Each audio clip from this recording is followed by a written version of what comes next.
flies, painting red and blue skies with his fiery cry. He's the world's watchdog, calling out the bluff. Right-wing swagger, but his heart's pretty tough.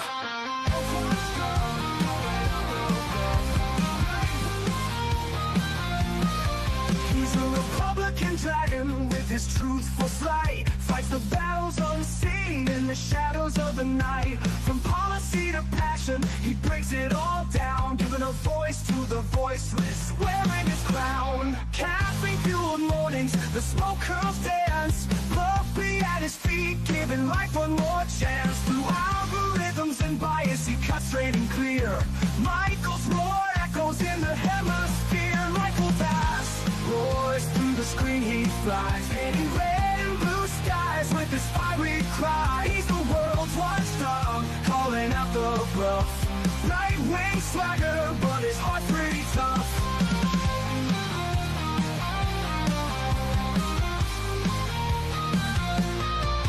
No sound bites allowed is his ultimate creed. A dragon's perspective where facts are the seed. Standing tall on his battlefield of thoughts, guarding the truth that others forgot.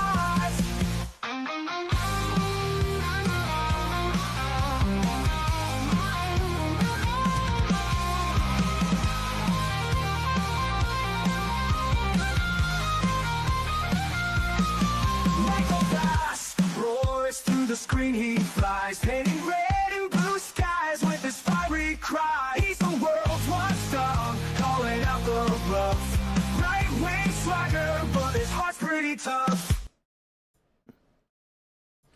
All right, and hello everybody. Thank you for joining us. This is No Soundbites Allowed. I am your host, Michael Voss, the political dragon here in our offices in the Bronx, New York. Excuse me as I'm fixing my camera a little bit there.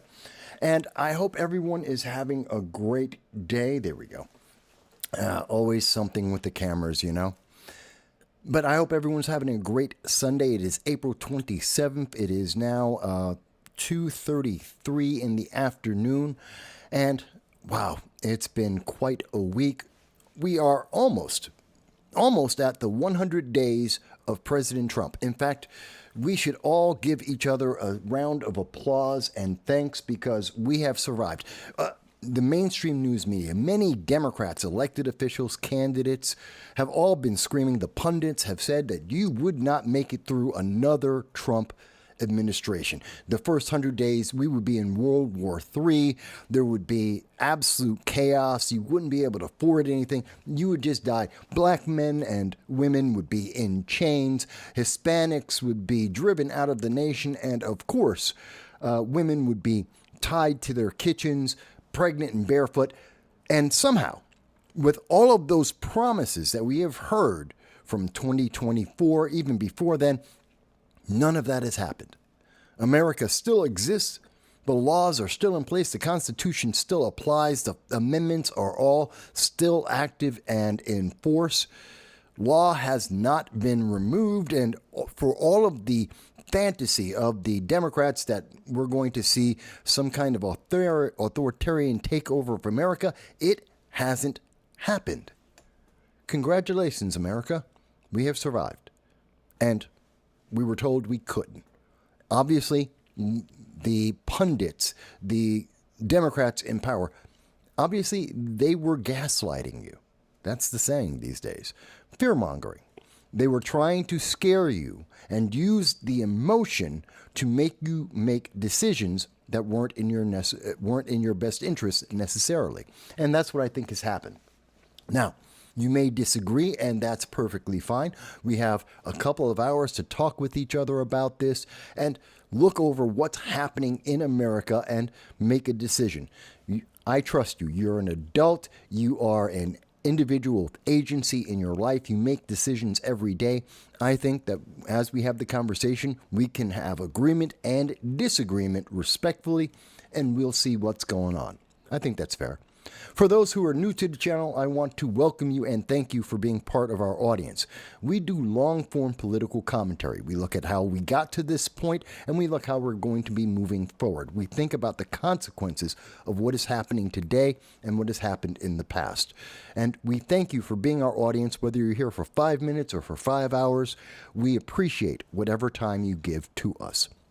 We also want you to know that we do this because we believe in the First Amendment. For our fans who are in Thailand, who are in Sweden, the United Kingdom, Germany, France, Japan, in over 100 countries around the world, we thank you, each and every one, because we believe in the First Amendment, not only for America, but for every country in the world. And whether your government likes it or not, whether the internet overlords approve or not, we will have the conversation with you, because we don't need the approved media to tell us what to think. You and I, we can all have a conversation, and we don't need government to run that conversation for us. Now, with that all said, let's go forward. Let's talk about a few things. Actually, before we get started, I do want to mention some housekeeping here. Coming up, you will see that on Wednesday, this is going to be April 30th, one day after, it will be 101 days of President Trump as the 47th President of the United States. And on Wednesday at 7 p.m., I will be joining my good friend Larry Sharpe, a libertarian who has run for governor of New York twice, and I will be joining Dan from the internet. He is a leftist, I believe a progressive, possibly a socialist, I'm not sure. But he's a internet personality on the left, doing very much like what we do here. He doesn't like President Trump very much, so it should be quite interesting. But I will be joining Larry Sharpe and Dan from the internet on, and this will be on, I believe we're going to simulcast this with Larry Sharpe, and we'll talk about the first 100 days of President Trump, the good, the bad, the yet to be decided. We'll have that debate, and we'll have our reactions about what has happened, and we invite you to join us, either to go to Larry Sharpe's channel, The Sharpe Way, or to join us here on No Soundbites Allowed and see what the conversation is like. At the same time, I do want to mention that this week, the NRA had its annual meeting, and for the first time, they had what they called the Voices of the 2A. In other words, the Second Amendment. They opened up the NRA meeting, much like we see at CPAC, much like we see at Freedom Fest, which we have covered each of those events.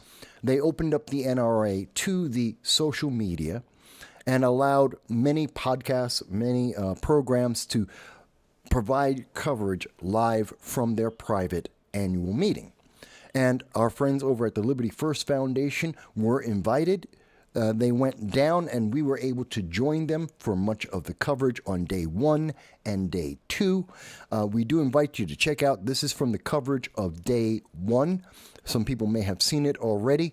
The gentleman you see here, the black gentleman, is Mr. Mark Robinson, the former lieutenant governor of North Carolina, and our associate Frank Johnson of the Liberty First Foundation had the chance to have a sit-down interview. It was spontaneous, and get to talk to Mark Robinson, why he was at NRA, what is his future looking like, whether both commercially, possibly in social media, but also in terms of his future in politics. Is there a future in politics for the former lieutenant governor of North Carolina? We find out. I also was covering day 2, and we had several organizations that joined talking about the Supreme Court's decisions. Most recently, I think it was Vanderkot was one of the decisions, and how that's affected the Second Amendment community, those who own firearms, who are accessorizing their firearms. How is some of the Supreme Court decisions affecting gun owners in America? That would be 1 out of 2 people in America. Half of America owns a firearm. That's about 160 million people that own somewhere around 350 to 400 million firearms. And again, if firearms were the cause of gun violence, if that was the only reason, then half the nation wouldn't exist anymore, because half the nation does own firearms. And so we were talking a little bit about that, and I do invite you to check that out. In fact, they had their final day at the NRA meeting today. They had coverage from about 10 to about 12:30. I wasn't able to participate in that, but please do check that out at the Liberty First Foundation. You find them. They have a channel on YouTube. You can check that out. Finally, for news of what's going on right now, there is news about Hard Lens Media. Now, you may be familiar. Hard Lens Media is also a left-leaning podcast, much like our own. Kit Cabello, a former United States Marine, like myself, like Larry Sharp. He's someone I've been on his channel before. In fact, I'm the first and I believe the only Republican conservative that has been on Hard Lens Media as an interview. And in fact, I've been there about 2 or 3 times now that I've been on their program, or Kit Cabello has been on mine. And they are friends of the channel. We don't always agree on every issue, and that's perfectly fine. But we do have the opportunity to speak to each other, to share our views on some of the issues. Like on election night in November of 2024, I went on to Hard Lens Media and talked with many of the left-leaning members of Hard Lens Media and his audience to talk about President Trump, what we could expect going forward if he were to be elected. And I think a lot of the predictions that I made that night, live during the election, they all came true. Every single prediction. I invite you to check out our coverage of that. We do have video of it, or you can go to Hard Lens Media and check it out there. But Hard Lens Media is having a difficult time, and I do want to take a moment to speak about this because I think it's important. It's difficult for content creators. We have an uphill battle. Not only do we have to figure out what we're going to do to entertain you, to inform, educate, and entertain you. We do a little bit of all of those things. And we have to be able to do that. It takes time to build up our style, our technique, our presentation. And every person on social media, YouTuber, content creators, whether you're on a TikTok doing it in 1-minute bursts, or whether you're like myself or Hard Lens Media, we do this for a couple of hours out of every week on multiple days. It's difficult. Add to that the difficulty of censorship and suppression that we see from Google and YouTube and Facebook and most of the mainstream news media. They want to silence us. They don't want you to hear about some of the stories, some of the news events that are happening across this nation. They don't want them to become viral. They don't want you to have a conversation about the impact of things like Carmelo Anthony and the murder of a young man, senseless murder. They don't want to have that conversation. They don't want to talk about what the public feels about mass deportations. They don't want to talk about what's happening with the Ukraine, how Americans feel about potentially never-ending war in the Ukraine against Russia, or about the American hostage, the only still living American hostage continuing to be held by Hamas. It's been over 500 days. He's the last living hostage. Hamas has killed at least 17 Americans by our count, by all reporting, and we're trying to get him back. How is that affecting America? The mainstream media won't talk about this. This is not something that they bring up. But people like Hard Lens Media and ourselves, we do talk about these things because they are important. They are affecting everyone in the world. The more terrorism grows, the more that affects every nation, whether you're in France or Germany, whether you're in right now, Canada. And I'm not clear, but just some of the news today. In Vancouver, there was an individual who used a car, not a bomb, not a gun, not a knife, but a car, once again, to drive into a parade of individuals and killed, I believe the most recent count is 11 individuals that died because of this horrific terrorist attack. And that's troubling. But people like Hard Lens Media, like myself, like Larry Sharp, we bring this information to you. We have this conversation with you. because it is important.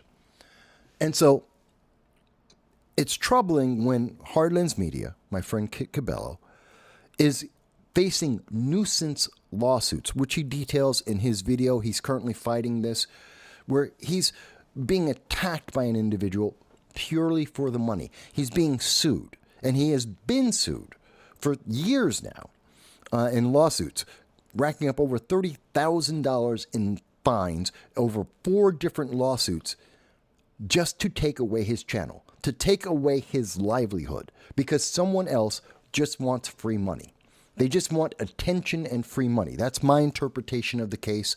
You may have a different feeling about it, but my friend Kit Cabello has put much of the public information available in terms of the lawsuits, what has happened. Some of the cases have been thrown out because they have zero merit. Other cases we would expect would also be thrown out because there is zero merit. Literally, someone is coming up and saying, I'm going to take your content. Now, a lot of people don't realize we constantly get attacked. I've actually highlighted sometimes. I had a coverage of the State of the Union under Joe Biden 2022. I had an Indian company located in India, that went to YouTube and said that me, live with you, speaking and doing live coverage of the State of the Union in 2022, this Indian company told YouTube, oh, they own it, that it was their content. Me speaking live to you was their content in another country. And YouTube was almost willing to give them the rights to my coverage. This is what we have to deal with. This is what, and literally, what Kit Cabello is dealing with is what I've dealt with, where there's someone trying to steal my content, to try and take my name, to take my company and all of the content we provided, to take it and use it for themselves to make money off of it. And they assume, because they say, well, we're a big company with a lot of money, or they're an individual who's abusing the legal system and the rules of YouTube and Google, the social media giants, to silence our voice, they're just going to make it painful. It's a nuisance lawsuit. It is meant to bankrupt you so that you walk away and they take everything and you are silenced. I know it may not be the biggest news for you, the audience watching, but I want you to understand, we need your support. That's why we ask for the like, the share, and the subscription to help us break through some of these algorithms, to make sure that human beings at YouTube, at Google, at Facebook, that the social media giants, that they talk to us and recognize when someone is trying to steal our content from another country, or even in America, where they're trying to do nuisance lawsuits like Heartlands Media has been fighting. They're trying to bankrupt us just so they can either get paid off to walk away or to try and take everything we have worked on. In my case, for 2 decades. In the case of Heartlands Media, 8 years of work, just going to steal it all. I do advise you, please check out Heartlands Media. He is going through a GoFundMe to try and help him. He still has at least one more lawsuit that he has to fight through. I think this is something that should get more public attention. It is something that all content creators, large and small, especially the smaller ones, need to pay attention to prepare yourself for the attacks that seem to be coming because of the way social media treats us. They want your attention. They make money off of you watching this program on their platform, but they don't care. They want to silence us. They want to make sure that the public is only getting an approved message, no thought, no interaction. We are against that. So is Heartlands Media. I do advise you, check out my good friend Kit Cabello. Give him some of your support, whether that's a like, a share, if you want to subscribe, or you can donate, even if it's $1 or $5, or even more if you wish, to his GoFundMe to help his legal defense to keep what he has earned, the work he has done for 8 years. He appreciates it, and I think that will help to stop people in the future from attacking people like Heartlands Media, Larry Sharp, myself, or any of the content creators that you find important, whether it could be Nerdrotic, it could be Mauler, it could be heel versus babyface, whomever you like. We're all facing these kind of attacks. And the more we can fight them off, the less likely they happen in the future. So I just wanted to bring that up. Okay. I know there's a couple of comments up here, so bear with me, guys. I'm going to go over them.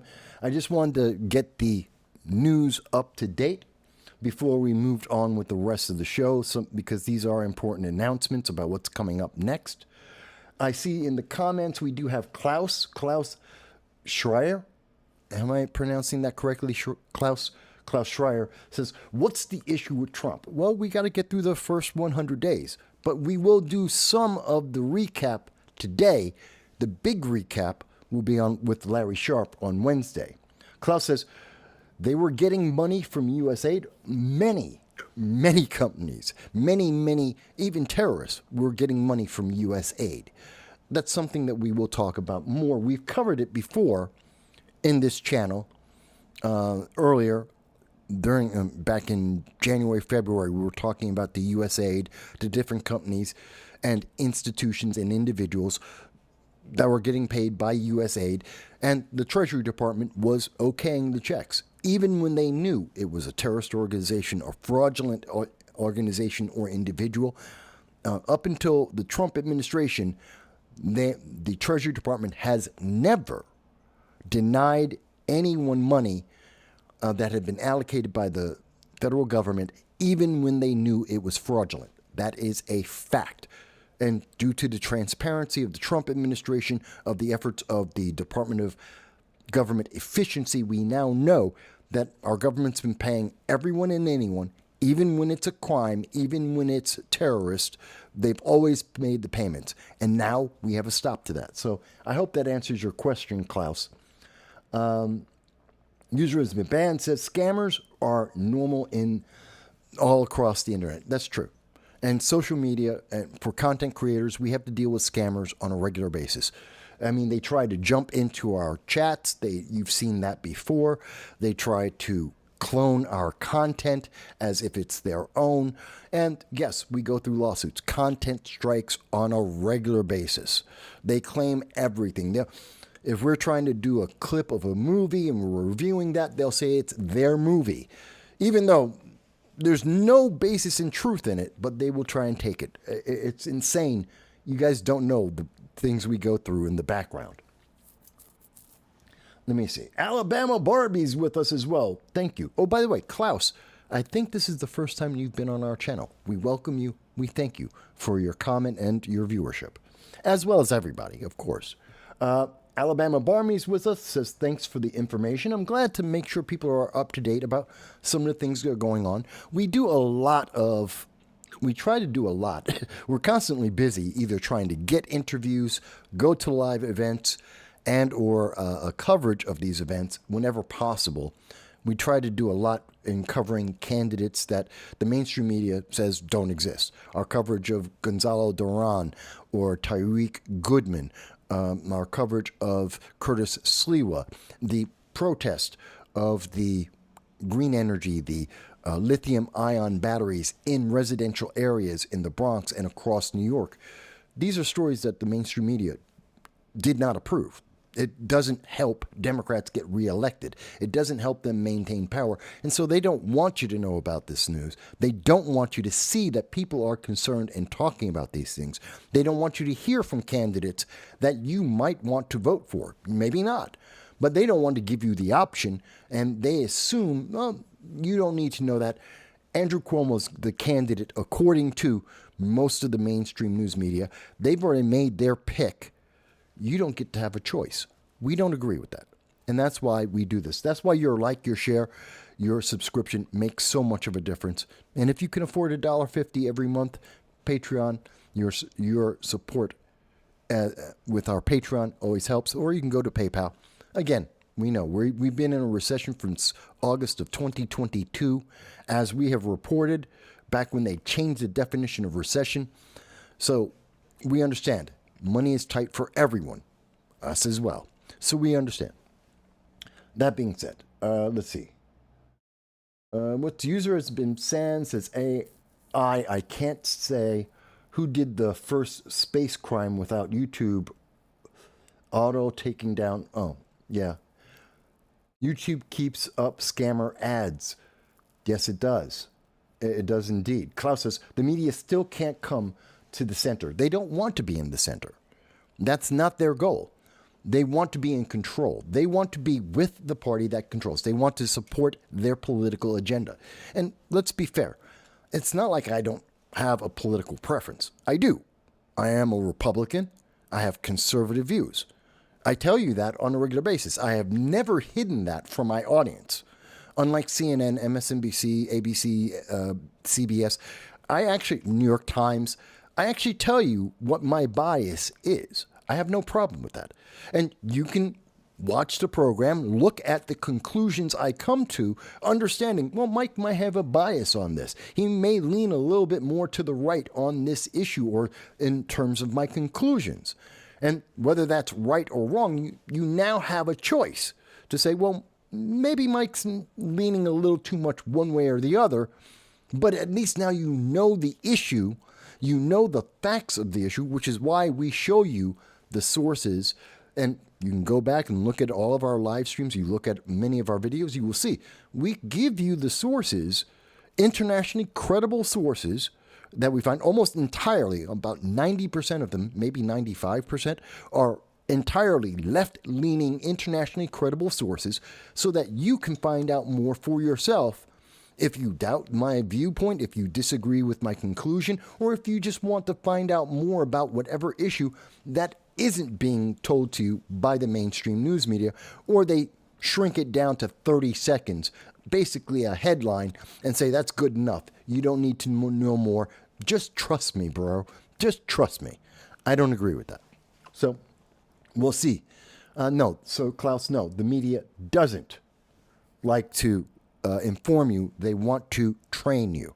They want to control you. They're micromanaging and manipulating your emotions on a regular basis, and that's a problem.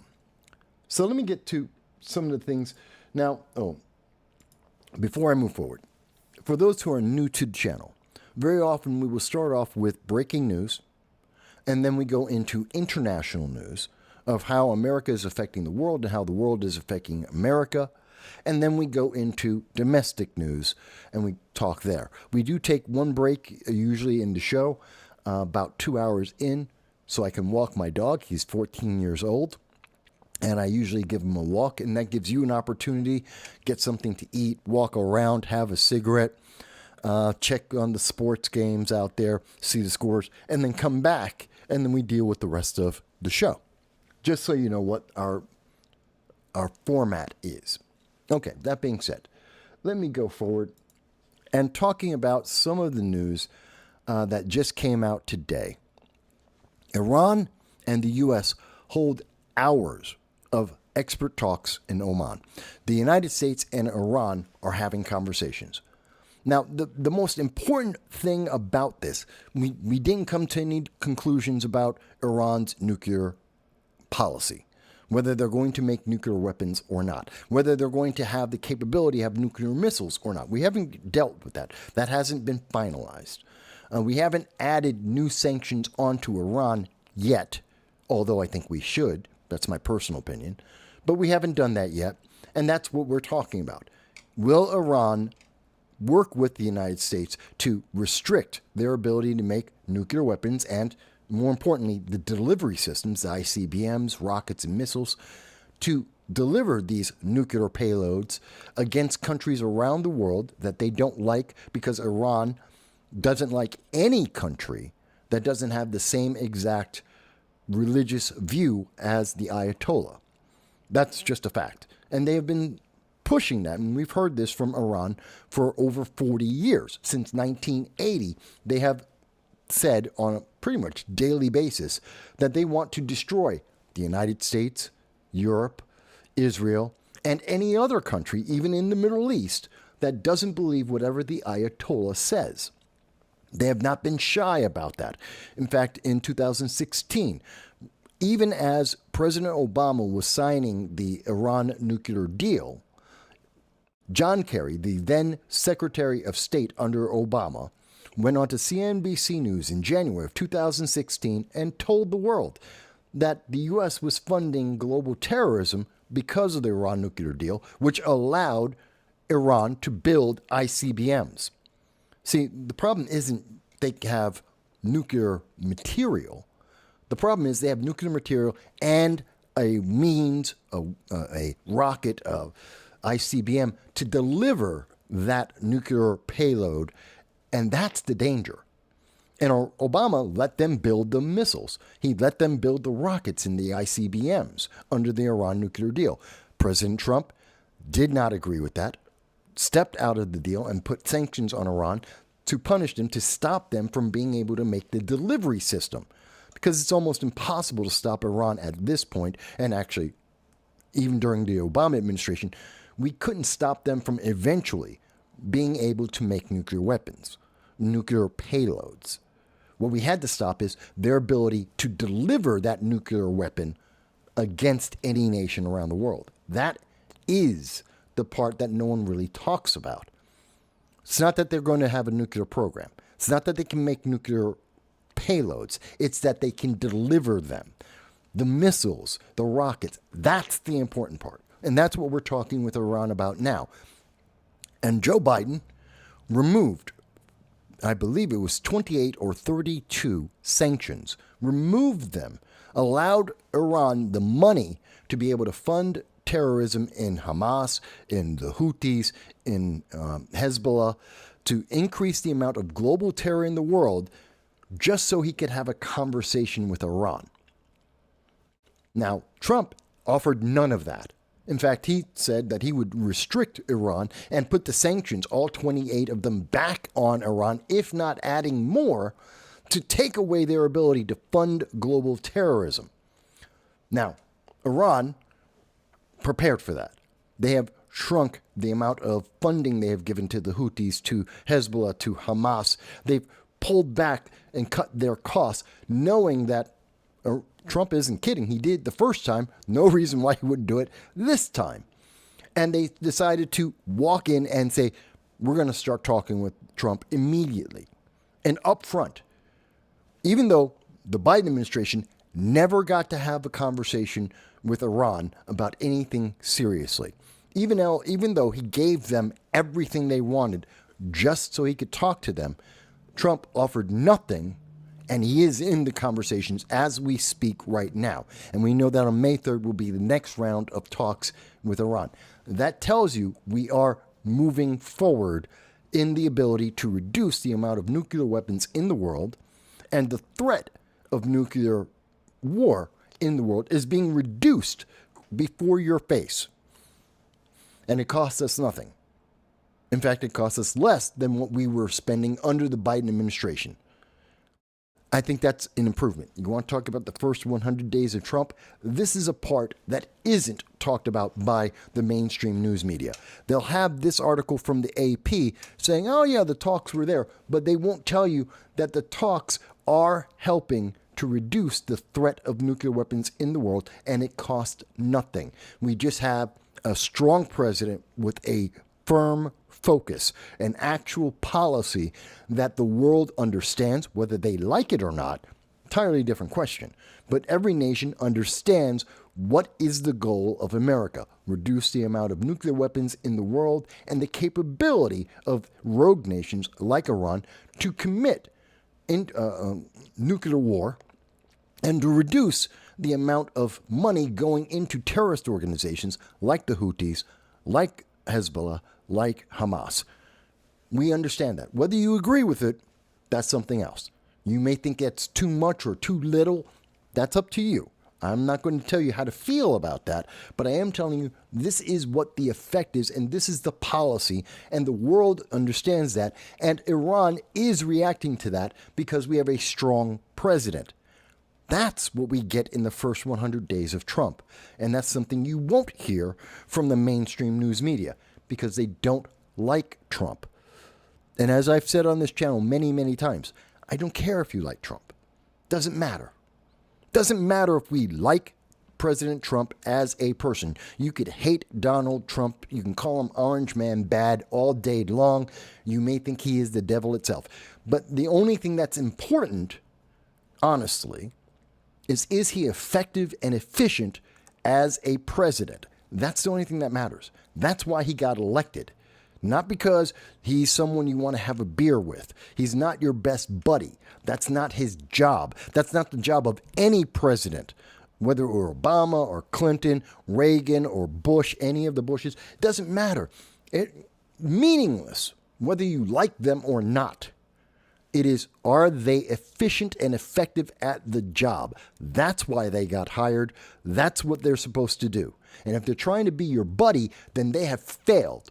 Any president that is busy trying to make you feel good rather than make you safe, rather than enforcing the law as it exists, if they're busy trying to be your friend and make you feel warm and fuzzy, then they have failed in their job and they have an agenda that they know would not be approved. The public would not accept it if it were not for that warm, fuzzy feeling distracting you from the consequences of their actions. That is my opinion.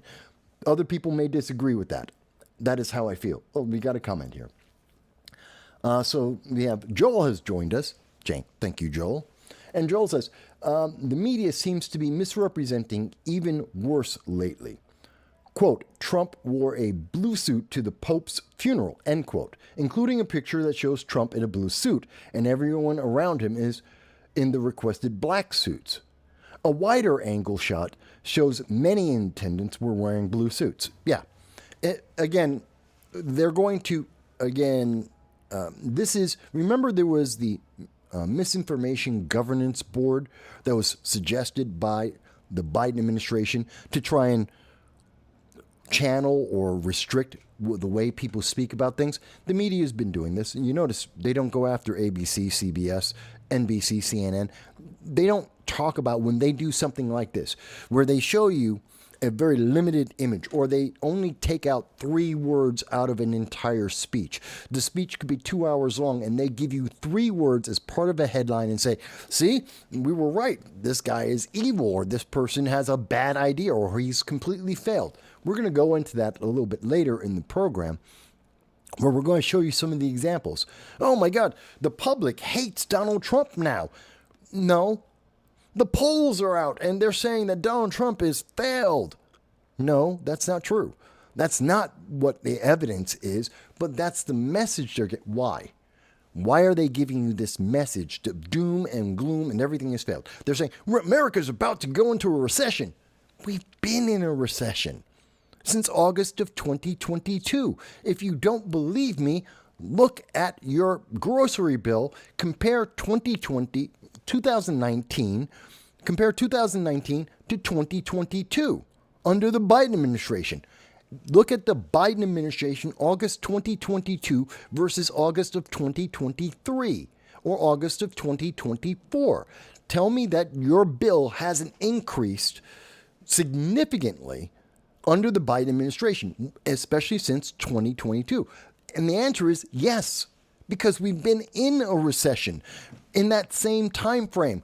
England, all of Europe, the European Union, the rest of the world have been in a recession. The only country that hasn't declared an official recession was the United States under Joe Biden, because he changed the definition.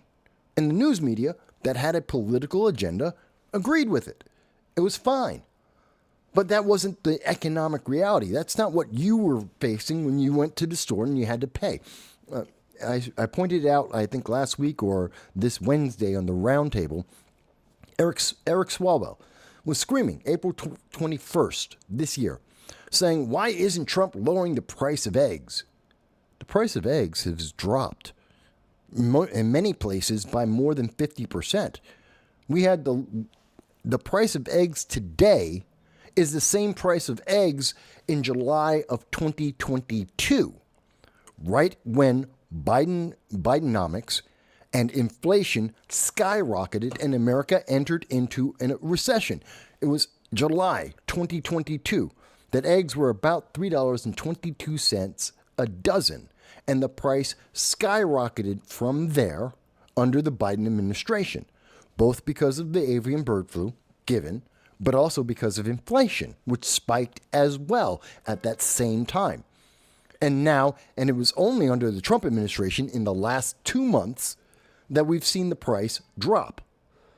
Even though there's still problems with inflation, absolutely, and even though the bird flu is still something that is affecting poultry prices across not just the United States, but around the world. So those factors still exist, but yet we've seen the price drop precipitously, dropped off, unlike what we saw under the Biden administration. But, again, you're right, Joel. It's the way the media is trying to frame it because they have a goal. At the end of the day, they want you to vote Democrat in 2026. And the only way they can get you to do that is to tell you that everything is horrible now, even though if they look back even a month or two, the reality is things are improving. They are improving. Not quickly, not as quickly as most people would want, not as easily or clearly as everyone would want, but there is movement forward, and that movement is positive. It is beneficial. That's what the data says. You may feel different about the data, but that's what the data says. So let's go on, because people may not agree, and that's fine. Again, we're open to hearing. Again, if someone says, Mike, you're wrong, we disagree with you, fine. Tell me why. Don't tell me, Mike, you're old. I am 57. I know that. I don't care. Don't tell me, oh, Mike, you're ugly. Yes, I have gray hair. I don't care. I'm perfectly fine with that. Don't tell me things like, oh, I've had people scream at me, oh, you're just evil, which makes no sense, or something silly like that. Tell me why you think I'm wrong. Let's go over the details. I'm trying to make sure I'm providing as many details as I can. Give me 1 second. I'm double checking on the latest news about Vancouver. Now, as you can see, there's a lot of coverage on this right now, that there was a Vancouver street festival. 11 people, it is now being confirmed by all the international news are now saying it's 11 people that were killed because a car rammed in there. We'll go to The Guardian, which I believe is a good international resource, and we'll keep the links at the end of the show. About an hour after the end of the show, we'll have all the links for everything we've presented available for you so you can see it for yourself. So the Canadian Prime Minister, who is no longer Justin Trudeau, he's out. There's a new Prime Minister for Canada that is in. He's saying he is heartbroken. Notice, Democrats aren't screaming about stop praying for people. That's what they do in America every time there's a shooting, a mass shooting. And if Republicans say, well, our hearts bleed and we're sorry and we pray for the individuals that have died and those who have survived and their families, they always attack Republicans about that. They're not doing it when it happens with a Democrat. You ever notice that? Just pointing it out. More than 20 people were injured at this celebration. Police are ruling out terrorism as the motive because the individual, a man, was arrested at the scene. I find that to be difficult. I don't know how in the minutes, hours after this event that they can absolutely confirm that it isn't an act of terrorism. I don't know that they can. But according to what is being reported, again, going by what's being reported, Vancouver's interim chief, Steve Rye, addressed reporters on Sunday, confirmed that there are 11 deaths so far. Let's see. I want to see if we can find out the Lapu Lapu Day Festival. Hundreds of attendees were gathered, and it was scheduled to end at 8 p.m. Pacific time. He did not identify the suspect publicly, as charges have not been put in place. He does have a significant history of interactions with police and healthcare professionals related to mental health. So once again, we have an individual who is causing mass death, and it's because of mental health. It's not because of the car. It's not because of the tool, the weapon that was used, because that doesn't matter. It's the mental health. He's mentally deranged. I think that's a fair statement, that this guy drove into a crowd of innocent people. He's mentally deranged. And there is a history, and I would assume that's the reason why they're saying it's not terrorist, because he's mentally deranged and they've had history with him. The actual quote from the interim chief says, for terrorism, there should be some political, religious ideology behind it. There are no indicators that this individual had that based on their prior experience with this mentally disabled individual, this mentally corrupted individual, that he's just mental, and it wasn't because of politics or religious ideology. I don't know that that's always going to be correct. Again, we don't know what ticked this individual off this time.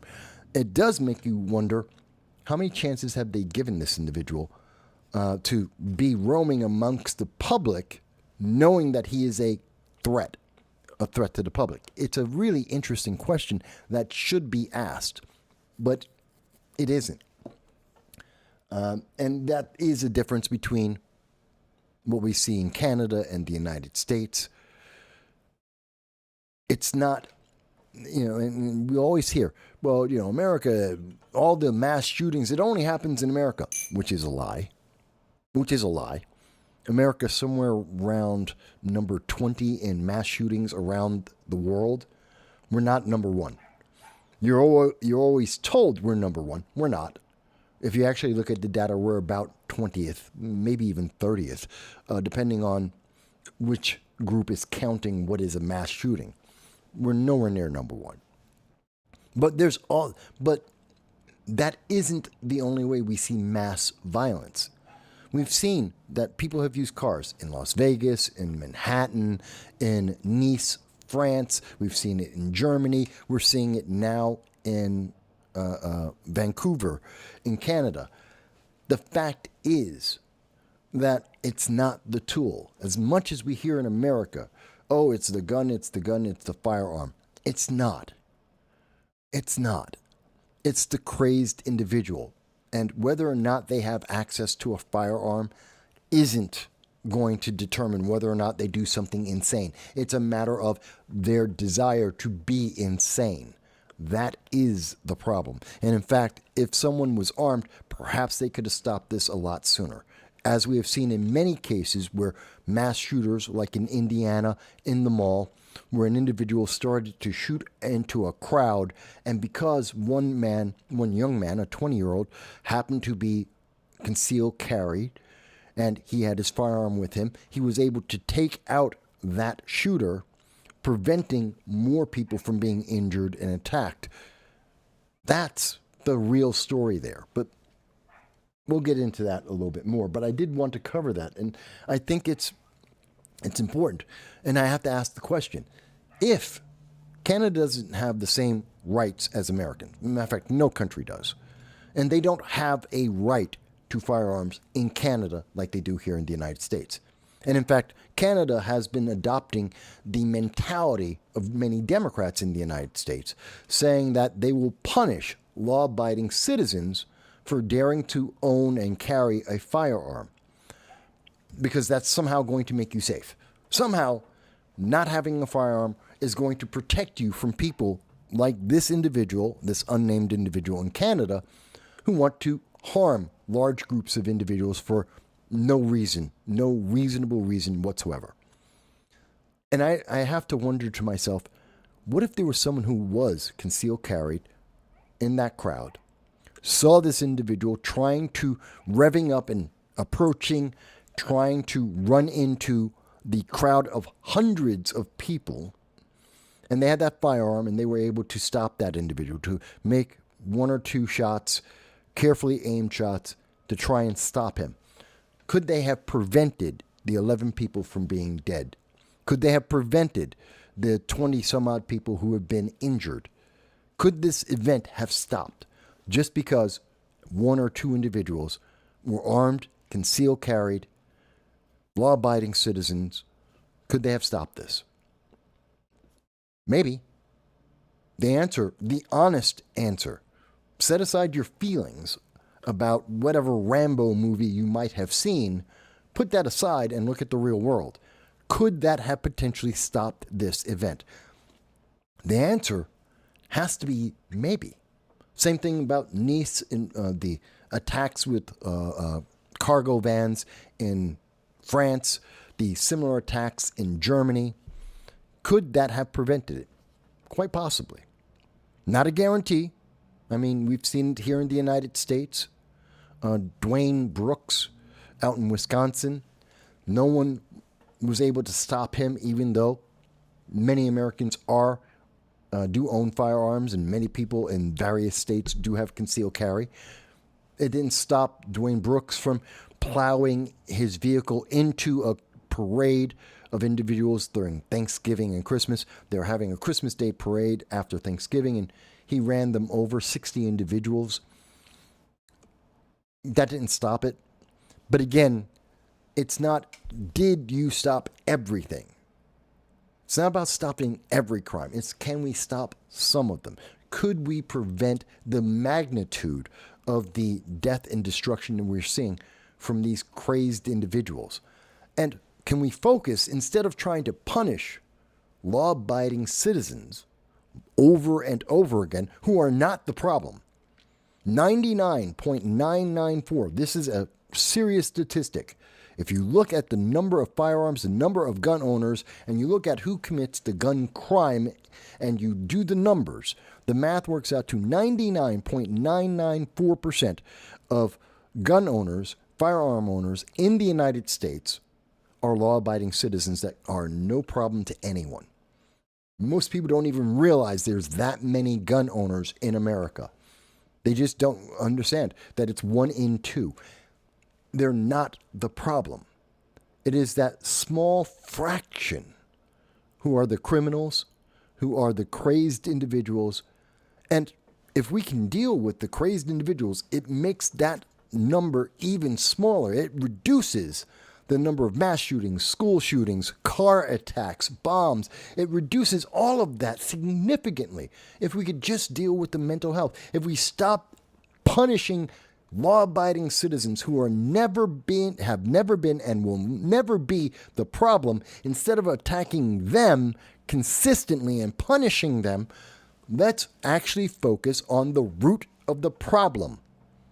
The criminals and those who are mentally deranged. Let's address that. We haven't done that for 5 decades of my lifetime.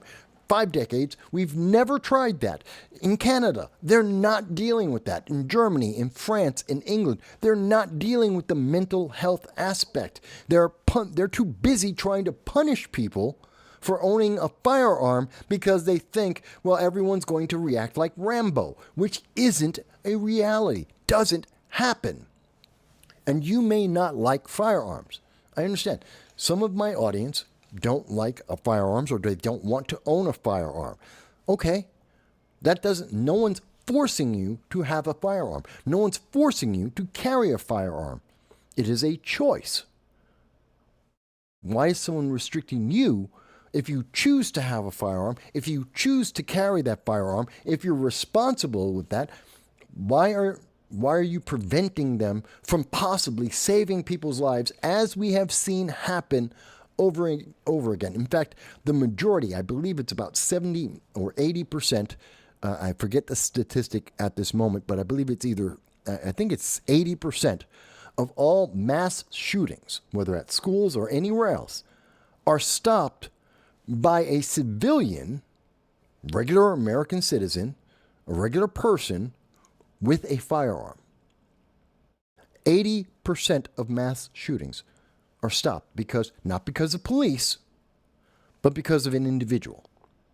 And we've seen that even like in Uvalde, where the police were there on the scene, And then a civilian showed up with their own semi-automatic firearm, and they were the one to stop the massacre in Uvalde, not the police. The police were standing by. They did nothing. We've seen this time and time again. We've seen it in many different scenarios where a civilian is on the scene and is able to stop it. And the key thing about whether it's like what we see here in Canada or what we saw in Wisconsin with Dwayne Brooks, what we've seen in many of these mass attacks, let's call them what they are, mass attacks, whether they're with a firearm or car, bomb, whatever it is, many of these mass attacks are stopped because someone is right there. And the sooner you can stop that shooter, the sooner you can stop that person in that vehicle, the sooner that the deaths end. And in every case, the sooner, you see this every single time, whether it's the Buffalo shooter, whether it's the Las Vegas car attack, the sooner that someone can confront the assailant, that crazed individual, the sooner that they can be confronted by someone with the ability to stop them, which means almost always a firearm, the sooner people stop dying. Every single time. The longer it takes for someone to show up with a firearm, the more that mass attacker has the ability to harm others, and more people die. Every time. It's a fact. The majority of almost, and I know I'm a little off subject here, but again, it's all related. According to FBI data, we know for a fact, according to the data, that most of the deaths that occur in a mass attack happen within the first 3 minutes. And that's because that's when someone with a firearm arrives on the scene and confronts the shooter. In fact, if you look at that, if you really look at the data, the majority, while most deaths will occur within the first 3 minutes, the largest number of deaths and injuries that will occur is going to be within the first minute, when everyone's in shock, when everyone is surprised. And the sooner that you have someone show up with that firearm to confront that mass attacker, that's when the deaths stop. That's almost every single case. That's when the deaths stop. Because that attacker now has to deal with someone who is confronting them, and people's lives are saved. Every single time. The sooner they're confronted. And yet, with that data, knowing that reality, the mainstream media, the Democrats in particular, will come out and tell you every single time, well, the guns are the problem. In Colorado, we have to ban all the semi-automatic rifles in Colorado. That's so stupid. In fact, let me come here. I'm going to get to your comments in 1 second, Dow. I will come to your comments in 1 second. I see you on Rumble. Thank you for that. Colorado has put in place a gun ban. And this is similar to the federal gun ban that we saw back in the 80s. It's useless. Criminals don't follow the law. By definition, criminals don't follow the law. They don't care if there's a gun ban. Law-abiding citizens, they care about gun bans.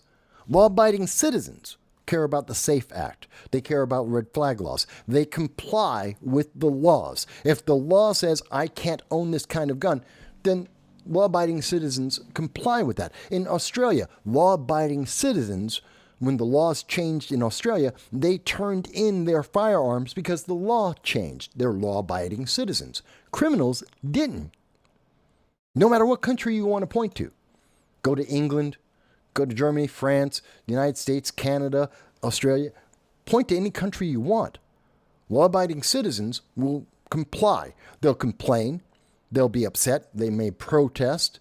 They may vote differently, but they will comply with the law 9 out of 10 times. And the criminals don't. And the criminals don't stop using the firearms. They don't stop using the weapons that are available to them. In fact, we have and this is maybe correlation, there's no exact study on this that I am aware of, but I believe when criminals know that they will face less opposition, when they know that law-abiding citizens will not fight back because the law prevents them from fighting back, it's a heyday for the criminals. And we have seen, and this may be just correlation, it may be just random, but we have seen many, many times when we see the federal government, when we see state governments come out with laws that prevent law-abiding citizens from being able to protect themselves, their loved ones, and their property, crime increases. Why? There's no one to stop those criminals. There's no one to stop that mass shooter, that mass attacker. There's no one there. There's no one to prevent them. Why do 90% of all of mass shootings occur in gun-free zones? There's no one there to stop them. They know this. We saw that with the Buffalo shooter in his diary. We know he was targeting an area where there would be no one to fight back, so he could maximize the criminality, the insanity of his attack. We've seen this in many of these shooters. Why do they go to schools? There's no one there with a gun. It's a gun-free zone. There's no one there, or very few individuals there, who have access to a firearm to stop them. It allows them more time to commit their vile acts of evil, and that's what they are. Vile acts of evil and or terrorism, and we need to stop that. The answer, in every single case, in every single state, restricting the ability of individuals to defend themselves has never prevented mass shootings, mass attacks of any sort. You're never protected by that. People who don't like firearms go to sleep at night saying, oh, I feel great now because, my neighbor isn't going to have the opportunity to get a 50 caliber rifle. Yeah, but the criminal doesn't care. Criminal doesn't care about that. They're going to still get that firearm. They're still going to use it. In fact, they're going to flaunt it now because you can't do anything. Your neighbor's not going to be able to protect you anymore because you took away his right to do so. His or her right to do so. Women are probably one of the biggest groups that are negatively impacted by these things because they are restricted in their ability to defend themselves and their families. And very often, women are some of the bigger targets that are more popular targets of these crazed individuals because women are, by nature, by genetics, less capable of being able to defend themselves. I know the feminists out there are going to be like, oh my God, Mike, you can't say that. Women can... No, this isn't a movie. This isn't Hollywood. A 5'5", 5'3", 5'2" woman who weighs 125, 130 pounds is not a realistic threat against a 6', 6'3", 275 or more pound man. That's just not the reality. It looks, I'm sure you want to think this is like the movie G20. You want to think that this is going to be a Xena warrior princess, that every woman will be able to fight back and defeat every man in an instant. I'm sorry, this isn't Star Wars, Disney Star Wars. And because the reality, the physics, the laws of physics are not in the favor of women, that's why they should be armed and why so many women are firearm owners. That's a good thing. In fact, I would recommend that every woman, and I've said this before on the program, every woman should go through high school, and part of graduating high school or college at the least, to be able to graduate, they must pass a course on proficiency with firearms, that every woman will have as part of their education the training to know how to fire a firearm, and whether or not they choose to get a firearm is up to them. Whether or not they own a firearm for the rest of life doesn't matter. But they will graduate with the ability to be able to use a firearm proficiently. That will reduce the amount of crimes against women. That will lower the amount of crime overall, because women will be able to defend themselves.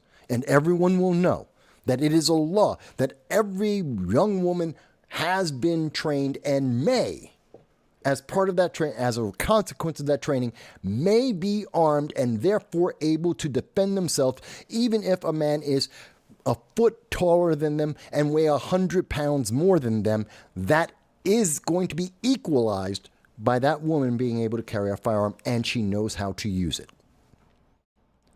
That's my idea. I'm happy for any member of Congress to run with that. You're a senator, you're a state legislature, you want to run with the idea, go ahead. You want to steal the idea completely, go right ahead and say that it's your idea, even though it came from me, and I will never complain. Make that a law, and you will see crime drop. That's my belief. Okay, I want to go back to some of the comments here. I know I got a little off of Canada, but I think it applies. I think it's appropriate. You guys can tell me if you think I'm right or wrong. Let's see. Dow says, general public doesn't know there are that many gun owners because generally gun owners keep to themselves and their own communities, and those whom are proponents of gun control don't care to ask. Well, here's the thing. Most gun owners don't tell you that whether I have owned firearms in my life. I've owned firearms in my household throughout my life. I may or may not own a firearm right this second. You don't know. I may or may not have a firearm on me or within arm's reach right now. You have no idea because you have no need to know. And that's the thing about many people who are firearm owners. You don't need to know whether or not I have a firearm, whether or not I am armed or not. It's unnecessary. And very often, most people don't know how many people are walking around in their community that have a concealed carry permit. They don't know. They know what the movies will tell them. They know what the media and some politicians who tend to be progressives will tell them. They know how they describe it. And then they're amazed how often they will run into someone who is a firearm owner, whether they're a Democrat or a third party, a libertarian or a Republican, all of the above, all own firearms. They may, and they're suddenly shocked and go, what, you own a firearm? Many of people are shocked when they see that many women have concealed carry permits and they own firearms. You know what's one of the biggest groups of gun owners since 2021? Since 2021, according to federal data, the largest group category of individuals who have become first-time gun owners, black women. Black women in inner cities in particular, in urban environments, they are the fastest growing group of individuals who have become gun owners for the first time. Many of them are Democrats. Many of them. Many of them voted against Donald Trump. You want to take away their right to defend themselves? Why? Why do you want to make it harder for them to be able to defend themselves as crime has increased and maintained high levels? Why do you want to take away their rights? I don't. Why does someone else? Why do people with this? Because if we get rid of the guns, the criminals won't have guns. That's childish. Let's call it what it is. That mentality is childish. That's a hope and a dream. It is a fantasy. Criminals don't care. Oh, you can't have a gun, but a criminal will. That's the whole point. That's why they're a criminal. They don't follow the law. Anyway, let me go on. Dow goes on to say, these gun control activists automatically presume that they are the general public, and everybody worth knowing are exactly the same as them in ideology. Well, that is the general assumption, and I think it's insane, because we know for a fact that's not true. It's not true. Most people, again, half the country owns firearms. That's half the country that don't agree with the activists who don't want anyone to have a firearm. Criminals don't care about any of it. They also don't agree with the activists. And, well, actually, you probably will see more criminals who agree with the Second Amendment Act, the anti-Second Amendment activists. They'll agree. They don't want people to have firearms. They don't want women to have firearms. They don't want people to protect themselves. It makes it easier to commit crimes against them. It's easier for the criminal. They are the biggest proponents. You want to see who's leading the charge, or whether publicly or not. You want to see who's having some of the most impact. Check out the cartels and see where their members individually are donating. I guarantee you will see that if someone ever does a study on this, and I'm not aware that anyone has, so I'm speculating here, but I'm being honest about my speculation. But I would not be surprised to find out that drug cartels who sell illegal firearms and use illegal firearms, that gangs like the Crips and the Bloods, not just the MS-13, but United States gangs, we have our own, that they are all absolutely happy to restrict how many people are able to have a firearm, that they all support any politician who is into gun control. They want more gun control legislation, not because they're going to follow the gun control legislation. It's because the law-abiding citizen will, and it makes it easier for them to commit the crimes they commit. I don't know why politicians don't get that. I don't know why they don't consider that when they're doing this legislation, when they're running around trying to tell you that an AR-15 weighs as much as 10 boxes, which is just ridiculous. That's someone who's never held an M16 in their life, an AR-15. You've never held one if you believe that. You know nothing about firearms. And there are videos throughout all of YouTube and all across social media. 8-year-old kids, 8-year-old girls are firing AR-15s. They're carrying them around. I've been in the military, in the Marine Corps. I've carried around, did forced marches for 15 miles with an AR-15. I've had to I was on punishment running around with an AR-15 and my arms outstretched.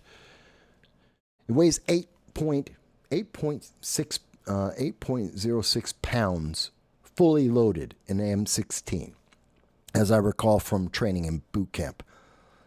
It's a little over 8 pounds, less than 9 pounds. That's a fully loaded M16, which is an AR-15, same thing. It's not heavy. But again, I'm talking about the truth, and the media is talking about manipulation. They have an agenda. Their agenda is to leave you defenseless. So when you are defenseless, you have no choice but to comply. Criminals want you to follow the law. They want you defenseless because you have no choice but to comply. I want you to have a fair chance at defending yourself from the criminals and from law enforcement, government that want to abuse their power. It's that simple. And you can tell me, Mike, I disagree with you. Okay, tell me why. Tell me how you're going to be safer with a gun ban in Colorado. Tell me how. Because I guarantee you, look at the numbers in a year, look at the numbers in 2 years. Gang violence is not going to change. The amount of gang shootings, which is the number one cause of gun deaths in America, is gang violence. That's just the numbers. 50% of all gun deaths are suicide. Not a real number in terms of violence with firearms, mass shootings and such. No, throw that out. Number one, gang violence. That's the main cause.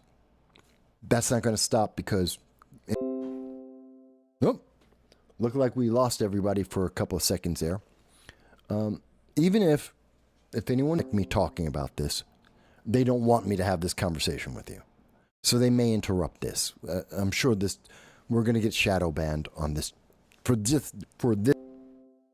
I keep getting this message. By the way, folks, let me know if the live stream is being interrupted. I keep getting this message that the live stream is being interrupted. It shouldn't be.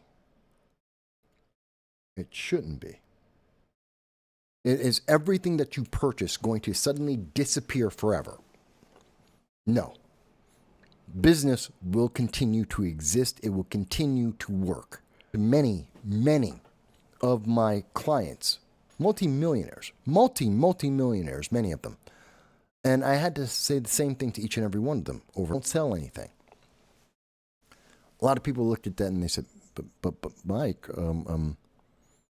but the market's down. The market crashed. That's not the truth of it. What actually did happen, what the hell is going on? Sorry, folks. What actually did happen is the market went into a down. Hang on one second, folks. I'm getting...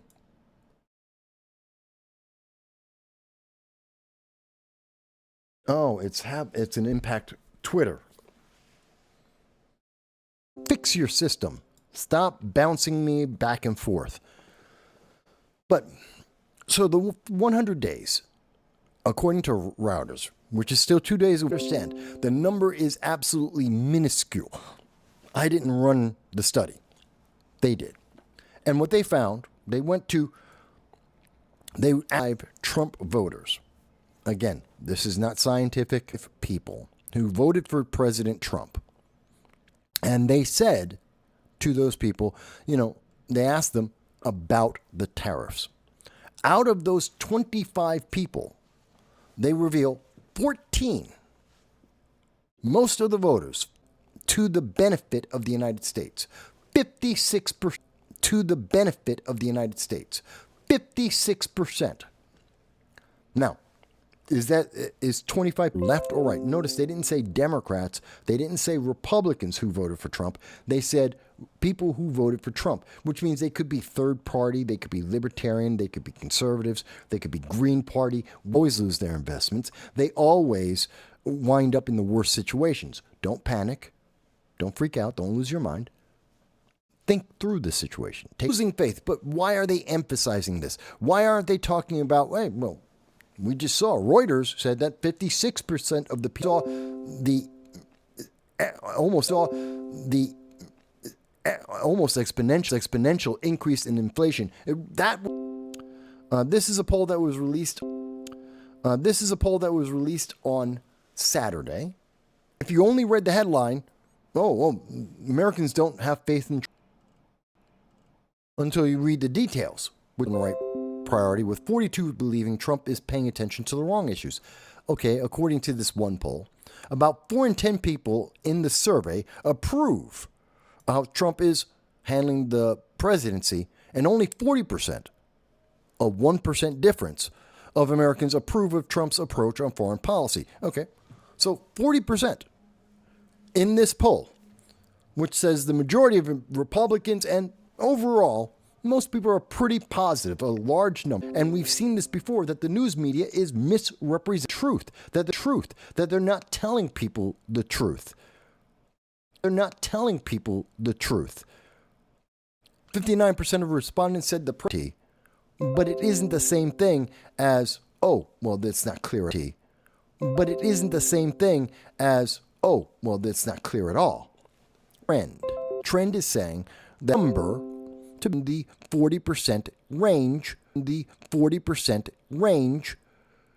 And if we look at, and I'm going to show you, let's look at the last 2 years. In fact, 25% of Americans thought we were on the right track. 25% of Americans thought we were on the right track in 2023 and 2024. In 2023 and 2024. And that number as you direction of the country. Right now, again, looking at the polls, of the country. Right now, again, looking at the polls, looking at the data, we can see, I want to line that up properly. It's giving me a problem. Here we are. So what we're seeing is we're about 42. Here we are. So what we're seeing is we're about 42% right now. If you look across the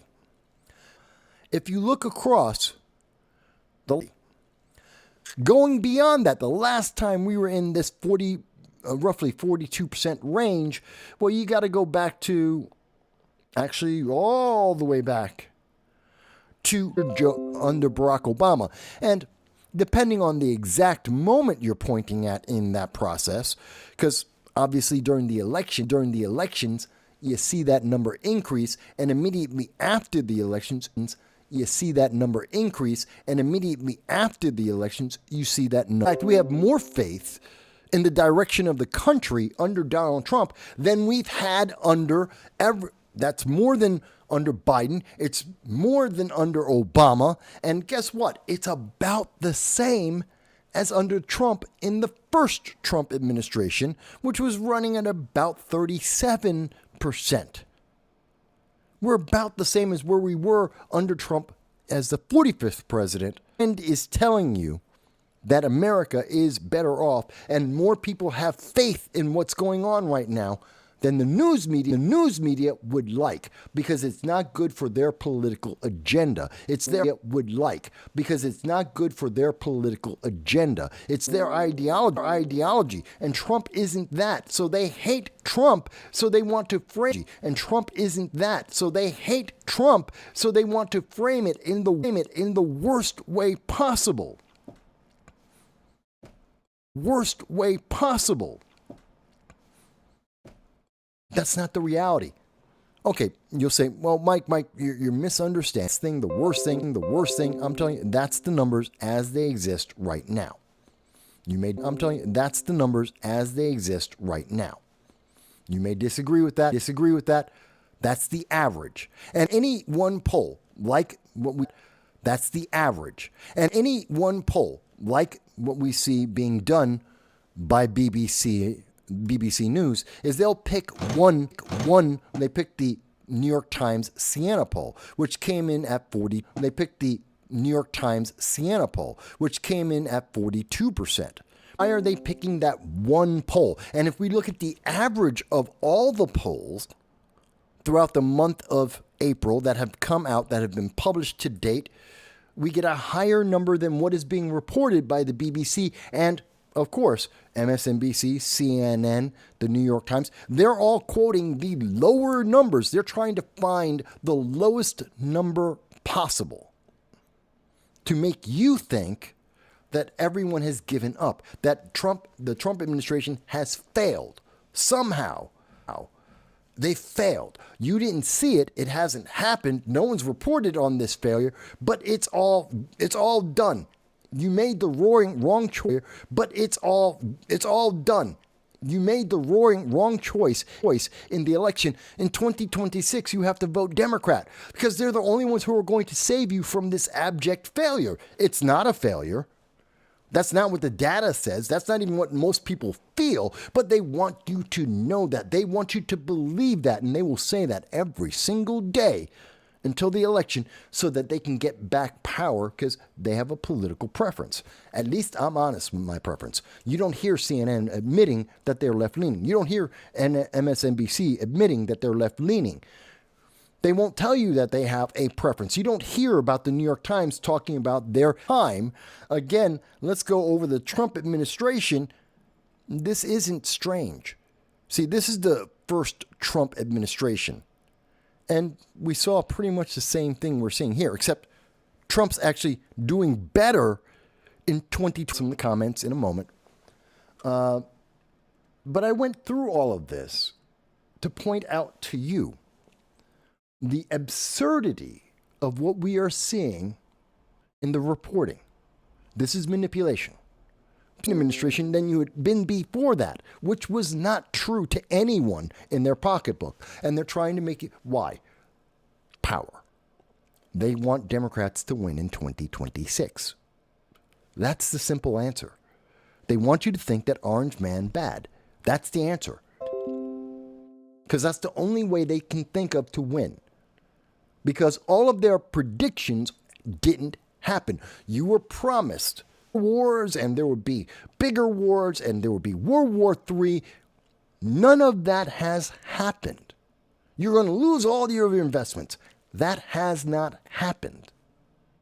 It's just not reality. Okay, let me go back to some of the comments here.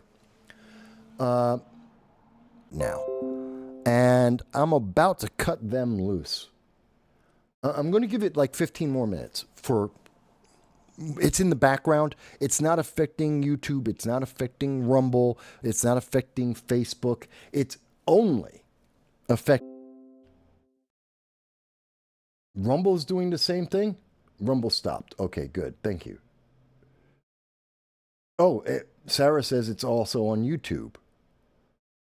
Dow says Rumble's been having problems for a week. Reasons why you're getting the worst case scenario every time you turn on the TV. When you look at the mainstream media and the approved message is Orange Man bad, everything is going to hell in a handbasket. Reality. And I'm just pointing that out. What you're seeing right now, real time, is suppression. This is censorship. This is the media. I've been doing this for 2 decades. I've been doing the Sunday show, like I am right now, for 8 years. I miss maybe one episode, one show. What you're seeing right now, real time, shows that it does. No data that shows that it's been effective. Oh, you should hate Orange Man bad. Why? Everyone else agrees Orange Man bad is the answer, but he's doing better than he's ever done before. He's more positive. All right.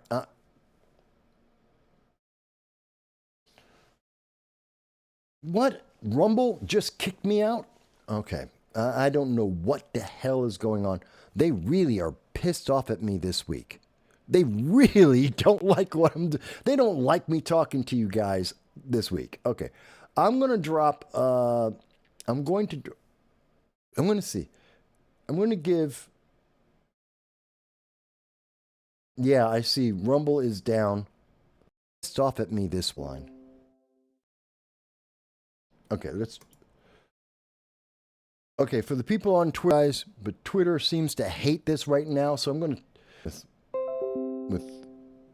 with Rumble right now. I don't know what's going on. But let me go on. Let me go on with the show.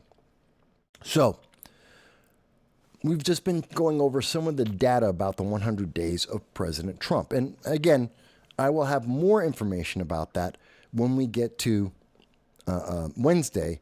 And I'm with Larry Sharp and Dan from the internet. And we'll go into more details of the actual success that we have been seeing. And, of course, the misrepresentation we are seeing. We're becoming more self-reliant as a nation and less reliant on the UN and the EU. Trying not to cut the Rumble stream.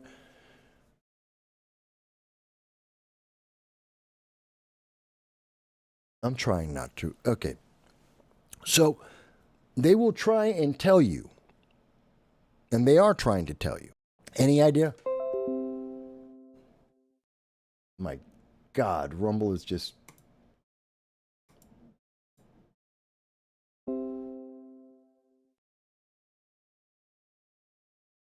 Sorry, it's technical here.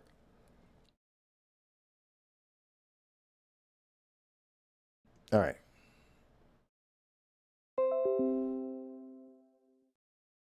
So this should fix it.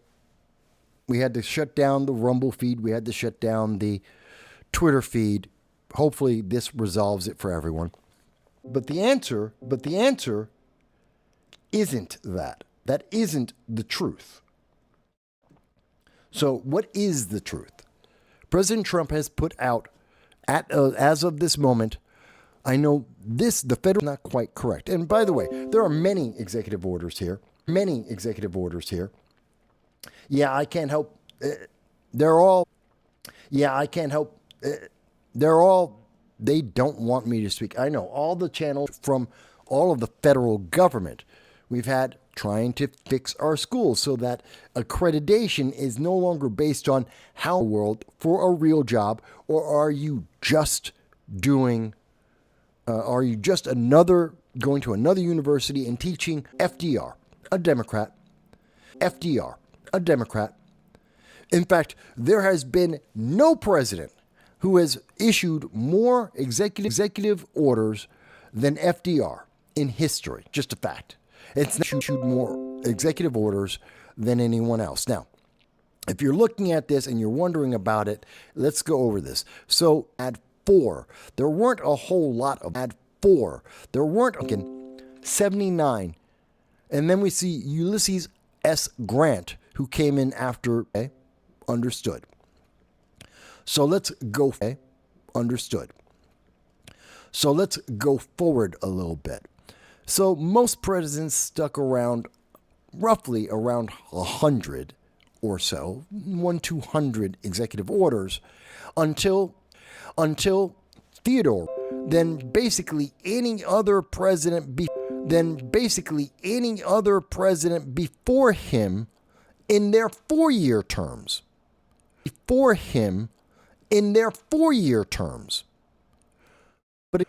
But again, he got outdone by Woodrow Wilson, a Democrat. Who put in 1,803 executive orders, over 100 as well. The number has now the norm. What was considered as well? The number has now the norm. What was considered normal increased because of what Woodrow Wilson did. Then FDR came in. No one else is, I believe, 1 year. No one's done that. That's more than anyone. He had over 440, he was averaging over 440. Bush had a total, and that's 381 over 2 terms for Ronald Reagan. The first Bush had 166. Clinton had 364. That's split up between his 2 terms. First term, 200, second term. That's split up between his 2 terms. First term, 200, second term, 164. Again, I'm showing you the data. You don't have to like the data. It doesn't have to make you feel warm and fuzzy. But the truth is, seem as if this is somehow unusual. Oh my God, Donald Trump is trying to take over America. He's being authoritarian. Look at all the executive orders he's put out there. He's nowhere near, and that he is being authoritarian. Don't look at history. Don't pay attention to the facts, the data that exists. Don't think about it. Just trust the headline. Just trust the feelings. Orange man bad. That's what you're supposed to feel. That's what you're supposed to believe. But it's not true. It's not true.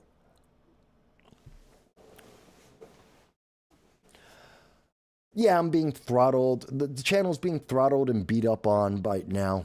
Not true.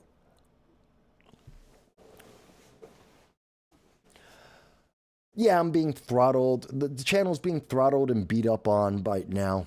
I mean, we had to stop our... We had to stop the Twitter feed. We had to stop the Rumble feed. I'm really upset about that. Not excessive. This is not extreme. And it is nowhere near the extremes that we have seen under Woodrow Wilson, that we have seen under Dwight Eisenhower, what we have seen under FDR. And Teddy Roosevelt, too. To be fair, Republican as well. Nowhere near the same. All right. We're going to move forward a little bit. Just wanted to make sure you understood what's going on out here. Because you're not getting the whole story. You're not getting the truth. The news media, and you can see, and you're seeing right impression that we are facing so that you can get to hear things that you may or may not agree with, but you can see and you can evaluate and you can make a decision for yourself because you're a grown adult, you're intelligent, and you know what? You deserve the right. You have the agency to make up your mind because we're in America. And you get to make choices for your life, not the government, not the news media, not politicians. So I wanted to address that. Thank you, by the way, for everybody who's putting up with this. I want to silence you. I don't accept that. Like, share, subscribe, please. Please. And if you can, support the channel, join our Patreon. It's $1.50 a month. If you want to, you can go to our PayPal, you can donate, and we'll buy some new equipment. But the problem isn't the equipment. We've been doing this for 8 years. We only have this kind of problem when we hit a nerve of the mainstream media. when we hit a nerve of what is the the live stream, we're going to keep going. That being said, we're going to be taking a break soon. I'm going to walk my dog. He just woke up, which means he's going to be screaming for me to take him on a walk in a moment. But I wanted to talk about Carmelo Anthony. We really haven't talked about this case. We stabbed another young man, both of them high school students, different high schools.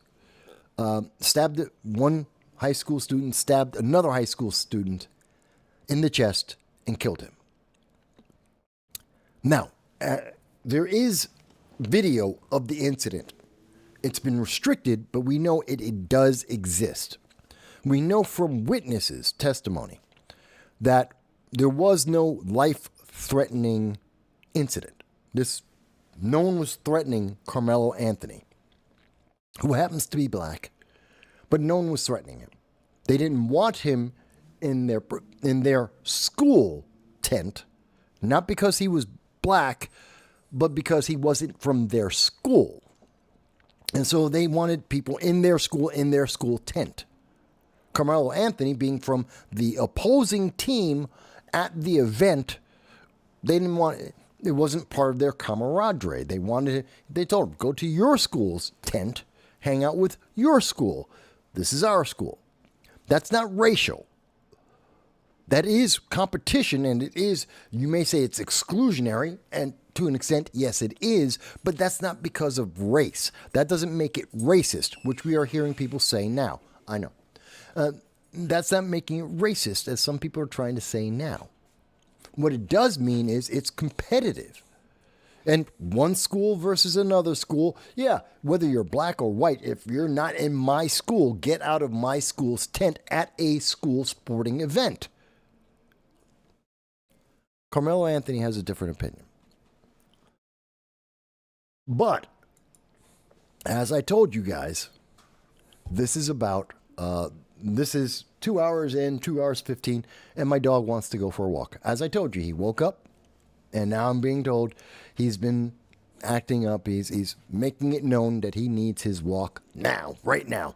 And when you have a 14-year-old dog, yeah, he's being honest. When he needs to go, he needs to go.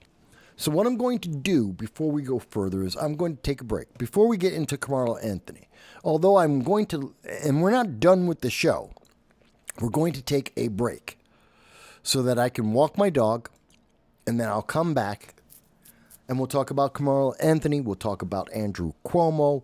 We're going to talk about a few other things as well. We'll talk about, Carmelo Anthony and the race antics we see there. We'll talk a little bit about Walmart and what's happening. Things are changing at Walmart as we speak, and actually several retailers across the country.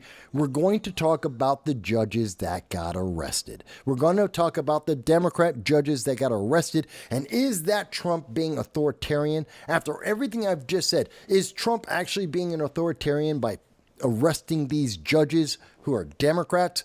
Or maybe there's something else to it, kind of like with the Carmelo Anthony story. Is it racial, or is there something else happening?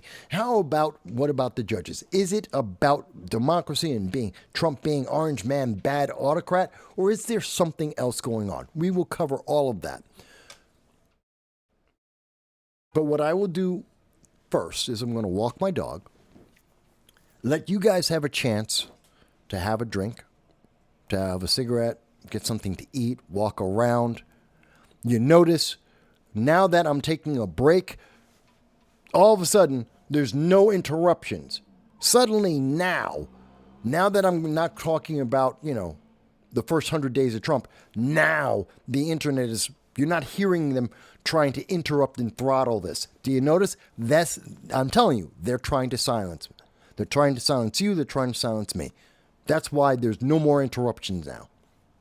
But we're still going to take the break. And I'm going to leave you with this. I'll take the break. We'll be back in about 45 minutes. So that'll be, we'll say 5:30. I'll be back at about 5:30. And we'll pick up with the show there. But let's remember, how did we get to this point? What were we promised before that led us to where we are now? What was on offer in 2024? Well, here is the first debate, the only debate that we got to have between Kamala Harris and Donald Trump.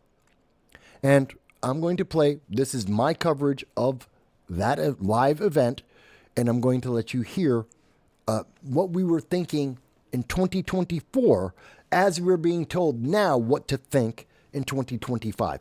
Let's see the difference given what I've just shown you about the executive orders, what I've talked about with Iran, what's going on with the economy.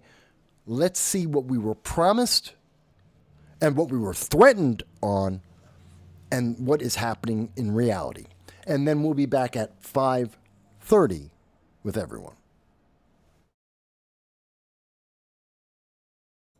I look forward to hearing your comments as we go through this. I know the volume is a little low. I can't do anything about that. And Lindsay Davis.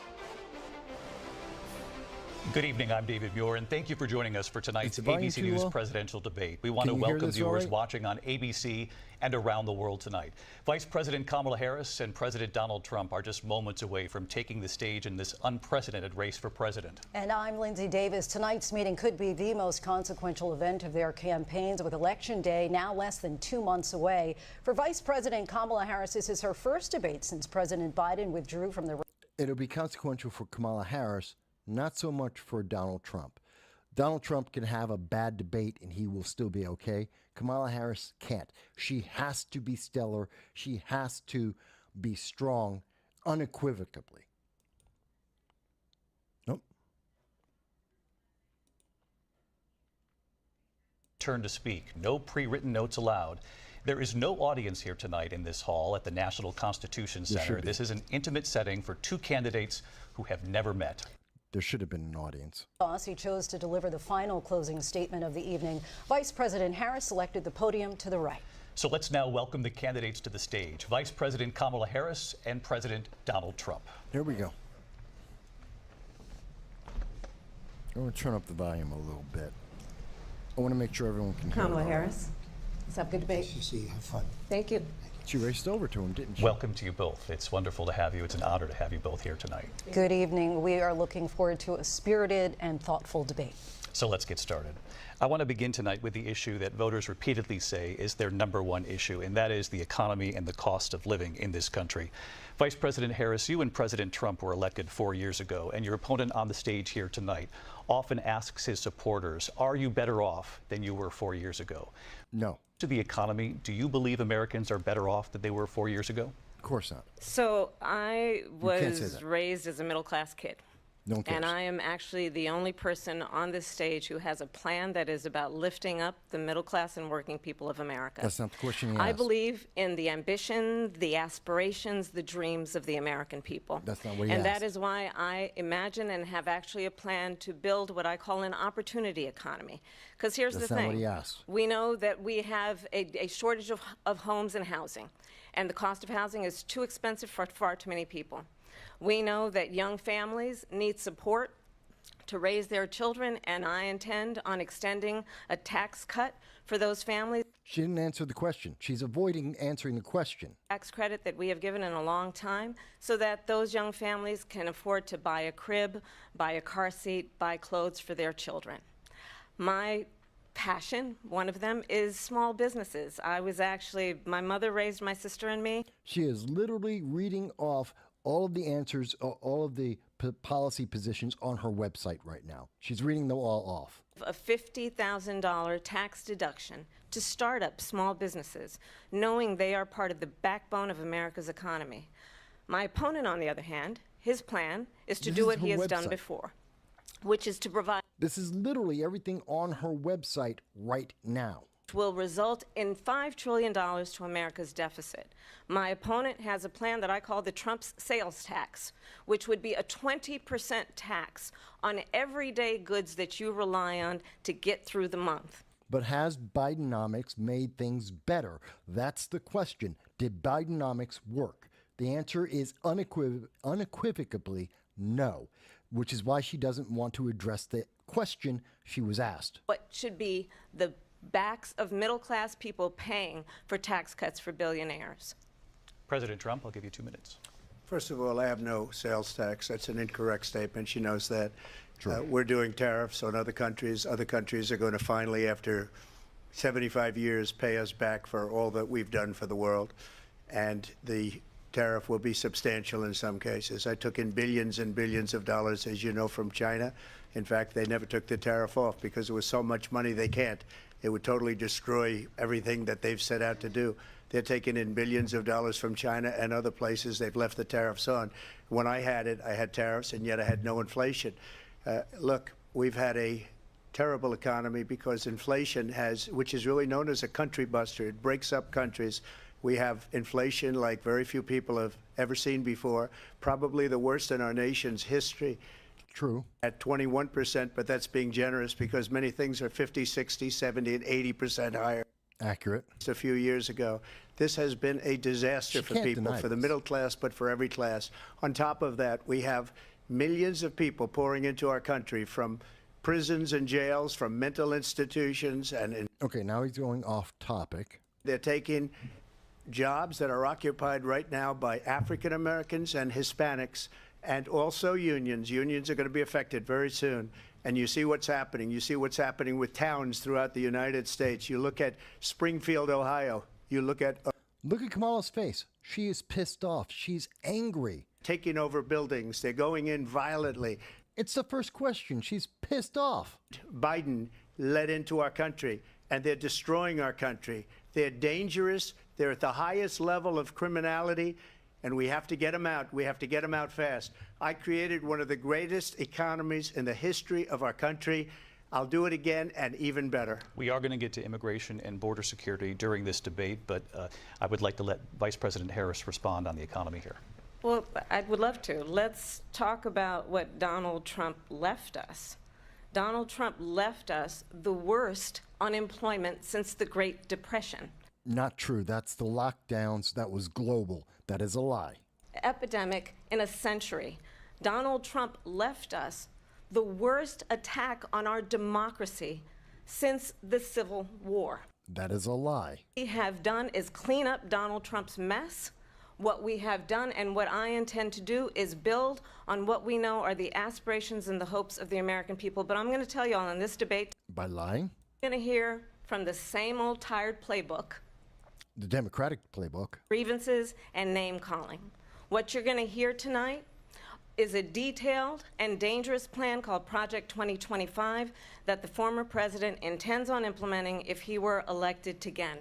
No different than the Democratic playbook every year. American people want a president who understands the importance of bringing us together, knowing we have so much more in common than what separates us. And I pledge to you to be a president for all Americans. President Trump will give you a minute here to respond. Number one, I have nothing to do, as you know, and as she knows better than anyone, I have nothing to do with Project 2025.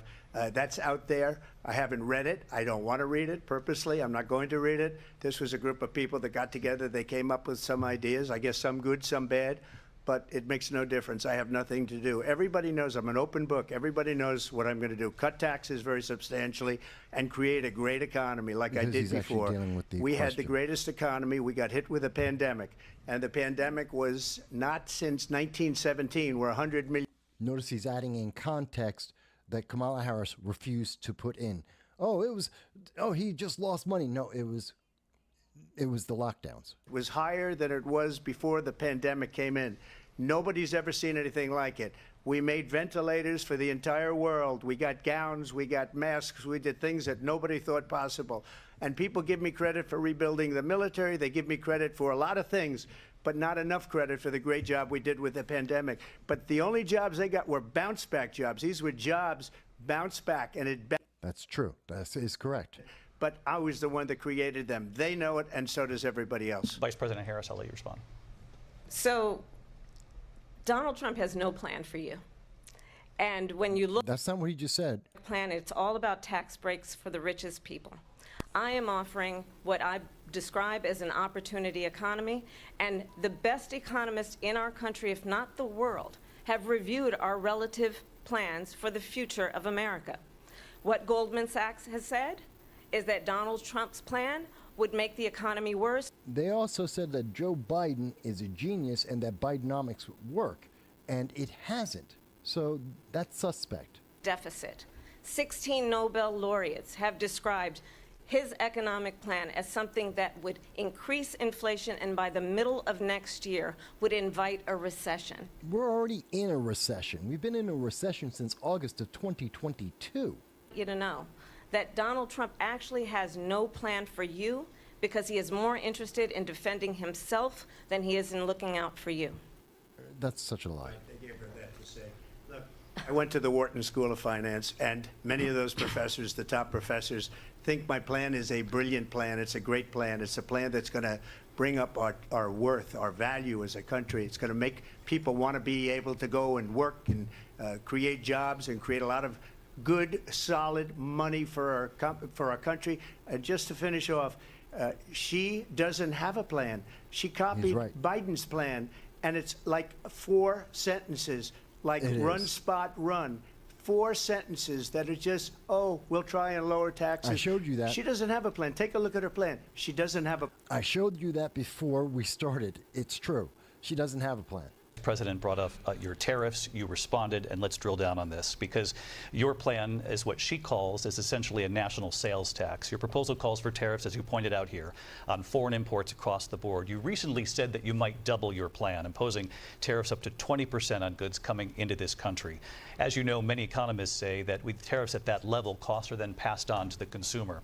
Vice President Harris has argued it'll mean higher prices on gas, food, clothing, medication, arguing it costs the typical family nearly $4,000 a year.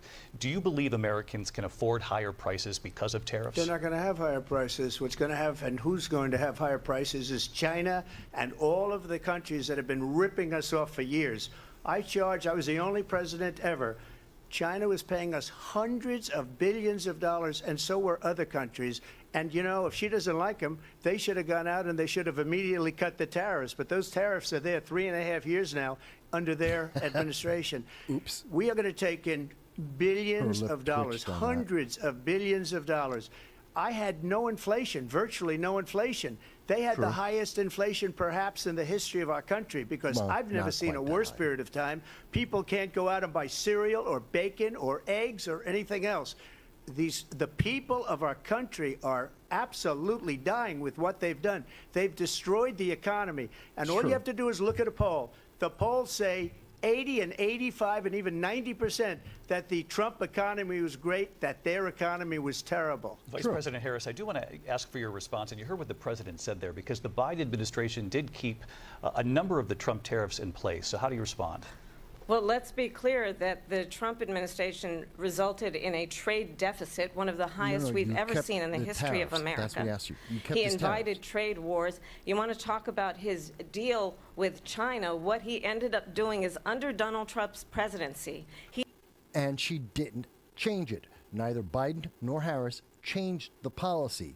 Improve and modernize their military, basically sold us out, when a policy about China should be in making sure the United States of America wins the competition for the 21st century, which means focusing on the details of what that requires. Then why didn't you change the tariff policy? If it's so terrible, why did you keep the policy the same? We win the race on AI, on quantum computing, focusing on what we need to do to support America's workforce so that we don't end up having on the short end of the stick in terms of workers' rights. But what Donald Trump did, let's talk about this, with COVID, is he actually thanked President Xi for what he did during COVID. Look at his tweet.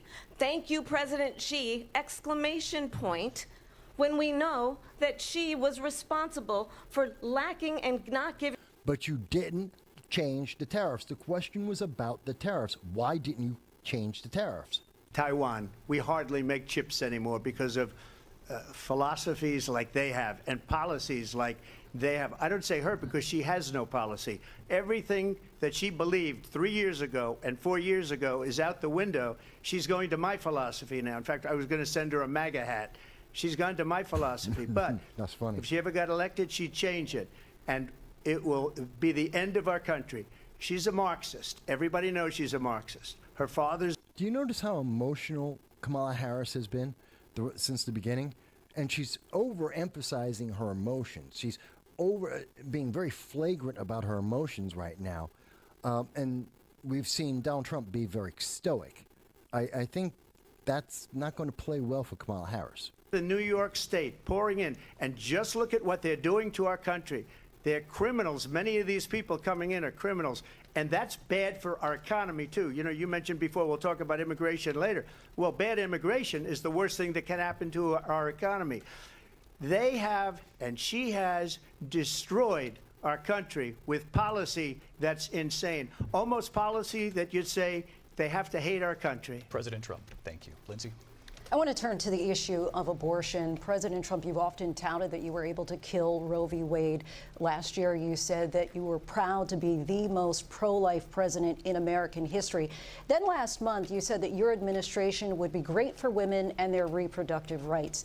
In your home state of Florida, you surprised many with regard to your 6-week abortion ban, because you initially had said that it was too short. And you said, quote, I'm going to be voting that we need more than 6 weeks. But then the very next day, you reversed course and said you would vote to support the 6-week ban.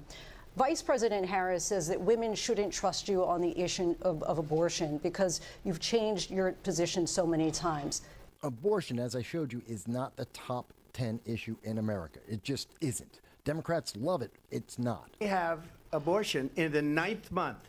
They even have, and you can look at the governor of West Virginia, the previous governor of West Virginia, not the current governor, who's doing an excellent job, but the governor before, he said the baby will be born and we will decide what to do with the baby. In other words, we'll execute the baby. And that, he did, in fact, say that. Because that predominates, because they're radical. The Democrats are radical in that. And her vice presidential pick, which I think was a horrible pick, by the way, for our country, because he is really out of it. But her vice presidential pick says abortion in the 9th month is absolutely fine. He also says execution after birth. It's execution, no longer abortion, because the baby is born, is okay. And that's not okay with me, hence the vote. But what I did is something for 52 years. They've been trying to get Roe v. Wade into the states. And through the genius and heart and strength of 6 Supreme Court justices, we were able to do that. Now, I believe in the exceptions for rape, incest, and life of the mother. I believe strongly in it. Ronald Reagan did also. 85% of Republicans do. Exceptions. Yes. Very important. True. But we were able to get it, and now states are voting on it.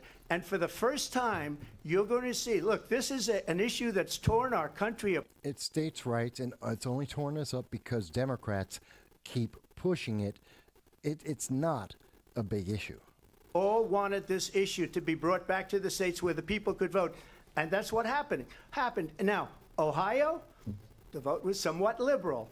Kansas, the vote was somewhat liberal, much more liberal than people would have thought. But each individual state is voting. It's the vote of the people now. It's not tied up in the federal government. I did a great service in doing. For a party that the Democrats want you to be in charge of your body, but they want the right as a federal government to control your body. Where it is legal to kill a baby after it's born. Madam Vice President, I want to get your response to President Trump. Well, as I said, you're going to hear a bunch of lies, and that's not actually a surprising fact. Let's understand how we got here. Donald Trump hand-selected 3 members of the United States Supreme Court. We got here because Democrats, even with a supermajority under the Obama administration, did not codify Roe v. Wade. That's how we got here. It has nothing to do with Donald Trump. They had 52 years to make it a law. They never did because they like the argument. They don't want the solution. That is the fact. It's not Orange Man bad. It's Democrats don't care. Let's be honest. Of a crime of violation to their body does not have the right to make a decision about what happens to their body next. That is immoral. What about the body of the baby? It's not the woman's body, it's the baby's body. Doesn't that baby have a right to life? Democrats never want to talk about it. That's why they call the baby a fetus. They do not want to talk about this. Around our country, you want to talk about this is what people wanted? Pregnant women who want to carry a pregnancy to term, suffering from a miscarriage, being denied care in an emergency room because the healthcare providers are afraid they might go to jail, and she's bleeding out in a car in the parking lot? She didn't want that. Her husband didn't want that. A 12 or 13-year-old survivor of incest being forced to carry a pregnancy to term? Did not Trump just say he believes in the exceptions a woman's life to incest? Didn't he just go over and say that, and all 85% of all Republicans agree with that? Did he not? She's not listening to what he said. If Donald Trump were to be reelected, he will sign a national abortion ban. Understand, in his He said he won't.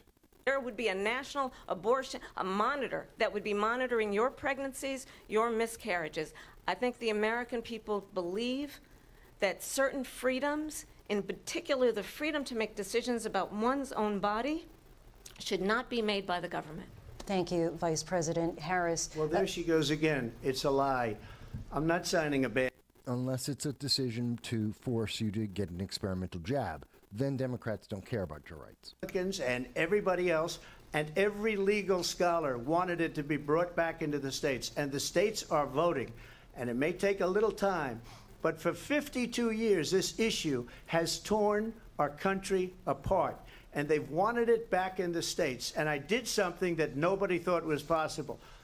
The states are now voting. What she says is an absolute lie. And as far as the abortion ban, no, I'm not in favor of abortion ban, but it doesn't matter because this issue has now been taken over by the states. Would you veto a national abortion ban if it came Well, to I your won't desk? have to because, again, two things. Number one, she said she'll go back to Congress. She'll never get the vote. It's impossible for her to get the vote, especially now with the 50-50, and essentially 50-50 in both Senate and the House. She's not going to get the vote. She can't get the vote. She won't even come close to it. So it's just talk. You know what it reminds me of? When they said they're going to get student loans terminated, and it ended up being a total catastrophe. The student loans, and then her, I think probably her boss, if you call him a boss, he spends all his time on the beach. But look, her boss went out and said, we'll do it again. We'll do it a different way. And he went out, got rejected again by the Supreme Court. So all these students got taunted with this whole thing about this whole idea, and how unfair that would have been. Part of the reason they lost to the millions and millions of people that had to pay off their student loans. They didn't get it for free, but they were saying it's the same way that they talked about that they talk about it. It does sound like, so far, I think Trump is dominating. Has said that you would veto it if it did come to your desk. Well, I didn't discuss it with J.D. In all fairness, J.D., and I don't mind if he has a certain view, but I think he was speaking for me, but I really didn't. Look, we don't have to discuss it because she'd never be able to get it, just like she couldn't get student loans. They couldn't get student loans. They didn't even come. Well, again, Democrats didn't codify Roe v. Wade for 52 years. Why do we think they're going to codify it next year? They're not. It's just not realistic. Wonderful. Let's go to Congress, do it. But the fact is that for years they wanted to get it out of Congress and out of the federal government, and we did something that everybody said couldn't be done. And now you have a vote of the people on abortion. Vice President Harris, I want to give you your time to respond, but I do want to ask, would you support any restrictions on a woman's right to an abortion? I absolutely support reinstating the protections of Roe v. Wade, and as you rightly mentioned, nowhere in America is a woman carrying a pregnancy to term and asking for an abortion. That's not true. That's not true, and that's why New York State allows abortion up to the moment of birth. It does happen. Couples who pray and dream of having a family are being denied IVF treatment. New York, California, and many other states do have abortion up to the moment of birth. She knows this is true. She doesn't want to talk about it. Can barely afford childcare as it is, have to travel to another state to get on a plane sitting next to strangers. IVF is not a right. It is an option. It is a choice. It is a medical purchase. So, not the same thing. Of America have not, the majority of Americans believe in a woman's right to make decisions about her own body, and that is why in every state where this issue has been on the ballot, in red and blue states both, the people of America have voted for freedom. Vice President Harris, Excuse me, I thank have you. to respond. Another lie. It's another lie. I have been a leader on IVF, which is fertilization. The IVF, I have been a leader. In fact, when they got IVF is an option that individuals may choose, but again, we're talking about a hyper minority of the number of people who get pregnant and either choose to have an abortion or not. Again, very separate subject, but they're trying to mix the emotions on these issues. you should ask, will she allow abortion in the 8th month, 9th month, 7th month? Come on. Okay, would you do that? Why don't you ask her Why- that question? why don't you answer That's the problem. question, would you Because veto? under Roe v. Answer Wade, the question, you would you could veto? you could do abortions in the 7th month, the 8th month, the 9th That's month, not true. and probably after birth. Just look at the former governor of Virginia. Governor Northam. Virginia said we put the baby aside and then we determine what we want to do with the baby. President Trump, thank you. We're going to turn now to immigration and border security. We know it's She an knows issue she that's screwed important to up on that. Did you Republicans, see her Democrats, voters across the board in this country. Vice President Harris, you were tasked by President Biden with getting to the root causes of migration from Central America. In other words, borders are. Border crossings reached a record high in the Biden administration. This You past failed. June, President Biden imposed tough new asylum Look at her restrictions. face. We know the numbers since She's then have pissed dropped off. significantly. But my question to you tonight is, why did the administration wait until 6 months before the election to act? And would you have done anything differently from President Biden on this? So I'm the only person on this stage who has prosecuted transnational criminal organizations cares about your for the history. trafficking of guns. No one cares about her history. Things. And let me say that the United States Congress, including No one cares about what you did in California. This isn't about what Congress did or didn't do. What did you do as the borders are? She's avoiding the question. agents on the border to help those folks who are working there right now overtime, trying to do their job, it would have allowed us to stem the flow of fentanyl coming into the United States. I know there are some. She's blaming everyone except herself. Her job was to not allow 8 million more illegal aliens into America, and she is distracting from that. Criminal organizations for trafficking in guns, drugs, and human beings. But you know what happened to that bill? Donald Trump got on the phone, called up some folks in Congress, and said, kill the bill. And you know why? Because he'd prefer to run on a problem instead of fixing a problem. And understand, this comes at a time where the people of our country actually need a leader who engages in solutions. She has not answered the question at all, not in substance, not even in glancing at it. She's run away from it. Problem instead of fixing a problem. And I'll tell you something, he's going to talk about immigration a lot tonight, even when it's not the subject that is being raised. And I'm going to You're going to talk about race when it's not the subject that's being raised. to attend one of Donald Trump's rallies, because it's a really interesting thing to watch. Actually, I have. You will see Several. during the course of his rallies, he talks about fictional characters like Hannibal Lecter. He will talk about windmills cause cancer. And what you will also notice is that people start leaving his rallies early out of No, they exhaustion really and don't. boredom. And was I in will the tell you, the Bronx. one thing you will not hear him talk about is you. You will not hear him talk about That's not true. I've been to his rallies. That's not a true thing. believe you deserve a president who actually puts you first, and I pledge to you that I will. Vice No, she won't. Thank you. President Trump, on that point, I want to get your response. Well, I would like to respond. Let me just ask, though, why did you try to kill that bill, and successfully so? That would have put thousands of additional agents and officers on the border. First, let me respond as to the Please. rallies. She said people start leaving. People don't go to her rallies. There's no reason to go. And the people that do go, she's bussing them in and paying them to be there, and That would be in New Hampshire. them in a different light. So she can't talk about that. People don't leave my rallies. We have the biggest rallies, the most incredible rallies in the history of politics. That's because people want to take their country back. Our country is being lost. We're a failing nation. And it happened 3.5 years ago. And what's going on here, you're going to end up in World War III, just to go into another subject. What they have done to our country by allowing these millions and millions of people to come into our country, and look at what's happening to the towns all over the United States. And a lot of towns don't want to talk. Not going to be She's upset. She knows she's hurt. She knows she's in trouble. embarrassed by it. In Springfield, they're eating the dogs, the people that came in. They're eating the cats. They're eating the pets of the people that live there. And this is what's happening in our country, and it's a shame. As far as rallies are concerned, as far as the reason they go is they like what I Camera's acting say. out for a They second want to there. bring our country back. They want to make America Look at great those again. It's a very simple hyper phrase. Make America great again. She's destroying this. Look at the hyper reactions of, again, look at the emotional range, the acting that we are seeing from Kamala Harris. That isn't genuine reactions. Look at how exaggerated her reactions are.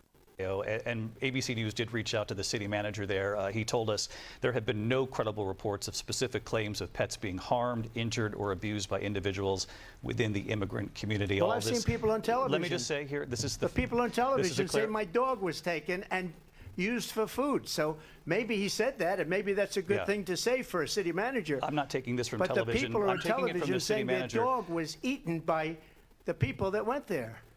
Again, the Springfield city manager says there's no evidence of that. Vice We'll President find Harris, out. I'll let you respond to the rest of what you've heard.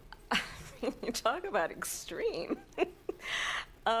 This is, I think, one of the reasons why. Just because the media doesn't tell you something doesn't mean it isn't true.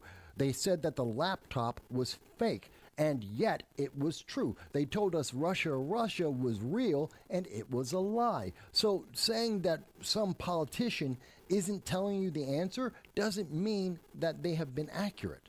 Want to really know the inside track on who the former president is, if he didn't make it clear already, just ask people who have worked with him.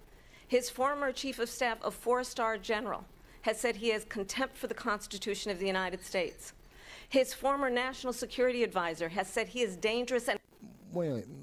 General Miley is the one who called China behind Donald Trump's back, colluding with our enemy. So some of the people she's pointing to aren't the best characters at all. to this kind of rhetoric, when the issues that affect the American people are not being addressed, I think the choice is clear in this election. President Trump, I'll give you a quick minute to respond Yeah. here. Thank you, because when I hear that, see, I'm a different kind of a person. I fired most of those people. Not so graciously. They did bad things or a bad job. I fired them. They never fired one person. They didn't fire anybody having to do with Afghanistan and the Taliban and the 13 people whose were look at her just face killed, now. viciously and violently killed. And I got to know the parents and the family. They didn't fire. They should have fired all those generals, all those top people, because that was one of the most incompetently handled situations anybody has ever seen. So when somebody does a bad job, I fire him. And you take a guy like Esper. He was no good. I fired him. So he writes a book. Another one writes a book. Because with me, they can write books. With nobody else can they. But they have done such a poor job, and they never fire anybody. Look at the economy. Look at the inflation. They didn't fire any of their economists. They have the same people. That's a good way not to have books written about you. But just to finish, I got more votes than any Republican in history by far. It's true. In fact, I got more votes than any president, sitting president, in history by far. It's also true. Let me continue on immigration. It was what you wanted to talk about earlier, so let's get back to your deportation proposal that the vice president has reacted to as well. President Trump, you call this the largest domestic deportation operation in the history of our country. You say you would use the National Guard. You say if things get out of control, you'd have no problem using the U.S. With local military. police, yes. You also said you would use local police. How would you deport 11 million undocumented immigrants? I know you believe that number is much higher. Take us through this. What does this look like? Will authorities be going door to door in this country? Yeah, it is much higher because of them. They allowed criminals, many, many millions of criminals. They allowed terrorists. They allowed common street criminals. They allowed people to come in, drug dealers, to come into our country. And they're now in the United States and told by their countries like Venezuela, don't ever come back or we're going to kill you. Do you know that crime in Venezuela and crime in countries all over the world is way down? You know why? Because they've taken their criminals off the street and they've given them to her to put into our country. And this will be one of the greatest mistakes in history for them to allow. And I think they probably did it because they think they're going to get votes, but it's not worth it because they're destroying the fabric of our country by what they've done. There's never been anything done. To be fair, can we deport all 11 million, actually 20 to 25 million illegal aliens in America at this time? Probably not. We can deport some of them. Get all of them? No, not likely, and it will be expensive, but that doesn't mean it shouldn't be done.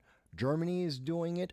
UK is doing it. They're sending them to Rwanda. It can be done in the United States. It's just not going to be easy. Overall, violent crime is actually coming down in this country. But Vice Excuse me, President the Harris, FBI they were defrauding statements. They didn't include the worst cities. They didn't include the cities with the worst crime. It was a fraud, just like their number of 818,000 jobs that they said they created turned out to be a fraud. President Trump, thank you. I'll let you respond, Vice He is President. correct Well, on I that. think this is so rich, coming from someone who has been prosecuted for Kangaroo court. crimes, economic crimes, Kangaroo court, and even Democrats agree with that. label for sexual assault, and his next big court appearance is in November at his own criminal sentencing. Democrats could have sentenced him sooner. They chose not to. Stands on the issue of what is important about respect for the rule of law and respect for law enforcement. The former vice president called for defunding federal law enforcement, 45,000 agents, get this, on the day after he was arraigned on 34 felony counts. So let's talk about what is important in this race. It is important that we move forward, that we turn the page on this same old tired slogan and address the needs of the American people, address what we need to do about the housing shortage, which I have a plan for, address what we No, you don't. to support our small businesses, No, you don't. address bringing down the price of groceries. Oh, God, you don't. But frankly, the American people are exhausted with this same old tired playbook. Vice That's not President true. Harris, thank you. Excuse me. Every one of those cases was started by them against their political opponent. And Yes. I'm winning most of them, and I will win the rest on appeal. And you saw that with the decision that came down just recently from the Supreme Court. I'm winning most of them. But those are cases, it's called weaponization. Never happened in this country. They weaponized the Justice Department. correct. Every one of those cases was involved with the DOJ, from Atlanta and Fani Willis to the Attorney General. You're right, Grace. I see your comments there. Her face is, one, she's acting. She's overemphasizing all of her emotions. And I don't think that's working for her. That may be because she's been working with Hollywood producers to prepare for tonight, but I think she's doing a bad job. The toughest of them all. A complete and total victory. 2 months ago, it was thrown out. It's weaponization, and they used it, and it's never happened in this country. They used it to try and win an election. President They're Trump, fake cases. President Trump, thank you. A really quick response here, Vice President Harris, on this notion of weaponization of the Justice Department. Well, let's talk about extreme and understand the context in which this election in 2024 is taking place. The United States Supreme Court recently ruled that the former president would Fani Willis and Letitia James have both said that they were directly targeting Donald Trump. In fact, they ran and got elected because they were targeting Donald Trump. And that's what they went after. So, yes, he has a point here. of justice against his political enemies. Someone who has openly expressed disdain for members of our military. Understand. Donald Trump has never been shown to be disdainful of the American military. Never. Because certainly we know now the court won't stop him. We know J.D. Vance is not going to stop him. It's up to the American people Vice President stop Harris. him. Thank you. Lindsay? Vice President Harris, in your last run for president. This is the one that weaponized, not me. She weaponized.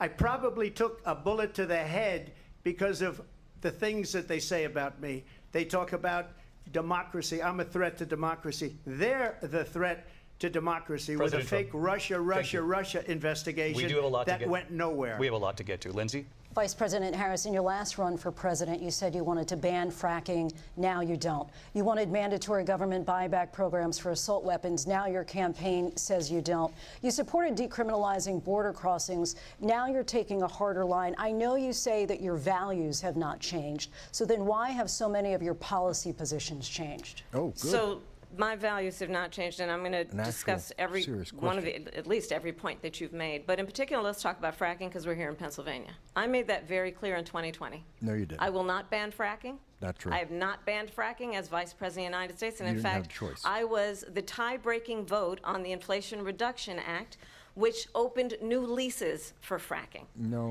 My position is that we have got to invest in diverse sources of energy so we reduce our reliance on foreign oil.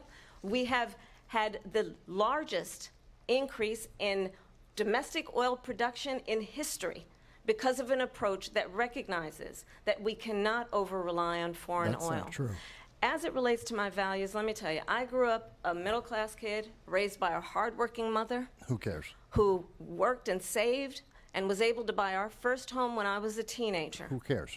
The values I bring to the importance of home ownership, knowing not everybody got handed $400 million on a silver platter and then filed bankruptcy 6 times. How many businesses did you is a open? value that I bring to my work, to say we are going to work with the private sector and home builders to increase 3 million homes, increase by 3 No, you million won't. homes by the end of my first Then term. why didn't you do it My already? work that is related to having a friend when I was in high school who was This has sexually nothing to assaulted do by with her why you stepfather. flip-flopped.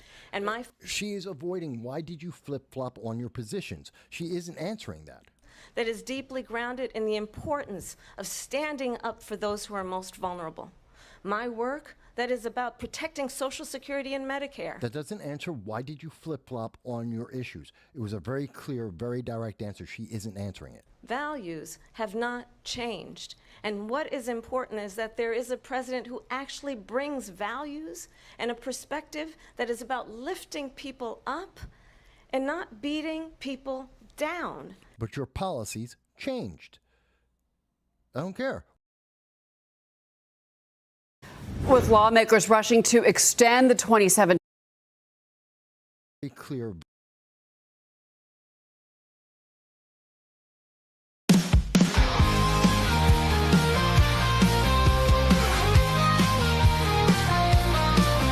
There's a dragon on the wire, breathing digital flames. No sound bites allowed is the name of his game. With a coffee in one hand and his puppy on his lap, cigarettes curling, smoking his political trap. Michael Vass roars through the screen, he flies, painting red and blue skies with his fiery cry. He's the world's watchdog, calling out the bluff.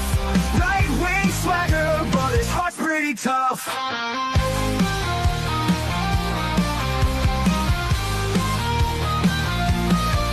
He's a Republican dragon with his truthful flight. Fights the battles unseen in the shadows of the night. From policy to passion, he breaks it all down, giving a voice to the voiceless, wearing his crown. Caffeine-fueled mornings, the smoke curls dance. Puppy at his feet, giving life one more chance. Through algorithms and bias, he cuts straight and clear. Michael's roar echoes in the hemisphere. Michael Vass roars through the screen, he flies, painting red and blue skies with his fiery cry. He's the world's watchdog, calling out the bluff. Right-wing swagger, but his heart's pretty tough.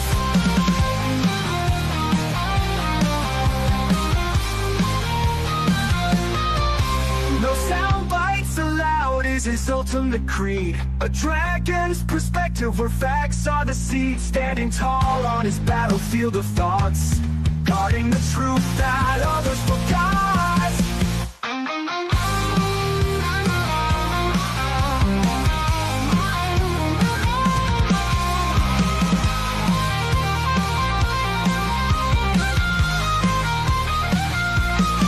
Michael Vass roars through the screen, he flies. Hello, everyone. We are back, and thank you for being patient with my puppy as I had to give him a walk. I love it. It's very interesting. When I was talking about the 100 days, when I was showing the evidence about the executive orders, when I was talking about what's happening with Iran and what's happening in Canada, all of a sudden, our channel, which is run on a commercial grade internet connection that we do not have problems connecting week after week after week, suddenly we were given over 60 interruptions. 60.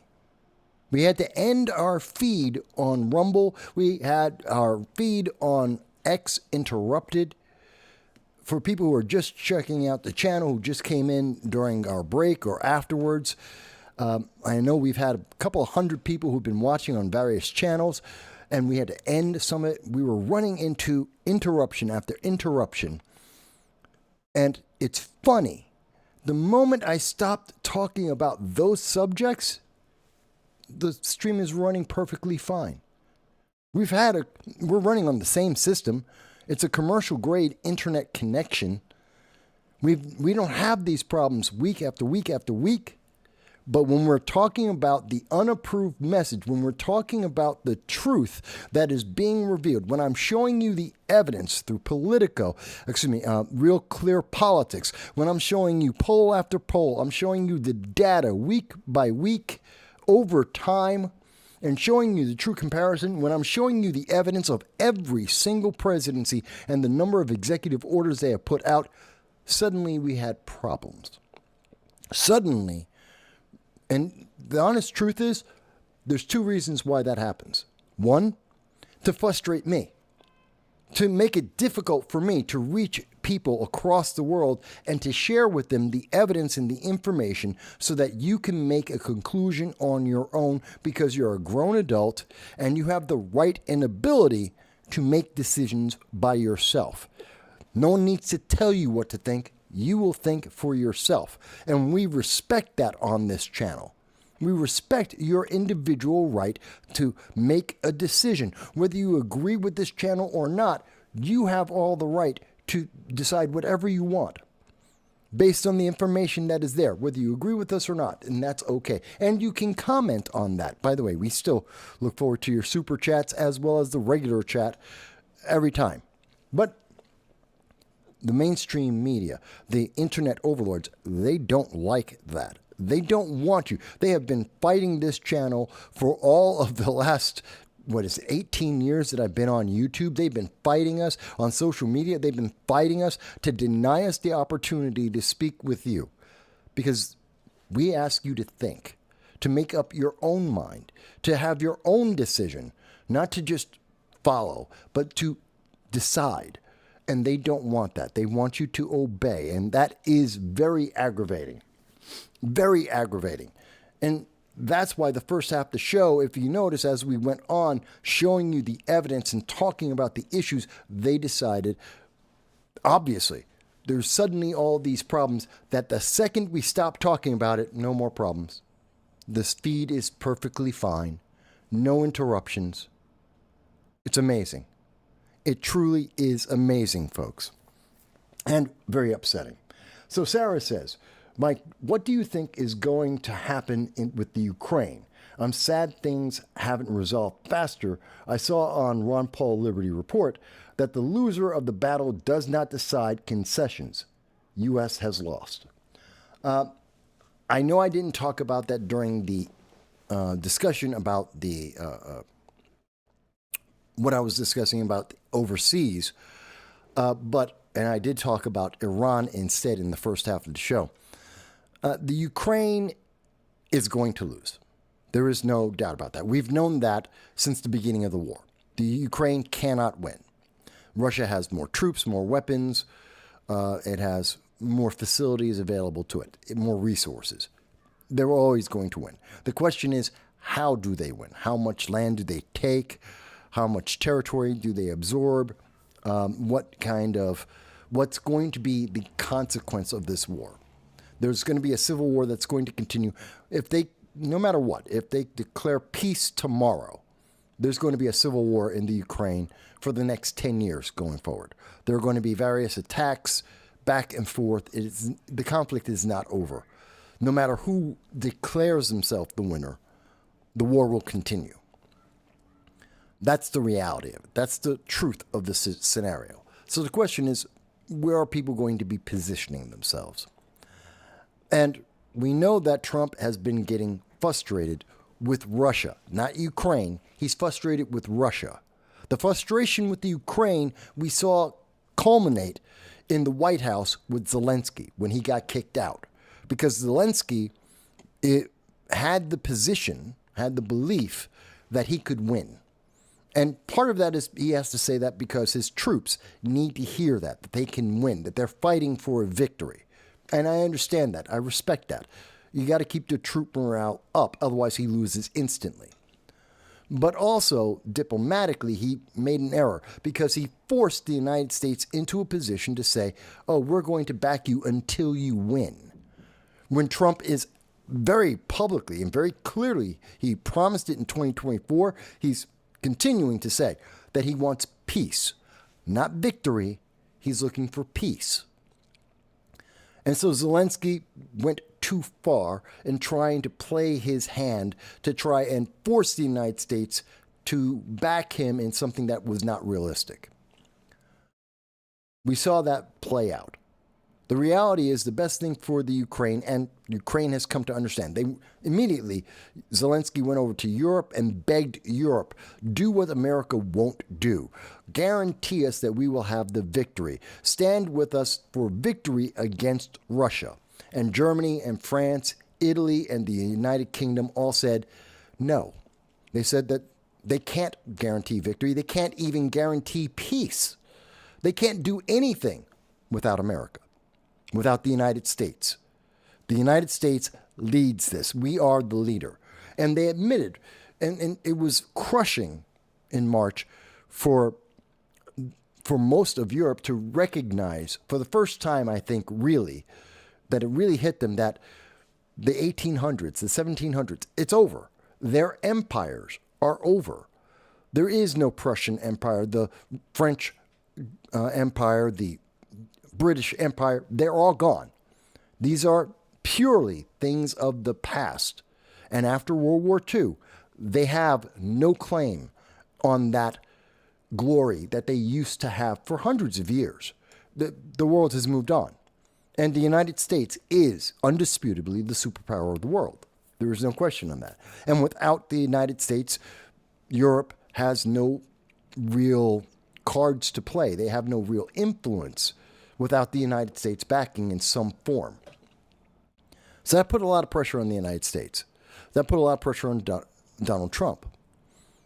And Donald Trump, for his part, once he got Zelensky in line, and we can see now, based on the conversations with the Pope and the way Zelensky has been speaking since the European Union told him nothing happens without America, he has come to realize and he has changed his tune, and he's now more amenable to the fact that there's going to be compromise, that Ukraine is going to lose some of the land because Russia has conquered it, that they're going to have a lesser status than they used to in terms of minerals, in terms of farming, in terms of fertilizer and uranium.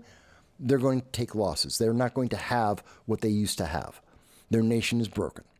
And because of so many people dying, their nation's going to remain broken for a couple of generations. That's a fact. Doesn't matter if you like or dislike Ukraine or Russia, doesn't matter. These are just facts as they exist. That's the reality.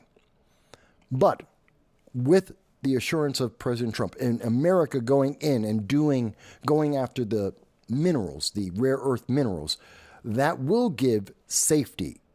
That will be backed up by Europe. It will be backed up by Europe. But the critical factor, the United States, is the key. In having our civilians in the Ukraine, they're going to have to build infrastructure for anything to work. They have to build the infrastructure so that we can get to the rare earth minerals that we can then use, which will also stimulate the economy of the Ukraine and the United States. It will help them deal with the post-war depression that happens to most nations after major conflicts, and it will build up their infrastructure, so they can teach kids, have electricity, so that they can have safety. That's going to be a big thing for them. So Ukraine has, on their side, they've calmed down largely. Russia, though, knows, in seeing this conflict and seeing what happened to Zelensky, and that Zelensky played his wild card and lost. And he lost not just to the United States, he lost to Europe as well. That Ukraine has literally, Zelensky backed the Ukraine into a corner, and there was nowhere for him to go. And Putin saw that and said he's been taking advantage of that. He's been using that to delay the conversation about peace talks, about ceasefire, which he was earlier. If you look at February, he was more interested in getting something done sooner when it was not clear what Europe would do, what Britain would do, how far the United States would go. Once that was clearly defined and Ukraine was backed into a corner and had no choices anymore, well, that meant all the cards, all the chips were in the hands of Putin. Whether you like him or not doesn't matter. That's the reality. And so he decided to use that to his advantage to delay the talks so that he could press even harder with his military to take even more land so he has more to negotiate over, so that he can gain more of an advantage in the negotiations. And that's been annoying Trump. And thus Trump has said that, he'll walk away from the talks altogether if these two can't get their act together, if they don't get serious about peace, about ending the war. Not to say that Russia has no claims or that Ukraine have no claims that they can legitimately make in this discussion. They do. They both have their points of view and they have their agendas, both of them. But that's not what Trump is looking for. That's not what America is looking for. In fact, that's not what the world is looking for. We just want the war to end, which will help end the global famine that has been happening since 2022, because Ukraine is one of the bread baskets of the world. It's where a third of all the fertilizer in the world comes from. This has affected the globe in terms of famine, which has increased the price of food for everyone across the planet. It's rare earth minerals is another factor there. So and trade has been affected. So this is ending the war. Every nation wants it for different reasons. Almost no one wants it because they think Ukraine is a good country. The government of the Ukraine is a good government, that it's not corrupt. No one cares about that. It's about everything else, all the consequences. So America hasn't lost, but we have run into roadblocks. At the moment, the roadblock is because of Putin taking advantage of the prior roadblock, which was Zelensky.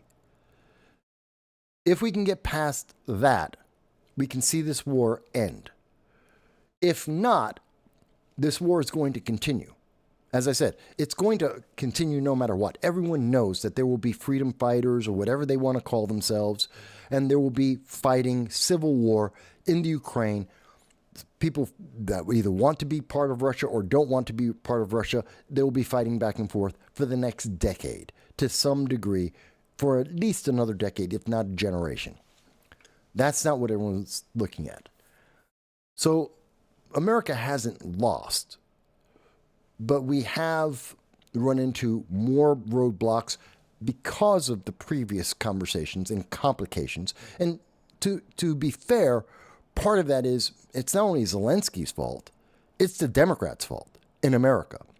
Because before Zelensky went to the White House and caused the incident that put him into a corner where he has no leverage, he met with Democratic members of the United States Congress. He met with Chuck Schumer and Nancy Pelosi, AOC, all of them. He met with them, and they said, no, force Trump to agree to what Biden agreed to. Force him, embarrass him in front of the American people. Force him to make a decision that will back you forever in this war, that you will have a forever war partner in the United States.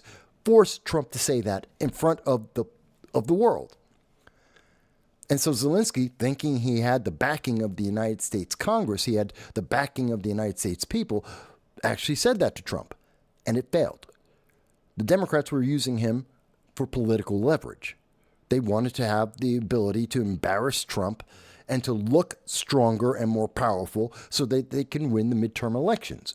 They wanted to assert their power, their positions on the Trump administration, and it failed.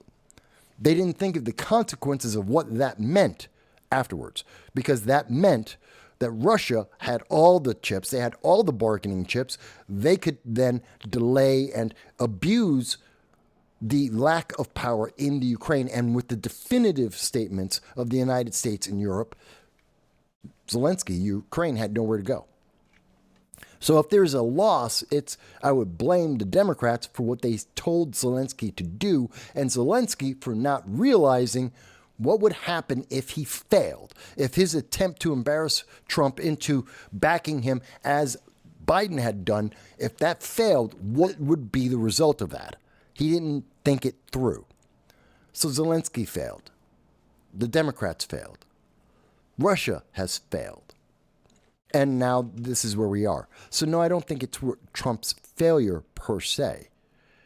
Obviously, he is failing to move the peace process forward, but he's the moderator. He's not the one involved. It's not America's war. We're not fighting.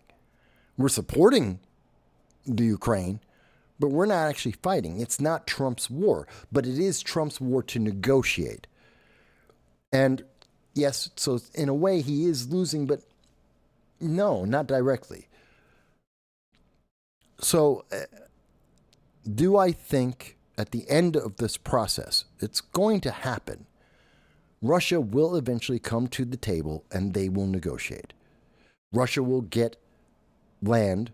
They'll get the western portion of the Ukraine, which will connect to the southern portion of the Ukraine, which includes the Crimea.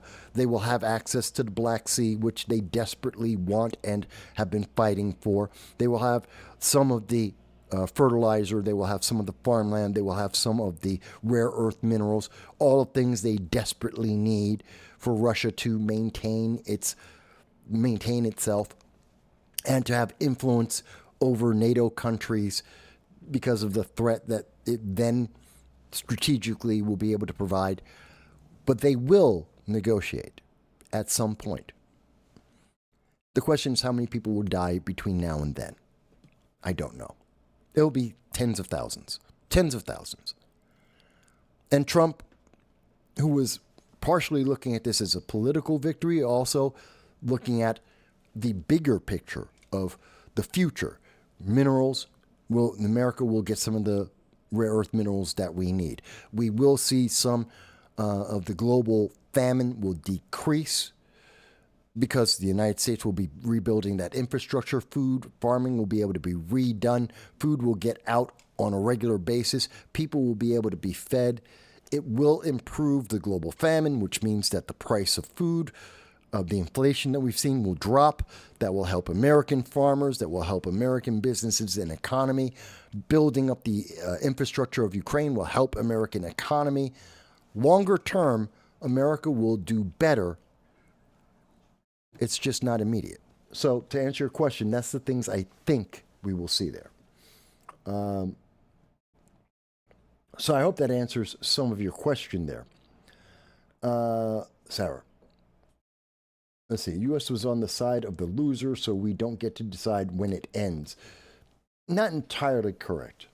Now, I don't agree with America's on the side. We're not on the side of the loser. Under Biden, we were. Under Trump, not so much. Trump is a hands-off. He doesn't want.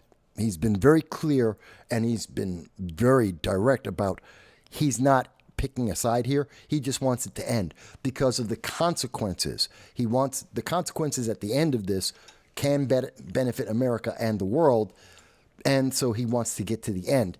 He's not per se picking a side. So I don't think we're on the loser side. We're not on the winner side either. IC has joined us. Hello, IC. Glad to see you here on my channel. I hope you'll enjoy the conversation. Let me see. Sarah says, I think I remember hearing Larry say that from now on, Ukraine will have, and she means Larry Sharp, a friend of mine. Larry said that Ukraine will have to invite a huge number of immigrants in to compensate for all those people they have lost. He's not wrong. Again, Ukraine has lost at least a generation of young men, of families, at least a generation, possibly two. They have to rebuild. They can't build the infrastructure themselves. They don't have the resources. They don't have the people. They don't have the technology. They're going to have to rely on the United States and the European Union heavily to rebuild their nation, rebuild their population. They have to take in refugees to a certain extent to get that rebuilding, that infrastructure rebuilt. That's true. As well as they just need time for the next generation to grow, grow up and then have kids. They just need time. It's going to take them at least 2 generations to recover from this war, possibly 3. That's realistic. Let's see. Icy says, Mike's channel got really messed up earlier. Yeah, I know. So, with that said, let me move forward. And we've covered a lot of ground, so I hope that answers some of your questions there, Sarah. And I'm always happy to hear questions, by the way, for everyone in the audience. This is a conversation. Every Sunday, we're having a conversation. It's not just me. I'm picking out some of the topics that I think are interesting, but it's not just what I want to say. It's what you have to say and questions that you have. And I will give you my opinion on various issues that you have a question about. You may or may not agree with them, but I hope you understand the reasoning that I'm providing on why I say the things I say. It's not just, oh, Mike's a Republican. No. It's not just Mike's a conservative. No. There's a reason for why I hold the positions I have based on the facts that we have available. It's one of the reasons why when I make predictions, about 80% of the time, I'm right on the predictions I make, because I'm not looking at it as left or right. I'm looking at the data, I'm interpreting the information that we have available, and then looking at that. Now, in the first half of the show, of course, we were talking about Iran and the U.S. having conversations. We were talking a bit about the 100 days of Trump. We were looking at the executive orders and whether or not Trump has more executive orders than anyone else. And honestly, the executive orders have not been that outside the realm comparatively to what we've seen in the past with many other presidents, including Dwight Eisenhower, including FDR, Teddy Roosevelt, Abraham Lincoln, even Ronald Reagan. Not that extreme. When we look at the history, if we're looking at the news media, it's the worst thing that's ever happened and no one's ever done this before. That's not the reality. That's not the truth. And we showed you also the polling, the data that we can see about where is America standing. Not one poll. We showed you all the major polls and what the data says from looking at all the polls coming from the left, the right, the center, everyone. Where does America stand? And quite honestly, it's better than what we've seen in the past under President Trump and comparable to Obama and Biden, if not better. So that's the reality. But we're seeing a lot of bias. That being said, I'm going to continue. We're going to move the show forward and talk a little bit about, wait a minute. There I am. Okay. We're going to talk a little bit about Carmelo Anthony. And I think this is important. Now, we haven't really talked much about this case. We know that, and as I was saying before we went to the break, and I had to walk my dog, who's 14 years old, so he feels better now. We were talking a little bit about it. Carmelo Anthony, 2 high school students, were at a high school competition between schools. One student walks into a tent of his opposing school, okay? The opposition team, that was their tent. He walked into that tent. The kids in that tent, they're there to support their team, their school, didn't like someone from the other side being there with them. They asked him to leave. Some would say very forcefully, asked him to leave. The one student pulls out a knife, stabs the other in the chest, kills him, and that's where we are. As it turns out, Carmelo Anthony is the kid from the opposing school. He was the one who had the knife. He brought the knife to the event, and he's the one who used deadly force. According to all eyewitness testimony so far that we have available, according to all information that we have available, there was no reason for deadly force. None. And there seems... It's coming out now that there is video of the event. I don't know for sure. I cannot confirm that. I have not seen that. I am being told that the video that does exist of the event has been restricted. It is not available for the public. I think it's important that the public does see this, because it will answer some of the things we're about to show you that I think are dividing America and are being used to divide America. See, because Kilmar Anthony is black and the kids that died are white, well, now it's become a race issue. This isn't a race issue. There's nothing racial about this. There's school competition, absolutely. There's the sad fact that kids are more prone to violence, deadly violence, today than, say, in 2000s. Not so much. The 90s were probably worse. The 70s were worse. We had school-on-school fights. I mean, I remember when I was growing up in the 1970s, 1980s. I remember when Evander Childs High School, a mostly black and Hispanic high school, would get into school fights. Entire school would fight against Columbus High School here in the Bronx. Columbus High School being mostly white, Italian, Jewish, Greek at the time. And so there was that racial divide. The 70s were very racial in America and in New York City. And so we saw that. And that died down by the 90s, and now it's been coming back over the last 20 years. Carmelo Anthony is an example of the cheap political hype being used to divide America. And I mean exactly that. It's cheap political hype to divide America. Yes, Fran. Excuse me, Jen. What? We were just outside. You're going to have to wait a little bit. Yes, I'll take you, but I need a little bit longer. Yeah. Sorry, folks. My dog's been having problems. We've been out like 5 times this morning. He's having a health issue. I don't know what it is. And it seems to be continuing. I don't know. We thought it was fine.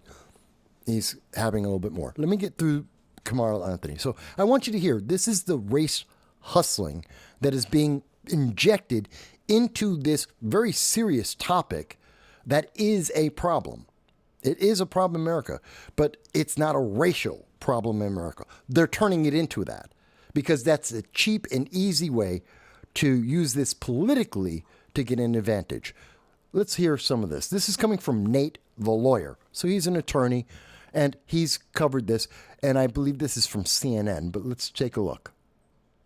Keep your hands to yourself. That's what needs to be taught here. Keep your hands to yourself, which can be applied to Carmelo Anthony. He's the one with the knife. If he kept his hands to himself, we wouldn't have dead students. But that's not what he means. Keep hearing. And to tell this young brother to give up your seat, give me your seat. Okay, you see, he's instantly turned it racial. Keep your hands to yourself. Okay, both sides of this, both high schools, both students, this applies to them both equally. Keep your hands to yourself. There would have been no fight. But he's come into an opposing school's tent at an event. They're very much supportive. They're competitive. He's told to leave. Again, he could have got up and left because he's in a place where they didn't want him. It's not because of race, it's because of schools. And if they had kept their hands and he just left, nobody dies.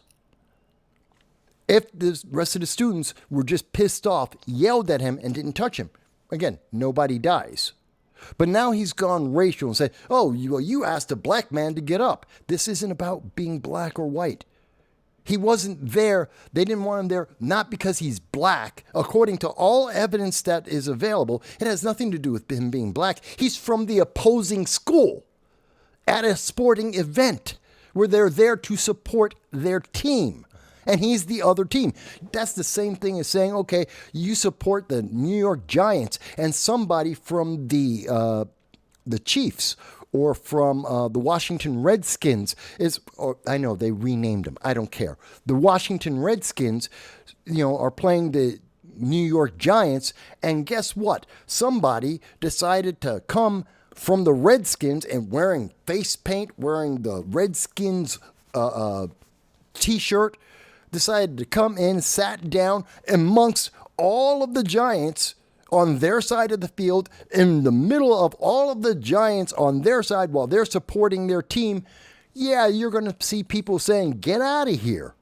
Go away. Same thing with the Yankees playing the Dodgers. You can go with basketball, whomever. I don't know anything about, I don't care about basketball. Any of that. Same difference. The Knicks versus the Chicago Bulls, same thing. It's not racial, but they're making it racial. Yes. I'm going to tell you about it in a minute. Yes. Calm down. We were just outside, Con. Calm down for a minute. This ain't no damn Rosa Parks era. You just can't go to a young black man and say, give up your seat. Yes, you can say that to a black man. You can say that to a white man. You can say it to an Asian man. You can say it to a Hispanic man. Yes, you can say that. Given the context, are you saying it because of their race or are you saying it because of something else? He's making this racial because it's cheap. He is trading in race right now, where race isn't the factor. That isn't the reason why this became. And maybe because of other people hearing this, they make other people in their reactions and interactions more racial. This is going to make the next time something like this is happening, whether someone's sitting down on a bus or playing music or in a subway or a sporting event, they're going to make this racial. It's not. But that escalates the feelings and that escalates the situation itself. He is race hustling right now. And that's not helping America. Let's see what else he has to say here. He had a right to sit there. And so that brother had his back of the bus moment and refused to give up his seat. And it's not about back of the bus. This wasn't racial. He's not Rosa Parks. This isn't 1950s America. It's not 1960s America. It's 2025. It has nothing to do with that racism. I lived through that racism in the 70s, at the end of the 80s. I lived through that. I know how people were reacting at that time. That's not the world we're in 2025. This young man on the screen right now, he wasn't alive when we were going through the reactions to Rosa Parks, to MLK. I was born at the end of that process. I was born 2 days after MLK got assassinated. I lived through the 70s as we were readjusting as a nation. This isn't what he's talking about. He has no idea what he's talking about. it cost that young white kid his life. Oh, sorry. And so because he wants to make it about race, that cost the white kid his life. No, it didn't. It was because Kilmar Anthony had a knife and made the decision for deadly force. That's what cost the life. And that's not racial. That's a decision. It's not racial. Going on. Then Anthony told him, oh, well, now you have to punch me. Punch me and see what happens. What he's trying to do, in my opinion, is escalate this situation to justify what he is already made up in his mind. I think that this is wrong as well. Again, you're presuming things we don't know for a fact. And I think that, again, the quartering has gone too far here. I think he's gone way too far. But this is important. This is way too important for anyone to just gloss over. All right, folks. So you've heard my family's come over. They've mentioned my dog is not feeling well. He needs to go back out. I just wanted to get through that really quick. I'm going to take my dog back out. My dog is very important to me, obviously. So I'm going to get him. I'm going to make sure he's okay. I'm going to check on him right now. I am going to ask for your indulgence, folks, to bear with me. I'm going to bring you back to the debate between Donald Trump and Kamala Harris. I'm going to let that play for a little bit as I take care of my dog, find out what's wrong with him. It shouldn't take too long, like 15 minutes, maybe 20 minutes. I apologize. I know there's a lot of stuff we want to talk about, but I do have to take care of my puppy. He's very important to me. He's been with me for all of his life, 14 years. So I got to take care of him. I will be right back. I apologize. I just wanted to get through Camilla Anthony. I will be back. I look forward to seeing all your comments. Please bear with me. Very direct answer. She isn't answering it. Values have not changed. And what is important is that there is a president who actually brings values and a perspective that is about lifting people up and not beating people down. But your policies changed. I don't care about your values. Your policies changed. Why? The strength is not in beating people down, it's in lifting people up. I intend to be that president. President Trump, your Well, first of response? all, I wasn't given $400 million. I wish I was. My father was a Brooklyn builder, Brooklyn, Queens, and a great father, and I learned a lot from him. But I was given a fraction of that, a tiny fraction, and I built it into many, many billions of dollars, many, many billions. And when people see it, they are even surprised. So we don't have to talk about that. Fracking, she's been against it for 12 years. Defund the police, she's been against that forever. She gave all that stuff up very wrongly, very horribly, and everybody's laughing at it, okay? They're all laughing at it. She gave up at least 12 and probably 14 or 15 different policies. Like, she was big on defund the police. In Minnesota, she went out. Wait a minute, I'm talking now, if you don't mind, please. Does that sound familiar? Ooh. She went out. She didn't like that. She went out in Minnesota and wanted to let criminals that killed people, that burned down Minneapolis, she went out and raised money to get them out of jail. She's pissed She now. did things that nobody would ever think of. Now she wants to do transgender operations on illegal aliens that are in prison. This is a radical left liberal that would do this. She wants to confiscate your guns, and she will never allow fracking in Pennsylvania. If she won the election, fracking in Pennsylvania will end on day one. Just to finish, one thing so important in my opinion. So I got the oil business going like nobody has ever done before. They took, when they took over, they got rid of it, started getting rid of it, and the prices were going up the roof. They immediately let these guys go to where they were. I would have been 5 times, 4 times, 5 times higher, because you're talking about 3.5 years ago. They got it up to where I was because they had no choice, because the prices of energy were quadrupling and doubling. You saw what happened to gasoline. So they said, let's go back to Trump. But if she won the election, the day after that election, they'll go back to destroying our country, and oil will be dead, fossil fuel will be dead, we'll go back to windmills, and we'll go back to solar, where they need a whole desert to get some energy to come out of it. You ever see a solar plant? By the way, I'm a big fan of solar, but they take 400, 500 acres of desert soil. Trump, we have a These lot are of not good issues things that we for the have to get environment, to. as We're she out of time. understands. Thank you. Lindsay, thank you. We have an election in just 56 days. And I want to talk about the peaceful transfer of power, which, of course, we all know is a cornerstone of our democracy, and the role of the president in a moment of crisis. Mr. President, on January 6th, you told your supporters to march to the Capitol. You said you would be right there with them. This has nothing to do with America. What played out at the Capitol that day, the officers coming under attack. Aides in the West Wing say you watched it unfold on television off the Oval Office. You did send out tweets, but it was more than 2 hours before you sent out that video message telling your supporters to go home. Is there anything you regret about what you did on that day? You just said a thing that isn't covered. Peacefully and patriotically, I said during my speech, not later on. Peacefully and patriotically. And nobody on the other side was killed. Ashley Babbitt was shot by an out-of-control police officer that should have never, ever shot her. It's a disgrace. But we didn't do this group of people that have been treated so badly. I ask, what about all the people that are pouring into our country and killing people that she allowed to pour in? She was the border czar, remember that. She was the border czar. She doesn't want to be called the border czar because she's embarrassed by the border. In fact, she said at the beginning, oh, I'm surprised you're not talking about the border yet. That's because she knows what a bad job they've done. What about those people? When are they going to be prosecuted? When are these people from countries all over the world, not just South America? They're coming in from all over the world, David, all over the world. Okay, he is correct, but he is dodging a bit. Let's be honest. He is dodging a bit on this. People are going to be prosecuted. When are the people that burned down Minneapolis going to be prosecuted? Or in Seattle? They went into Seattle. They took over a big percentage of the city of... That's the Chaz. Capitol Hill Autonomous Zone. Autonomous zones are insurrectionists. The president, you were watching it unfold on television. It's a very simple question as we move forward toward another election. Is there anything you regret about what you did on that day?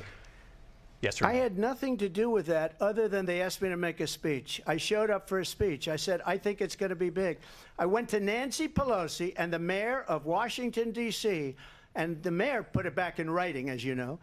I said, you know, this is going to be a very big rally or whatever you want to call it.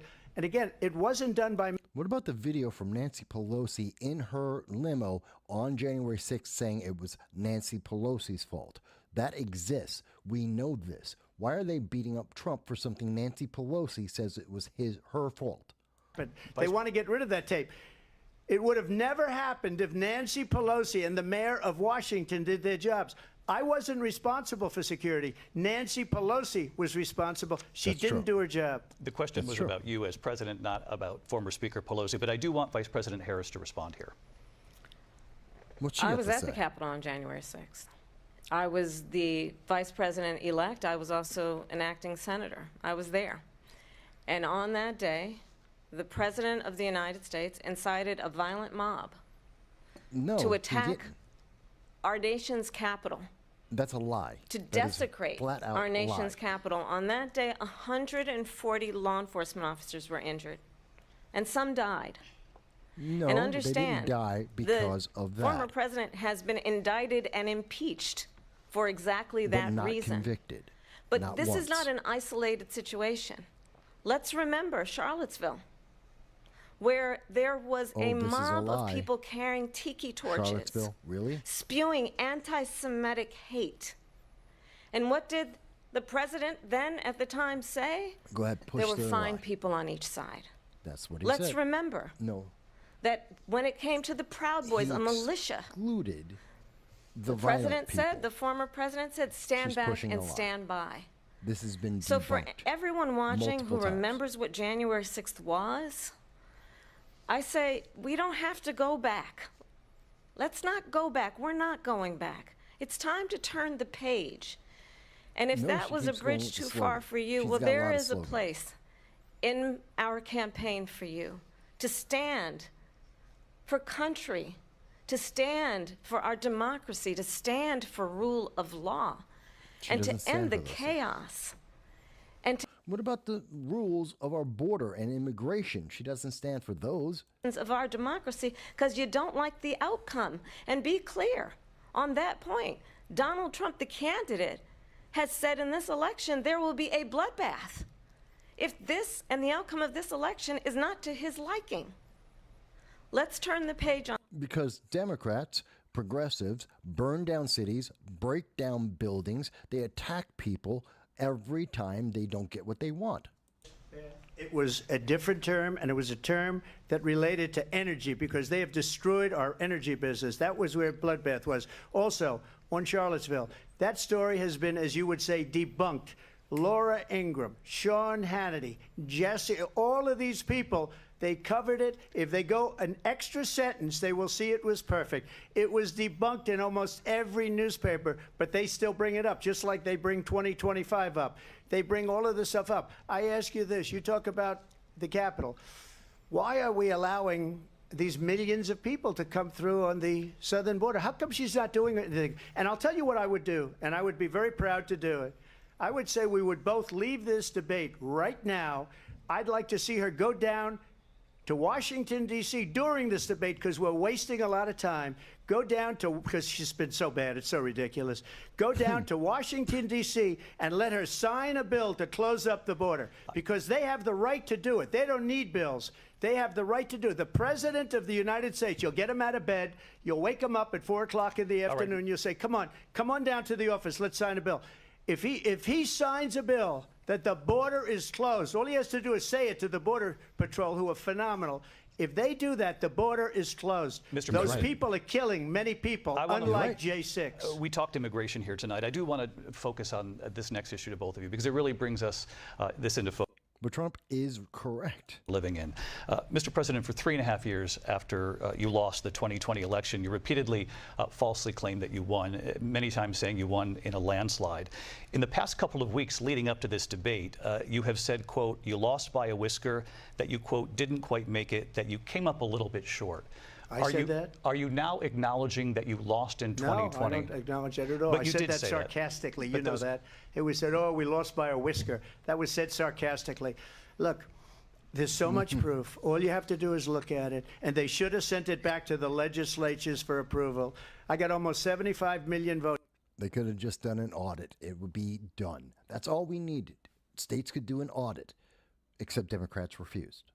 The election, people should never be thinking about an election as fraudulent. We need two things. We need walls, and we have to have it. We have to have borders, and we have to have good elections. Our elections are bad. And a lot of these illegal immigrants coming in, they're trying to get them to vote. They can't even speak English. They don't even know what country they're in practically. And these people are trying to get them to vote. And that's why they're allowing them to come into our country. I did watch all of these pieces of video.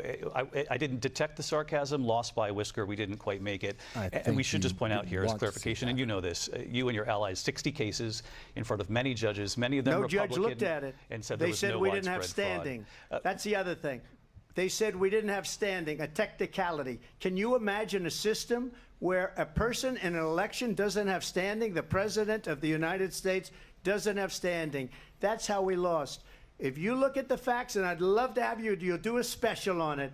I'll show you Georgia, and I'll show you Wisconsin, and I'll show you Pennsylvania, and I'll show you. We have so many facts and statistics, but you know what? That doesn't matter because we have to solve. And none of those states did an audit. Old news. And the problem that we have right now is we have a nation in decline, and they have put it into decline. We have a nation that is dying, David. Mr. President, thank you. Vice President Harris, you heard the president there tonight. He said he didn't say that he lost by a whisker. So he still believes he did not lose the election that was won by President Biden and yourself.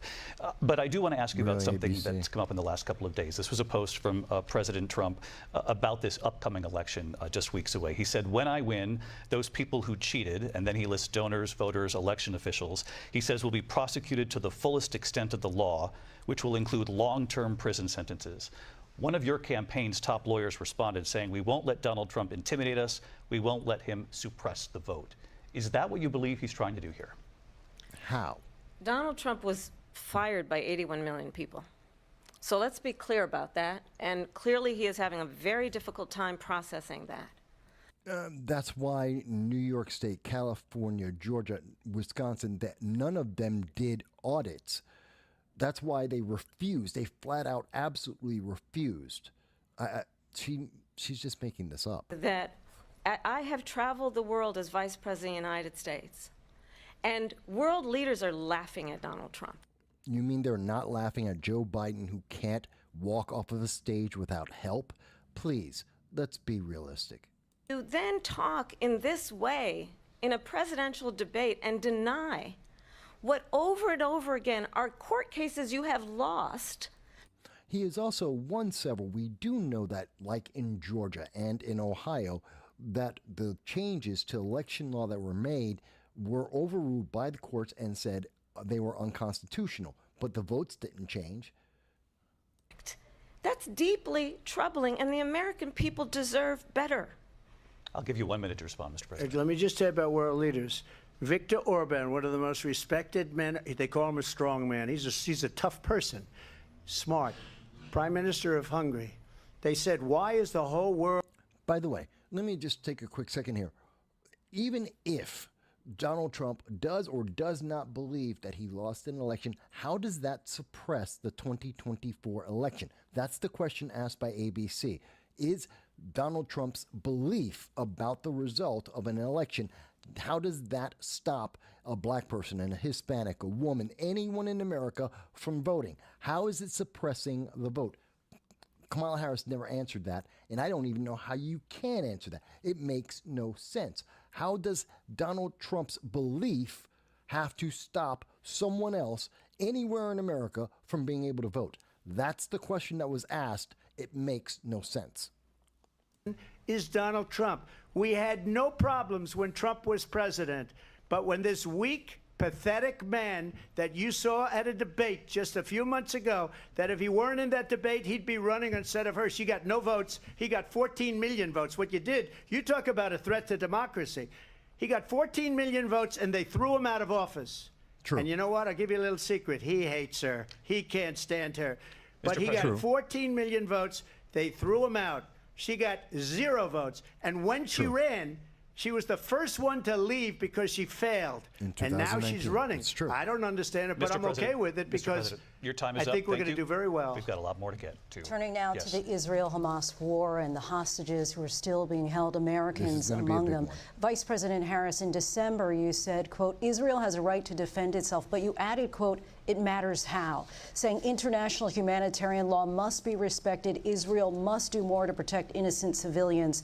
You said that 9 months ago. Now an estimated 40,000 Palestinians are dead. Nearly 100 hostages remain. 20,000 of those Palestinians are Hamas. They're fighters. In the making. President Biden has not been able to break through the stalemate. How would you do it? Well, let's understand how we got here. On October 7, Hamas, a terrorist organization, slaughtered 1,200 Israelis. Many of them young people who were simply attending a concert. True. Women were horribly raped. And so absolutely, I said then, I say now, Israel has a right to defend itself. We would. 22 Americans taken hostage. And how it does so matters. What about the Americans? Because it is also true, far too many innocent Palestinians have been killed. What about the Americans? Screw the Palestinians. Children, what mothers. about the Americans? What we know is that this war must end. Why didn't she mention the Americans? End immediately, and the way it will end is we need a ceasefire deal and we need the hostages out. And Hamas has to say yes, that's it. Around the clock on that. Work around the clock, also understanding that we must chart a course for a two-state solution. Why doesn't she do that now? And you can't have two states when one of them wants genocide, which is Hamas. Israel, and in equal measure for the Palestinians. But the one thing I will assure you always, I will always give Israel the ability to defend itself, in particular as it relates to Iran and any threat that Iran and its proxies pose. She just lost Dearborn, Michigan. Must have a two-state solution where we can rebuild Gaza, where the Palestinians have security, self-determination, and the dignity they so rightly deserve. President Trump, how would you negotiate with Netanyahu and also Hamas in order to get the hostages out and prevent the killing of more innocent civilians in Gaza? If I were president, it would have never started. If I were president, Russia would have never, ever, I know Putin very well, he would have never, and there was no threat of it either, by the way, for 4 years, have gone into Ukraine and killed millions of people when you add it up, far worse than people understand what's going on over there. But when she mentions about Israel, all of a sudden, she hates Israel. She wouldn't even meet with Netanyahu when he went to Congress to make a very important speech. She refused to be there because she was at a sorority party of hers. She wanted to go to the sorority party. She hates Israel. Yes. If she's president, I believe that Israel will not exist within 2 years from now. And I've been pretty good at predictions, and I hope I'm wrong about that one. She hates Israel. At the same time, in her own way, she hates the Arab population because the whole place is going to get blown up. Arabs, Jewish people, Israel will be gone. It would have never happened. Iran was broke under Donald Trump. Now Iran has $300 billion because they took off all the sanctions that I had. Iran had no money for Hamas. They have taken over a dozen sanctions off because they wanted the Iran nuclear deal. And they are spheres of terror, horrible terror. They had no money. It was a big story, and you know it. You covered it very well, actually. They had no money for terror. They were broke. Now they're a rich nation, and now what they're doing is they're spreading that money around. Look at what's happening with the Houthis and Yemen. Look at what's going on in the Middle East. This would have never happened. I will get that settled and fast, and I'll get the war with Ukraine and Russia ended. If I'm president-elect, I'll get it done before even becoming president. Vice President Harris, he says you hate Israel. That's absolutely not true. I have my entire career and life supported Israel and the Israeli people. He knows that. He's trying to, again, divide and distract from the reality, which is it is very well known that Donald Trump is weak and wrong on national security and foreign policy. It is well known that he admires dictators wants to be a dictator That on is day not one, known according at to all. himself. That is what. It That's is a well feeling that known Democrats have. that he said That's not of known. Putin that he can do whatever the hell he wants and go into Ukraine. That is not correct. It is well known that he said when Russia went into Ukraine, it was brilliant. But Putin went into the Ukraine under the Biden-Harris administration, not the Trump administration. That these dictators and autocrats are rooting for you to be president again. But these dictators and autocrats didn't do anything under the Trump administration. They did it under the Biden-Harris administration, if not the Obama-Biden administration. Who you have worked with have told me you are a disgrace. That is why we understand that Now we she's trying have to have a get president who Trump's is not emotions. She's trying consistently to get him weak emotionally and active. wrong on Vice national President security, Harris. including the importance of upholding and respecting in highest regard our military. Vice The President. disgrace line was about trying to get Trump emotionally involved, to attack him. Or national security by allowing every nation last month for the year, 168 different countries sending people into our country. Their crime rates are way down. Putin endorsed her last week, said, I hope she wins. And I think he meant it, because what he's gotten away with is absolutely incredible. It wouldn't have happened with me. The leaders of other countries think that they're weak and incompetent, and they are. Yes. They're grossly incompetent. And I just ask one question. Why does Biden go in and kill the Keystone Pipeline and approve the single biggest deal that Russia's ever made, Nord Stream 2, the biggest pipeline anywhere in the world going to Germany and all over Europe?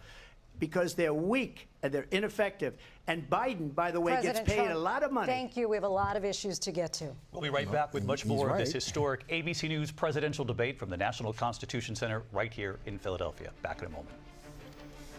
Okay, so they're going to a quick break.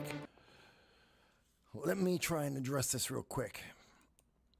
So what we have seen so far, I think, has been very clear. We've seen that Kamala Harris has been dodging a lot of the questions. She's been trying to make it about Orange Man bad, but she hasn't qualified it. She didn't want to answer about whether or not the economy was better under Trump, because empirically the answer is it was. She doesn't want to say, well, if her plan about Gaza is so much better, why is Biden not using her plan? Why aren't they doing that? Why didn't they get the hostages back already? She doesn't want to answer that. She's trying to distract away from that. She's trying to say that Trump, most people, most reasonable people agree that the Trump administration, Donald Trump was railroaded by New York State, Letitia James, by Fannie Willis, by Alvin Bragg, that those were made up charges just to attack a political opponent. Most people have agreed with that across America,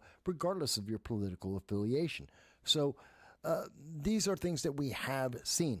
To say that Donald Trump is weak, these are countries that were terrified that there would be World War III.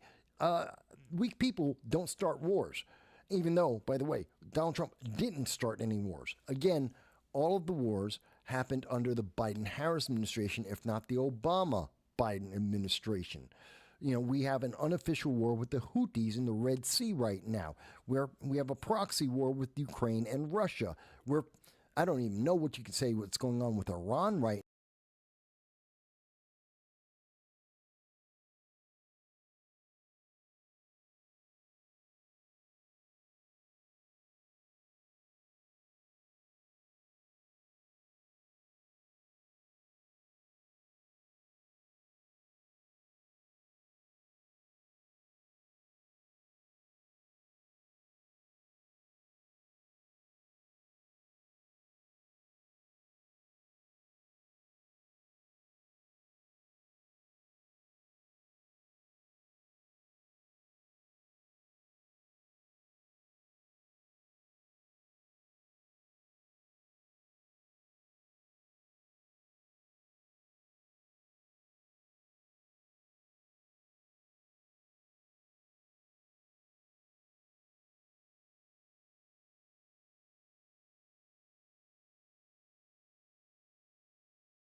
Oh my God.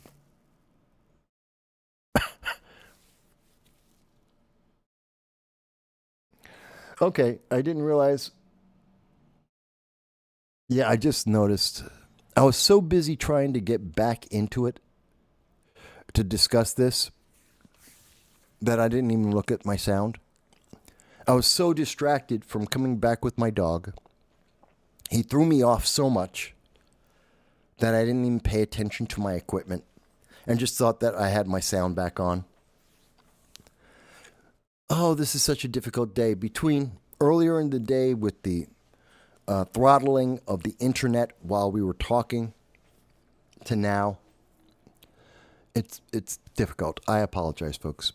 I made sure I was on the screen. I didn't check the sound. Okay, to sum this up, the problem is equity. Everyone who is reading lips, you know exactly what I was saying, but I'll sum this up briefly.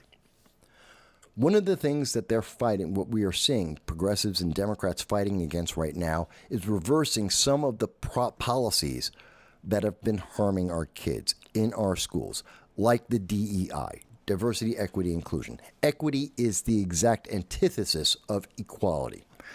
Equity limits an individual. You can only gain as much as someone gives you. You can have only as much freedom as someone allows you. You can only make the choices that they provide for you. You don't get more than that. That's what equity effectively does. It is not equality. It is not an equal opportunity to succeed. The outcome has already been decided. Someone has already chosen the outcome you're going to have. And we see this affecting our kids in our schools. In 2014, the Obama-Biden administration put out a letter, a memo, to the education department, which rightfully should be and is being removed, that said, you have to teach, this is going to be ingrained into our schools, that the outcome has already been decided. And you cannot punish students, minorities, out of proportion to the makeup of the school. So as the example I was just explaining, if you have one white kid, you have one Hispanic kid, 3 black kids who all are they did something to get expelled. They destroyed property, they attacked the teacher, they got into fights in the school, whatever they did, doesn't matter. But each of the students are up for being suspended or expelled. Well, because there's one white kid, because there's one Hispanic kid, there's 3 black kids, you can only punish one of the black kids. The other 2, you have to let them go. You can't punish them because it's not equitable. It's not the same. But each of them have done the same problem. And it doesn't matter if it's black kids or Hispanic kids or Asian kids. It doesn't matter what the proportion is. They could be male or female. It doesn't matter. The answer is, well, because there's only one white kid and there's only one Hispanic kid, or just one of each of the other 2 groups, then the majority that are committing that same act, that has the same penalty, only can be placed on one of them. 2/3 of them will get away with bad behavior, with possibly criminal behavior. You cannot punish them. And instead, you just have to allow it to exist in your school and ignore it. That's equity. That is equity. 5 students get into a fight each with a teacher. One of them's white, one of them is black, 3 of them Hispanic. You can only punish one of the Hispanic kids. 2 of those Hispanic kids that attacked that teacher, they're going to have to be left alone. You have to ignore the crime, the actions that they took. That's what the Obama administration said, because that was equity. They had already decided the outcome. And that's just like what we see with prison reform and justice reform. It doesn't work. Social justice, it doesn't work. It's the same reason why we have the revolving door in our criminality right now, because we taught these kids this. And now the Trump administration is trying to reverse that. And he's being called a racist. It's racist. How dare you treat all the black kids the same as everyone else? What do you mean we have to enforce it? It's not equitable. No, but it is fair. That is, they all broke the same rule. They're all being treated the same way. If one would be suspended for that problem, all of them get suspended. If one would be expelled, they all get expelled. It's not based on how many of them did this or what the proportion in the population is. It's you did this, you suffer the same penalty. Because justice doesn't care about proportions or populations. It cares about this is the law. These are the rules. Full stop. Democrats don't want that. Progressives don't want that. They want you to bend the rule for some people and not others. And that creates the problem that we have, like with Carmelo Anthony. That's where the problem comes in. Because now we start treating people different. Some people are special. Other people are less special. And therefore we have divisions, and that's where the race traders come in, and they then use the emotions behind it, saying, see, this is racist.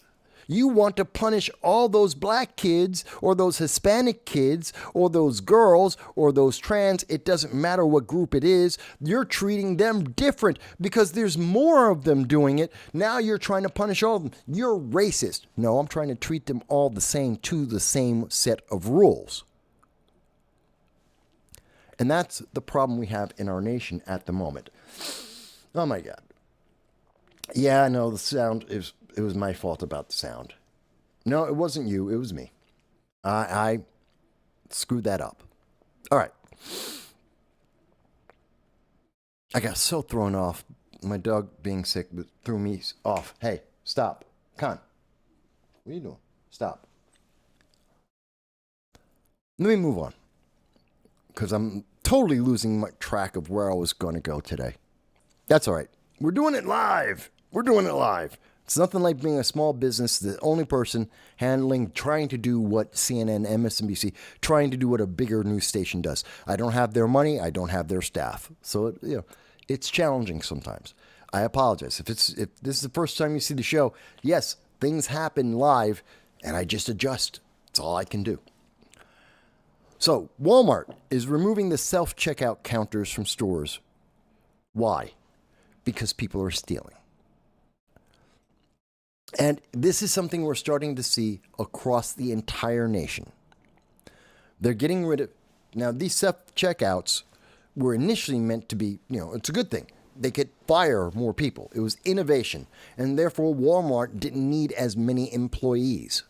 So they fired a bunch of people. And they installed these computerized systems. So it's bad for the economy. A bunch of people got fired. But they thought, well, this will work because everyone will be honest. Except we've not been teaching our kids to be honest. As I just showed you with 2014 from the Obama administration, we taught the kids equity. And then we had things like Gavin Newsom over in California, where he taught even more equity. It's okay if you rob stores, at least as long as it's under $1,000. He had that for years. They were saying that after 2020, because it was mostly applying to poor neighborhoods, poor incomes. So this affected poor white people. It affected black people, poor black people. It affected poor Hispanic people. And they would go into stores, into CVS across the nation and mostly in California. They would go in and they'd steal under $1,000. They'd take everything, $500, $800 worth of clothing, of food, of razor blades, whatever they can get their hands on. They'd just fill their pockets full, jackets full, right in front of everyone. They'd walk in with garbage bags and just scoop in handfuls of items and steal them and walk out the door.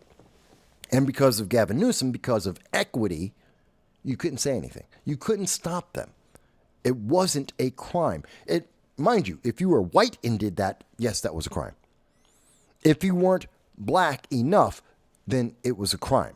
If you did this in a neighborhood that wasn't impoverished, then it was a crime. So it's equity. They've already decided the outcome. But of course, going along with that came with the consequence that, CVS closed 17 locations throughout California because it's not profitable. Everyone's stealing everything. They can go in every day, take $500 a day out of the store, just walk on out with it. They can't afford that. They closed their stores over and over again. And it wasn't just CVS. It was Walmart and many of the other stores. They had the same problem. And similar things were happening across the entire country after 2020. Because equity, you can't punish them. Why? Well, they're black, or they're Hispanic, or they're a protected group. They could be trans, they could be gay, they could be women. You can't touch them. It's equity. The law doesn't apply to them the same as everyone else, according to the left, according to progressives and Democrats. That affected Walmart.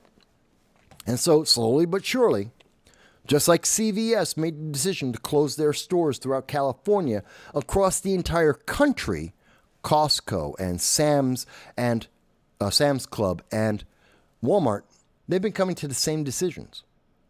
They can't afford this. Because it's one thing to have everyone treated the same under the law, but it's entirely different when you have equity. And in many of these bluer than blue states, we've been getting equity. And that means they lose money. And that makes it hard for them to keep their employees. It makes it difficult to keep the stores open. In fact, in many places, they don't want to keep the stores open. So instead, they're pulling out these self-checkout counters, which you would think, well, that's good. That means there's going to be more employees. They're going to hire more people. Except the shoppers are upset. They're saying it's racist.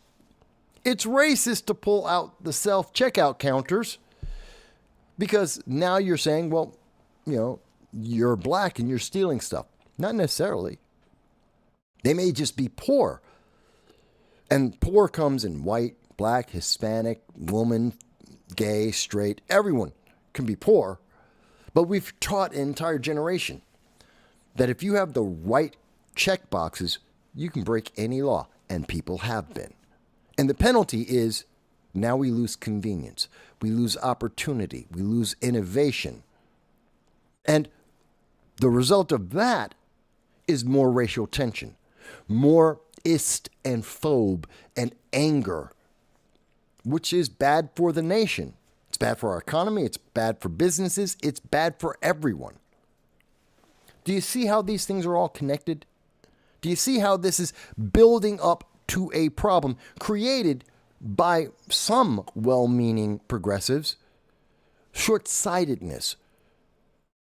People not thinking it through. And in trying to correct this by saying, no, DEI isn't the biggest problem in America. In fact, it's creating more problems by its existence. We're destroying our industries because of DEI, having unqualified individuals in some positions that they shouldn't be. We've seen that with airline pilots. We've seen that with writers in movies. We've seen it across industries of every type that we can name. And again, not everyone who is hired, who happens to be a minority, is DEI hire, but some of them are. And they take down everyone with them. Everyone gets labeled with that same asterisk because you could be a DEI hire. Was Ketanji Jackson Brown picked because she was the best Supreme Court justice? Absolutely not. That's definitive. That's a fact. Joe Biden put limitations on and said, no, he can only pick a Democrat who's black and a woman. Well, that's a lot of limitations. And then they added in the limitation, and she has to be younger. Can't be someone older. Can't be someone who's in her late 50s and 60s. It's got to be younger.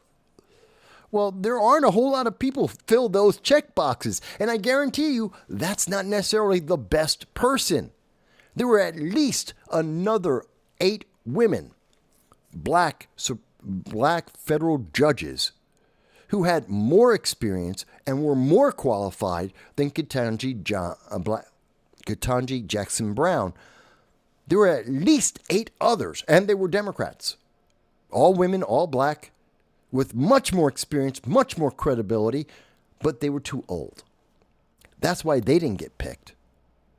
Now, even if he picked one of those, would they be the best candidate? Not necessarily. Because again, we have all the limits on there because got to serve equity. Is that good for America? We don't have the best person. We have the best person filling in the check boxes. That doesn't mean we've got the best Supreme Court justice.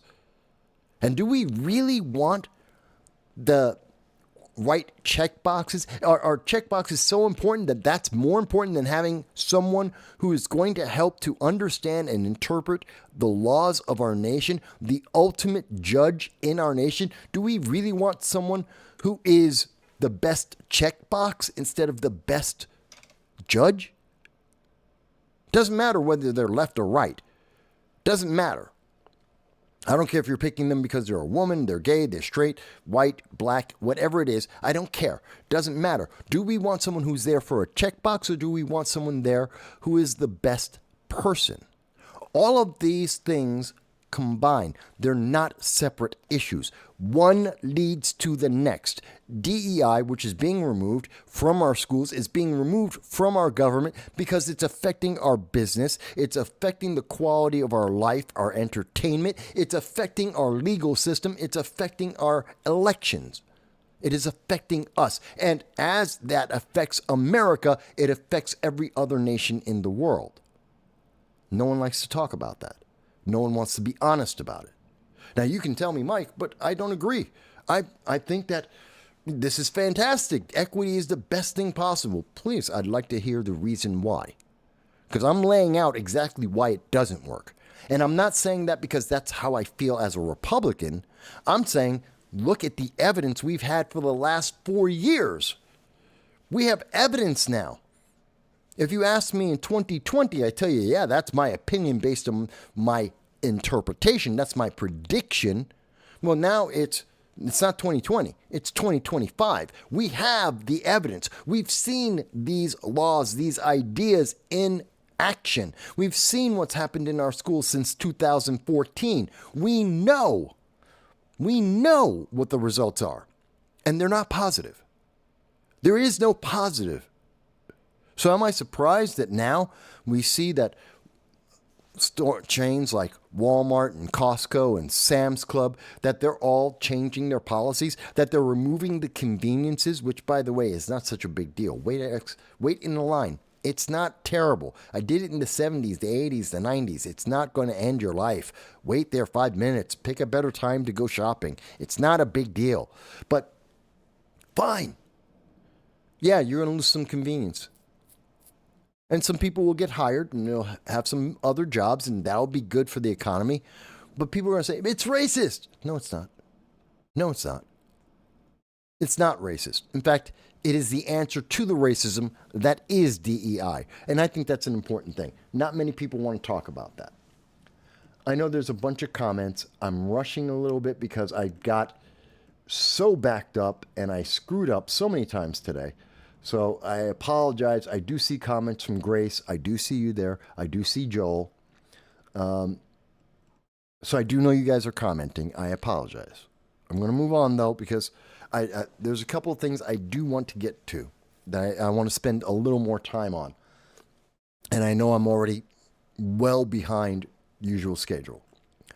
But I'm going to get to the comments. And if the Super Chats come in, I'm still going to, of course, address the Super Chats. But I want to try and get this right. Let's talk a little bit about immigration. Well, I'm going to talk a little bit about the immigration, RFK Jr., and the judges, the federal judges that have been arrested. Let's try and deal with that. So, you're seeing today, news is coming out, you're probably seeing it right now, that the federal government is deporting immigrants who are moms, who have children. And the left is upset right now because these illegal immigrants, who are moms, had kids in America, anchor babies. That's what we call them. That's what they are. The illegal alien comes into America. They have a baby. That baby is, of course, born on American soil. Therefore, they're an American citizen. And under the Obama administration, under the Biden administration, well, we can't kick out the mom and keep the kid. Of course not. We're going to keep the family together. And we're not going to tell the mom to take the kid out of America because the kid's an American citizen. This is the logic of the Obama administration, the Biden administration. So we have to keep the illegal parent here and the kids, and they get to stay in America, even though the mom is the one who broke the law on purpose, and the mom is the one who had the baby on purpose to make sure that she couldn't be removed. Except there's one thing that's missing in that logic. You can deport the mom and tell her to take the kid with her. It's her child. You're not splitting up the family. You're just sending them back to the mom's country. The mom made the choice. She made the choice to have both to be a criminal and to get pregnant and have the kid in America. She thought that would let her stay in America. That's not a reason to stay. The kid's an American citizen. No one's denying that. No one's trying to take that away. The kid can come back. The kid still gets the same blue passport, and throughout the kid's life, they can always come back to America. They can always go to an American embassy. There's nothing that requires that kid must be raised in America. We as Americans want our kids to be raised with our families. Same thing, except the mom is a criminal. And equity would say, well, no, you can't remove her. Well, the law says we do remove her because she's a criminal. And she committed the crime first. She didn't have the kid and then committed a crime. No, she committed the crime first, and she used the kid as an excuse to not be punished by the law. That's unfair. That's an imbalance of justice. That is a problem. And the answer to that problem is what we're seeing right now, mass deportation. You are the criminal. The fact that you had a kid after the fact doesn't change your initial crime. You get deported. Take your kid with you. Now, you would think that all the leftist rights groups would be happy with that. We're not breaking up a family. The family is staying together. The mom gets to keep her kids. Except the mom leaves America because she has no right to be here. Because she has broken the law and she needs to be punished. Because she's a drain on the system. And every illegal alien is a drain on the system. Again, I say, if illegal aliens aren't a drain on the system, why is New York, Boston, Chicago, Baltimore, L.A., why are all the major cities where the illegal aliens are going to, why are they all going bankrupt? If the illegal aliens aren't a drain on our system, why are the infrastructures being destroyed everywhere that we see illegal aliens accumulating? Because they are a drain on the system. There's just no two ways about that. That's the reality. So these kids have to go with their parent. Hey, Peace Logic, I see you too. And so what we're seeing now is the ACLU, the American Civil Liberties Union, the National Immigration Project, and other groups are all pissed off. How dare you have these parents, these illegal aliens, deported and take their kids with them? How dare you do that? Well, we could just keep the kids. Oh, but you can't break up the family. You're right. We're not trying to break up the family. Take your kid with you. Oh, no, you can't do that either. Yeah, but they broke the law. And we know they broke the law. And many of these people in this article are parents that already had deportation notices. This one case, they're talking about a mom who has a 1-year-old child. She was targeted for deportation before she had the 1-year-old child. Before she got pregnant, she was a target of deportation because she's an illegal alien. She had the baby to anchor her to America. And the answer is no. You were already supposed to be gone. You knew the risk. You knew that if you stayed in America, if you got pregnant, you still are a target for deportation. You've already gone through the court system. There's already been a decision made. You're going to be deported. You got the baby so that we wouldn't do that. Well, the answer instead is no, take the 1-year-old with you and get out of our country. You're not supposed to be here. And you can never come back. The baby can come back anytime it wants. Baby is an American citizen. They can always come back. No one has denied that the children who were born on American soil, they're American citizens. No one said they can't come back. But the parents, no, they don't get that right. They gave that up. They knew the risk. They thought they wouldn't get caught. They thought they wouldn't be punished. And now we're changing that. And the left is losing their minds. How dare you do this? How can we do this to these parents? Because those parents made the choice. They knew what they were doing. They did it on purpose. They knew they were breaking the law. And they broke the law on purpose so that they could get away with the crime that they had committed. Now, some people will say, but Mike, we should be focusing on the violent criminals. We can. We can do two things at once. Yes, I want to see we know there's at least 650,000 violent criminal illegal aliens in America. That doesn't mean all the other illegal aliens aren't criminals too. Yes, they are. They've all broken the law. Every single illegal alien starts with, you broke the law. You are a criminal. You all need, by law, they should all be deported. Full stop.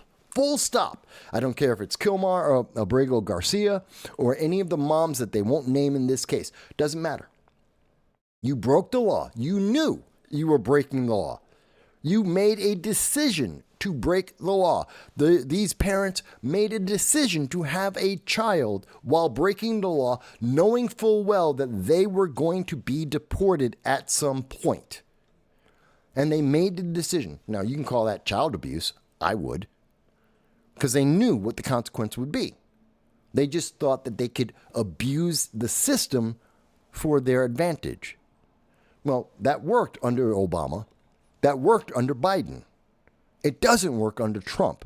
And it shouldn't work for anyone under any president because the law is very clear. And the law doesn't say, unless we feel bad for the mom. That's not what the law says. Unless the mom decides to have a baby after the fact, after the crime, so that, she can't be punished. Now we can't punish her because now she's a mom. She was a single person before, but now she's a mom. We can't punish a mom. Yes, you can. Same thing with the dads. Could punish them too. And people say, but maybe they could have left the kid with someone else who's already in America.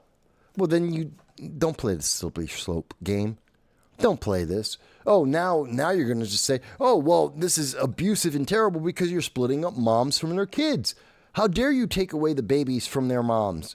Yes, it was left with another parent in America, but the mom's not there. You can't take moms away from their kids because that's the game that we've already seen Democrats and progressives play. They've already used that argument. If you separate the parents from the kids, they'll blame you for separating the family. If you deport the entire family, they blame you for deporting the family. I'm sorry, you can't have both sides of that argument. Because at the core, there is a root law that says you're an illegal alien. You need to be deported. Peace. Okay, let me go back to some of the comments here, if I can. Peace says, I would argue it's their choice. It's hard to fault a parent for wanting a good life for their children. I disagree with you, Peace. And respectfully,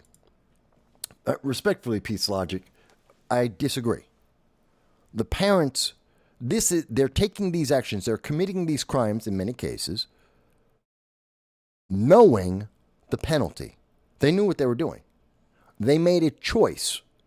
They thought that this was the way to not be punished. That isn't the way crime works. Look, if someone goes out right now, don't care color of skin, doesn't matter. An American citizen goes out and they burn a Tesla vehicle. They go to jail. That's arson. You commit arson, you go to jail. Period. You rob a bank, you go to jail. Full stop. Does anyone say, wait a minute, you can't take that person, male, female, whomever it was, they robbed the bank. You can't put them in jail. They have a kid. No one would think that. You can't say, oh, you have that crack dealer who's an American citizen, that person overdosed because they sold them fentanyl and they overdosed. You can't punish them. They have a kid. Yes, I can. Someone stabs someone in the middle of the street. Let's think about Dwayne Brooks. That's it. Dwayne Brooks took a car, ran through a parade full of people.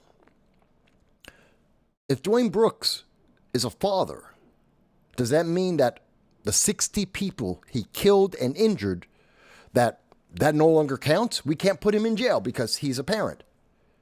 Oh, no, that doesn't work. We still punish him because he made a choice to drive a car through a parade full of people and try to kill some and to try and kill many others. So he goes to jail. Doesn't matter if he had a kid or not. No one's going to stop him and go, you can't put him in jail because he has a kid. No one cares. Same thing applies. It's the same thing in this situation. Whether it's murder or larceny, robbing a bank or arson, or illegal activity, breaking into the country. You made a choice. The penalty is not our fault. Saying that I'm a parent doesn't excuse you for committing a crime. It does not. And I know, yes, the illegal aliens want the best life possible for their kids. I can appreciate that. That's why we have a legal system that allows them to declare asylum before they enter America. We have a legal system that allows people to become legal migrants. We have a system in place. And you may say, but Mike, the system isn't good enough. Great. Talk to your member of Congress. Talk to your senator. Let's change the laws. Write a new law.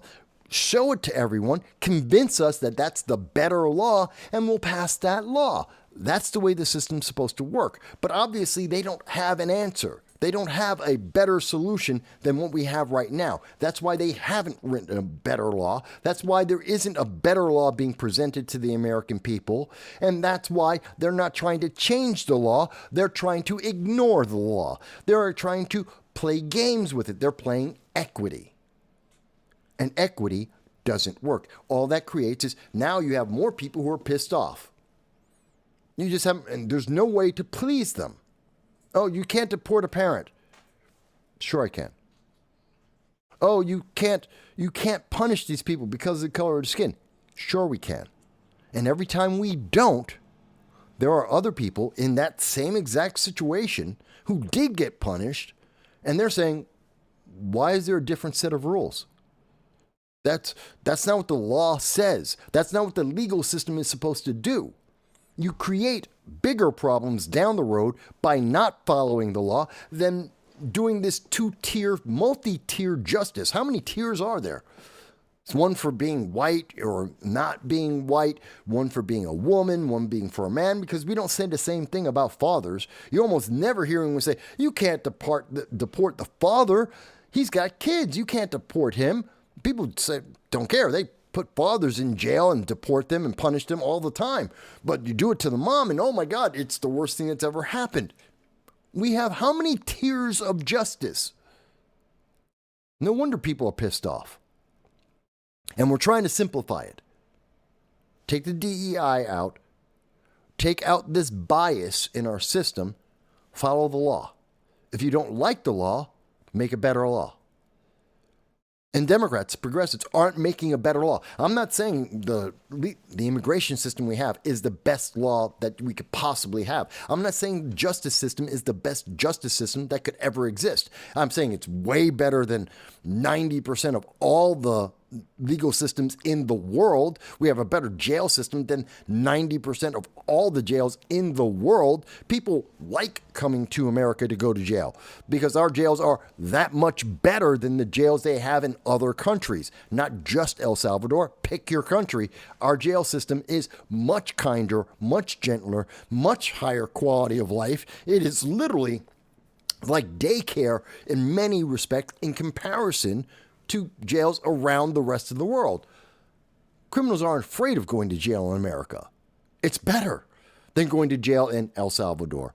or in Chile, Argentina, Brazil, Angola, in Botswana, name your country. It's way better to be in jail in America than those countries. Pakistan, India.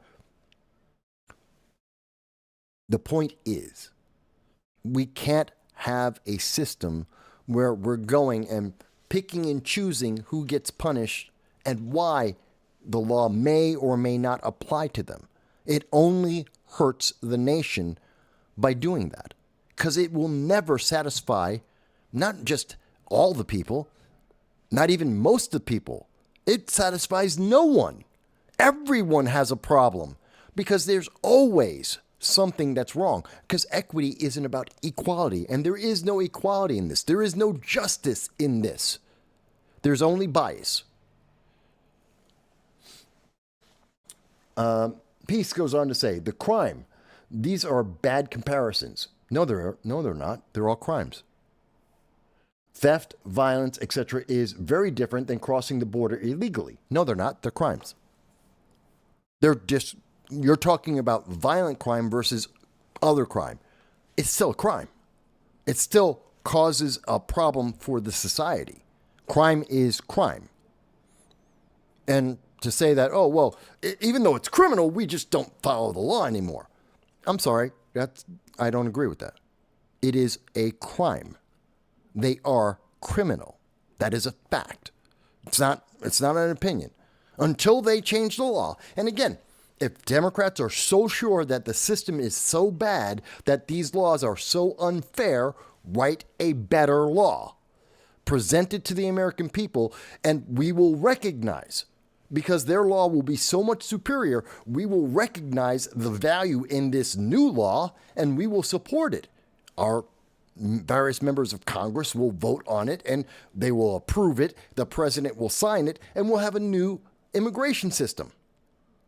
But they don't have that. They've had the opportunity to do that for decades. My entire lifetime. Let's be more general even more fair. Since Obama, the day Barack Obama walked into office, January of 2009, he had a super majority. He could have passed anything he wanted. For the first year and a half, he could pass any legislation that he wanted. Democrats could have put in front of him anything. They decided to only pick Obamacare, but they could have passed any law. They could have just had a factory just ramping out every wonderful progressive idea that they had in their heads, and they could have presented it to Obama. He could just sign and sign and sign. They had a super majority. No one could have stopped them. They could have changed the law in immigration under the Obama administration in 2009. All the way until the middle of 2010, they could have changed the system at any second. Except the American people didn't want it, because they didn't present anything to the American people. They didn't have an argument that made sense to the American people, and they knew it.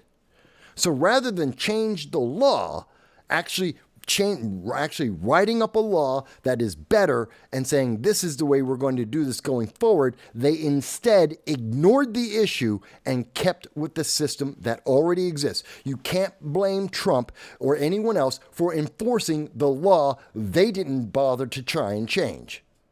And you can't tell me they couldn't change it because Obama had a supermajority for a year and a half. Yes, they could have changed it. They could have changed anything they wanted to.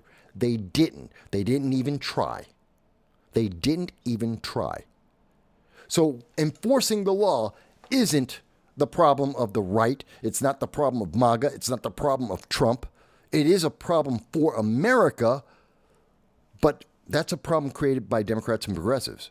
And yes, it is more fair to treat those illegal aliens as the criminals that they are, because not to do so is a penalty against the American people, our society, our economy, our justice system.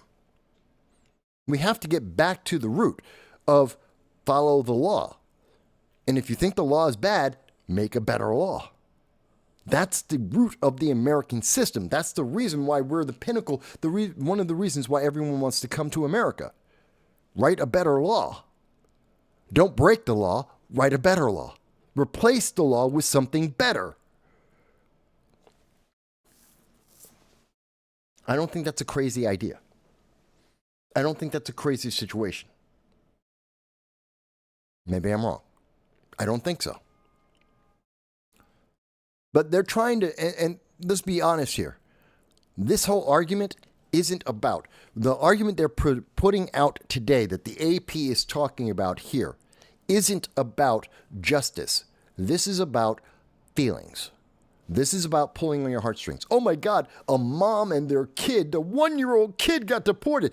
There have been hundreds of thousands of, tens of thousands of people who have been deported so far in the first 100 days of the Trump administration, with 2 days left to go. Tens of thousands of individuals. I wish it were hundreds of thousands. Tens of thousands have been deported. Why are they concerned now? Because now they have something that they can pull your heartstring on. Now they can point to someone who isn't a criminal like Kilmar Abrego Garcia. They have a new person. See, Kilmar wasn't getting enough of a reaction. The emotions weren't behind him. When we suddenly realized that the news media lied to us, that politicians lied to us. He's not a Maryland man. He's not from Maryland. He's from El Salvador. He's not an innocent dad. He's an MS-13 gang member, confirmed by multiple judges. He's not suddenly deported. He had a deportation notification in 2019. He's been on the list to be deported for years. He's been watched because of his gang affiliation for years. This isn't someone innocent that we were told. He's not an American as we were initially led to believe. They made up the story to pull our heartstrings. And now that everything has been exposed and it didn't work, in fact, more people are pissed off about Kilmar Abrego Garcia because we were lied to, that they need someone new. They need something new to try and pull your heartstring, to change your mind, to make you say, Orange man, bad, vote Democrat.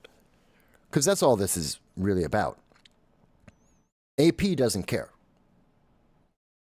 The Democrats and progressives, they don't care about these people. They don't care about Kilmar. They don't. They care about how you're going to vote. They want you to say, MAGA, bad. Republican, bad. Orange man, bad. I have to vote for Democrats because they're good. Since those guys are bad, all I have left is what's good. It's got to be Democrats. I mean, you might say, and some do say the argument is, well, third party, libertarian, or Green Party, or something like that. But realistically, the argument is, well, if it's not Republican, it's got to be Democrat. And if Republicans are evil and bad, then it's got to be Democrats. And that's what the media is trying to push down your throat. That's the emotional reaction they're trying to get to you before the 2026 midterm elections. But it's a lie. And they are perfectly happy with lying to your face. Just look at all the stories about Maryland man, the Maryland father, Kilmar Abrego Garcia.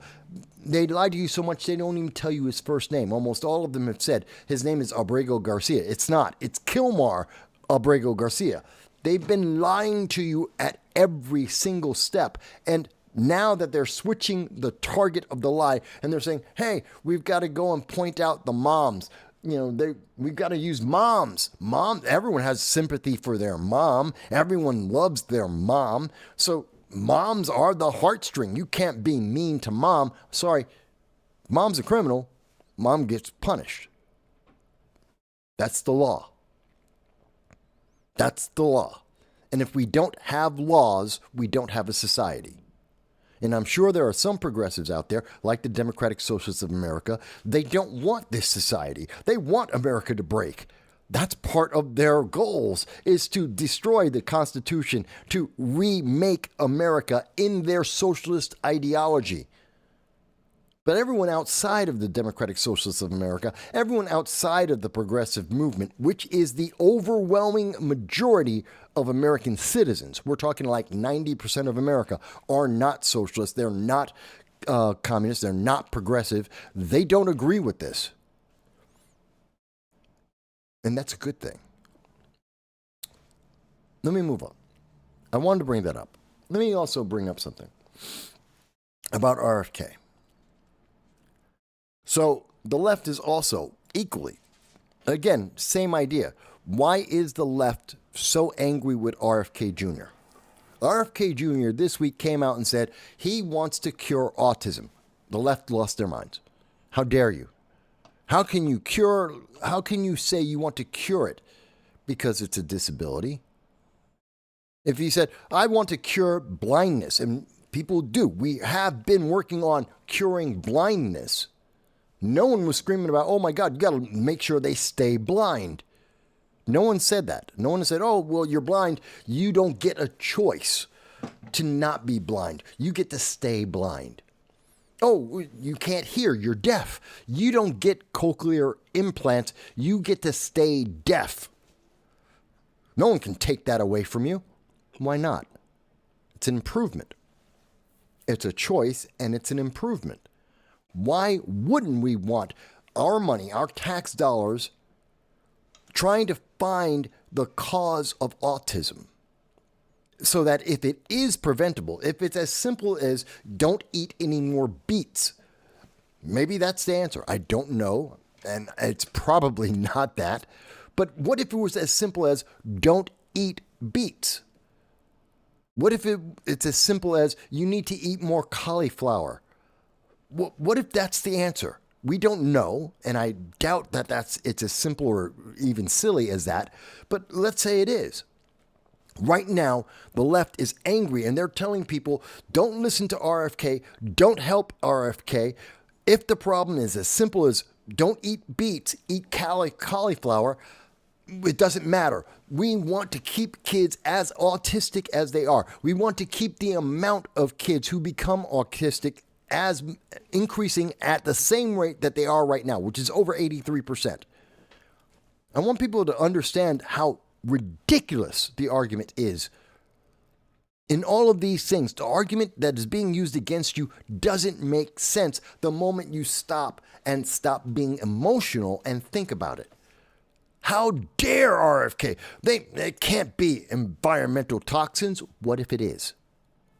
How dare you double check that? How dare you use the resources, the research, the tens of billions of dollars of the United States government, spend a couple $100 million on finding out, is autism caused by environmental factors?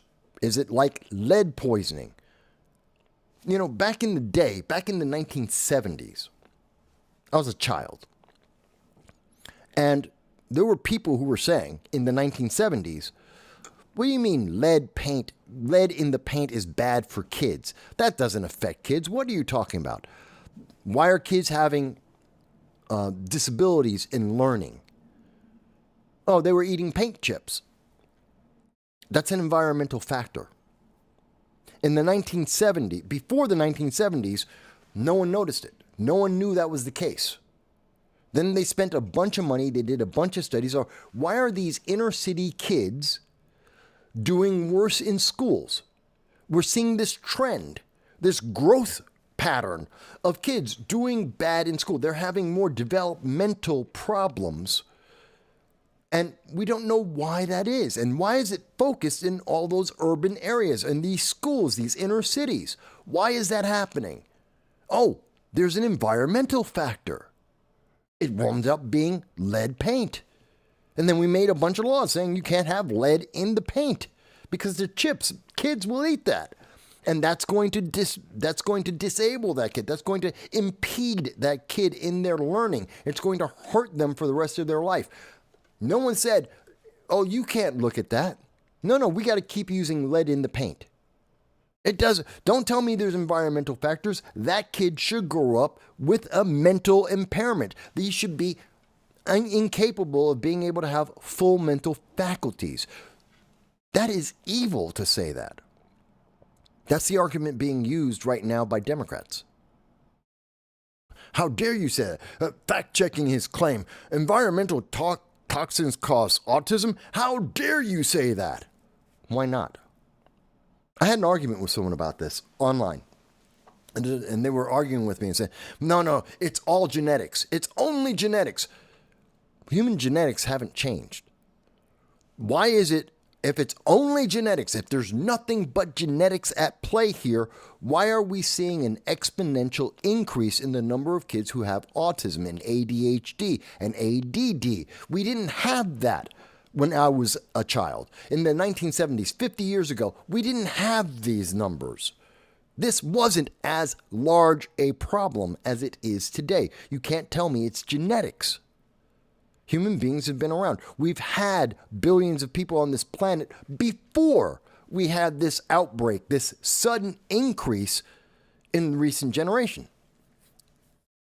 So you can't tell me, oh, it's only a genetic factor. Obviously, something's affecting the genetics. Something is being a catalyst. Not to say that there's never been autistic kids in history. That's not true. But the number of autistic kids has increased. Why wouldn't we want to check that out? Why wouldn't we want to cure that? Well, that's insulting to them. Why? Why is it an insult? It's not insulting to say that they are developmentally challenged. That's a fact. It's a reality. There's no negative connotation to that, to say that that is a fact. I am Black Hispanic. I have a suntan permanently. My skin tone is permanent. That is not a disability. It's not a detriment. It is a fact. It is a reality. Women are shorter than me. On average, women are shorter than men. Overwhelmingly. That's not an insult. That's a genetic fact. That is a reality of life. Whether you like it or not doesn't matter. There's two genders, male and female. That's a reality. Whether you like it or not, whether you want to live that or not is something else. But the fact did not change just because your feelings about it changed. And RFK, in trying to find a cure for autism, isn't doing something evil. But the left is treating him as if it's evil. Why? Orange man bad. Because RFK works with Trump, not Democrats. Because RFK left the Democratic Party and he was successful. God help him, he was successful. He actually got into a position of power. And the Democrats can't do anything about it. They tried to stop his nomination. They tried to demonize him amongst the American people. They tried to embarrass him. They tried to silence him. It didn't work. And so he's now Secretary of HHS. And he's trying to find a cure. Well, that's a bad thing. How dare you do that? You are disrespecting autistic kids. How? How is it disrespecting them? It isn't. There is no realistic and logical way to say that that's disrespectful. To say, it's the same thing. Again, go back to blindness, going back to hearing, looking at any disability. If someone came up and said to my father, some people may know, I've talked about this many times. My father, a Vietnam vet, he lost, due to Agent Orange and the war, he lost half his arm, half his leg. And he lived his life with a prosthetic. And if someone had come to my father and we said, hey, we have this, we found the cure. We found a way to grow back your leg, to grow back your arm. That isn't insulting my father and saying, oh, you're incapable. No, there are things my father couldn't do because he only had one full arm, one full leg. There's a lot of shit he could not do. And to tell him, and if you said, we have a cure, we got a way to grow back your arm, grow back your leg, that's not an insult to what my father did with one arm, one full leg. It's not an insult. It is a cure. That's not disrespecting him. That's giving him back the life he could have had. And in terms of the kids who are autistic, it's giving them an opportunity to live a life they don't have. To be able to be like everyone else, to have the full expression of their life, to be able to communicate fully with everyone else. But the left is too busy trying to tell you that he's RFK is an evil man. He's horrible, terrible, bad. Orange man bad. Orange man bad. This is Orange man bad Jr. How dare he be successful as a non-Democrat? How dare he be successful now that he's no longer a Democrat? This is all about politics, folks. This has nothing to do with autism.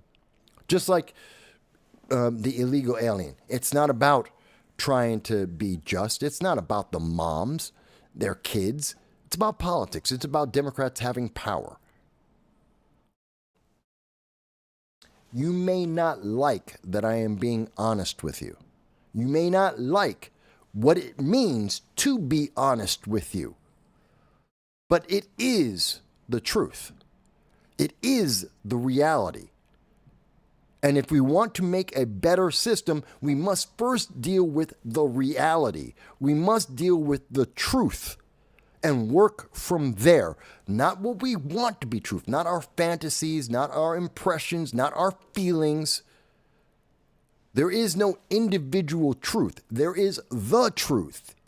The truth is a fact, and we work from that basis. If we do that, we are on a solid foundation, and everything we build from there will be stable and beneficial. When we build on sand, everything crumbles. And I think that needs to be said more often. It's not. Again, I've said it before, I'll say it again. I would never vote for RFK Jr. for president. I don't like it. He is a Democrat, absolutely. His policies, his ideas and views are definitely Democratic ideas and views. But I do believe he is genuine and qualified and capable as Secretary of Health and Human Services. And I think he's in the right position to take care of American citizens. I think it's a good idea to try and get rid of all the chemical dyes in our candy, in our food. It can't hurt you. It can help you. It is healthier to have natural dyes rather than chemical dyes. I have no problem with that. I have no problem with looking for the cure for autism, and I hope we can find the cure. Or at the very least, I hope we can find the cause of autism, whether it's a food or a chemical or a lifestyle, or is it actually just genetics? Let's find out. I'd rather have those answers, and I'm perfectly fine to let RFK Jr. do that and spend our money that's going to be spent anyway, that we have been wasting billions of dollars on shrimp on a treadmill. Let's instead of doing that, if we're going to waste money, I'd rather waste money getting the answer of, is there a cause to autism? Is there a cure to autism? I don't care if the shrimp can take cocaine and run on a treadmill for 3 days at a time. I don't care. I do care. Is there a cause to autism? Can we cure it? That's what I care about. Let's spend the money there. What have we got to lose? Because our government's wasting money left and right. We know that from the Department of Government Efficiency. We see that consistently. We've always known about that. We know about the roads to nowhere, the bridge to nowhere. We've seen our pork barrel wasteful spending over and over again. We know this happens. If we're going to waste money, I'd rather waste it on this. If it's a waste, and I don't think it is. But the Democrats are trying to tell you, well, don't even think about it because he's just evil and bad because he used to be a Democrat and now he's not. So you can't trust him anymore. Wait a minute. I don't trust the Democrats. You told me that Joe Biden was mentally stable, and now we know he isn't. We know the truth now. You've lied to me for years. Why should I trust you? No, I'd rather let him go and do what he's going to do. But that's me. Okay. By the way, Peace Logic. Let me go back. By the way, Peace Logic, I appreciate the argument you're making. I did want you to know. I appreciate the argument. I understand your reasoning. I don't agree with it, but I understand it. I appreciate your empathy.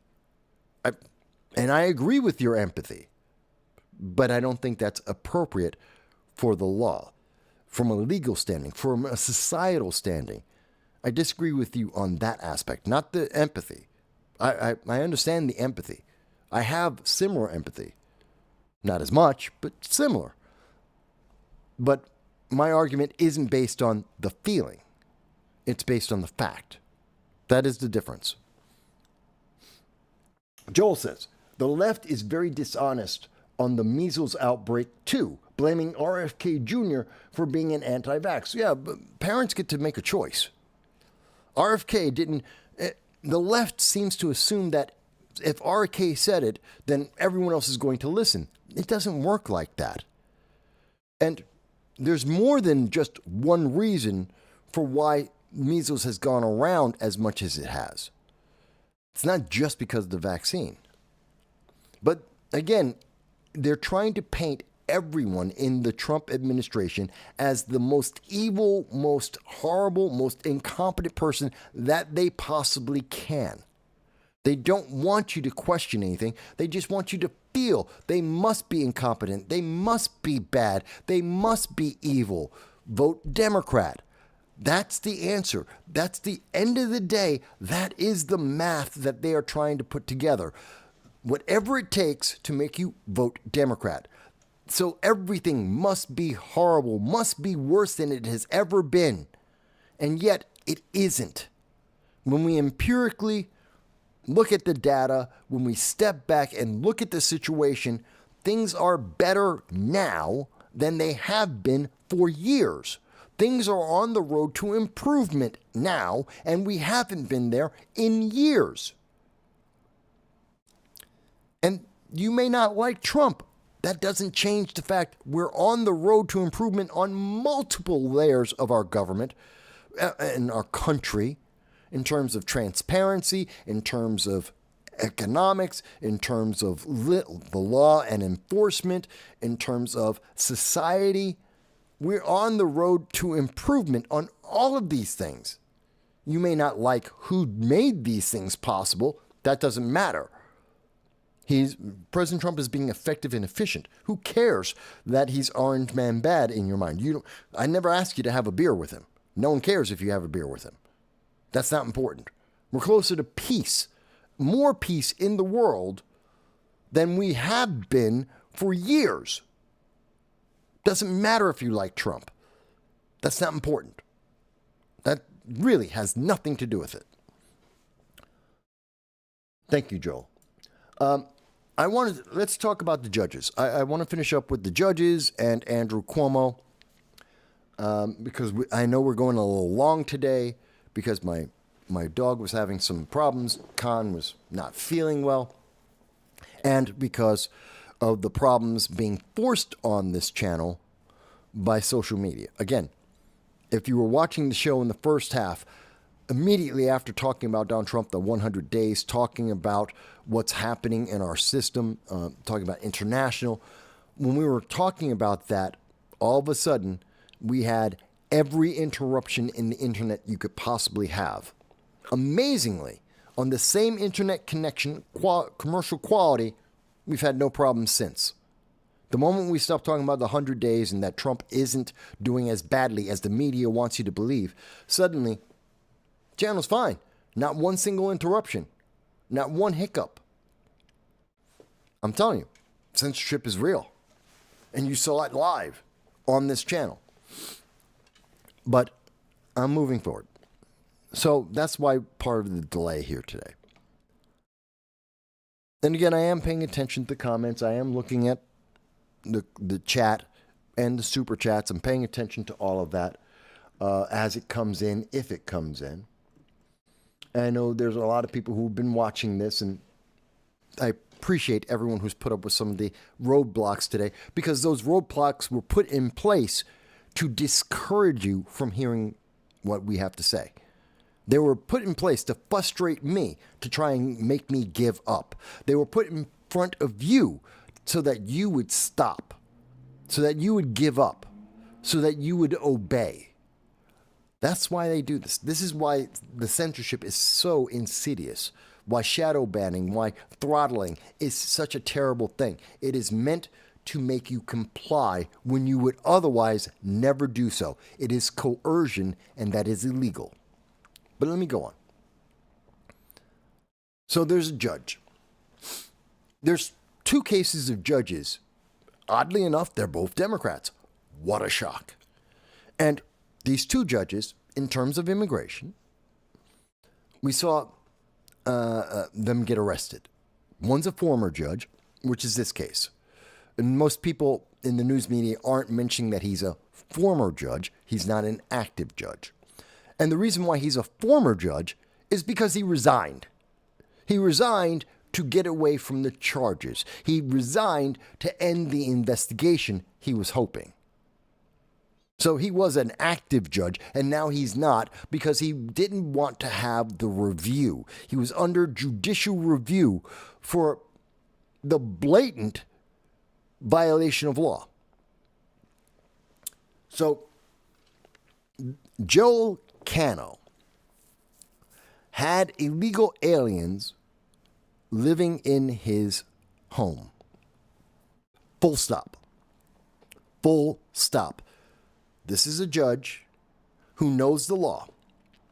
He was very aware and works in immigration. He's very familiar with that. He had individuals, according to his story, and this is from ABC News. So again, this is KOAT, Action News, Channel 7. This is mainstream news media, left-leaning news media, ABC News. This isn't me. And so this isn't my bias here. And according to their news, that, and I believe, did I highlight it? I thought I had. So according to his story and description about this, he had some illegal aliens working on his property, gardening, maintenance, that kind of stuff, which is a crime in and of itself. He hired criminals, illegal aliens, to fix his property. They're not supposed to work.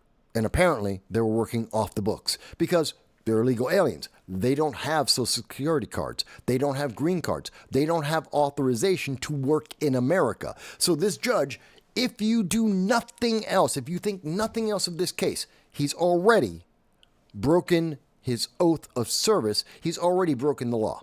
He's a judge who's already broken law. He hired illegal aliens to work on his property illegally. He's already broken several laws. Right there, full stop, he's already guilty. So he loses his law license and he should possibly go to jail, or most likely get a fine. Already, full stop, without anything else happening, these are facts that are not refuted by anyone. They are irrefutable. They are absolute facts. They are illegal aliens. They didn't have a right to be in America. They didn't have a right to work. Okay. Then he has them working. They give him a sob story, which may be absolutely true. I don't know. But they say, hey, we got evicted from our home. We're illegal aliens. It's very difficult to find anywhere to live because they're criminals and they're on the run, they're hiding, so they don't get all of the protections that American citizens would get in trying to find a new place to live. The judge says, I've got plenty of space in my house. You can live in my house, on my property. This is breaking the law. He is now harboring a criminal.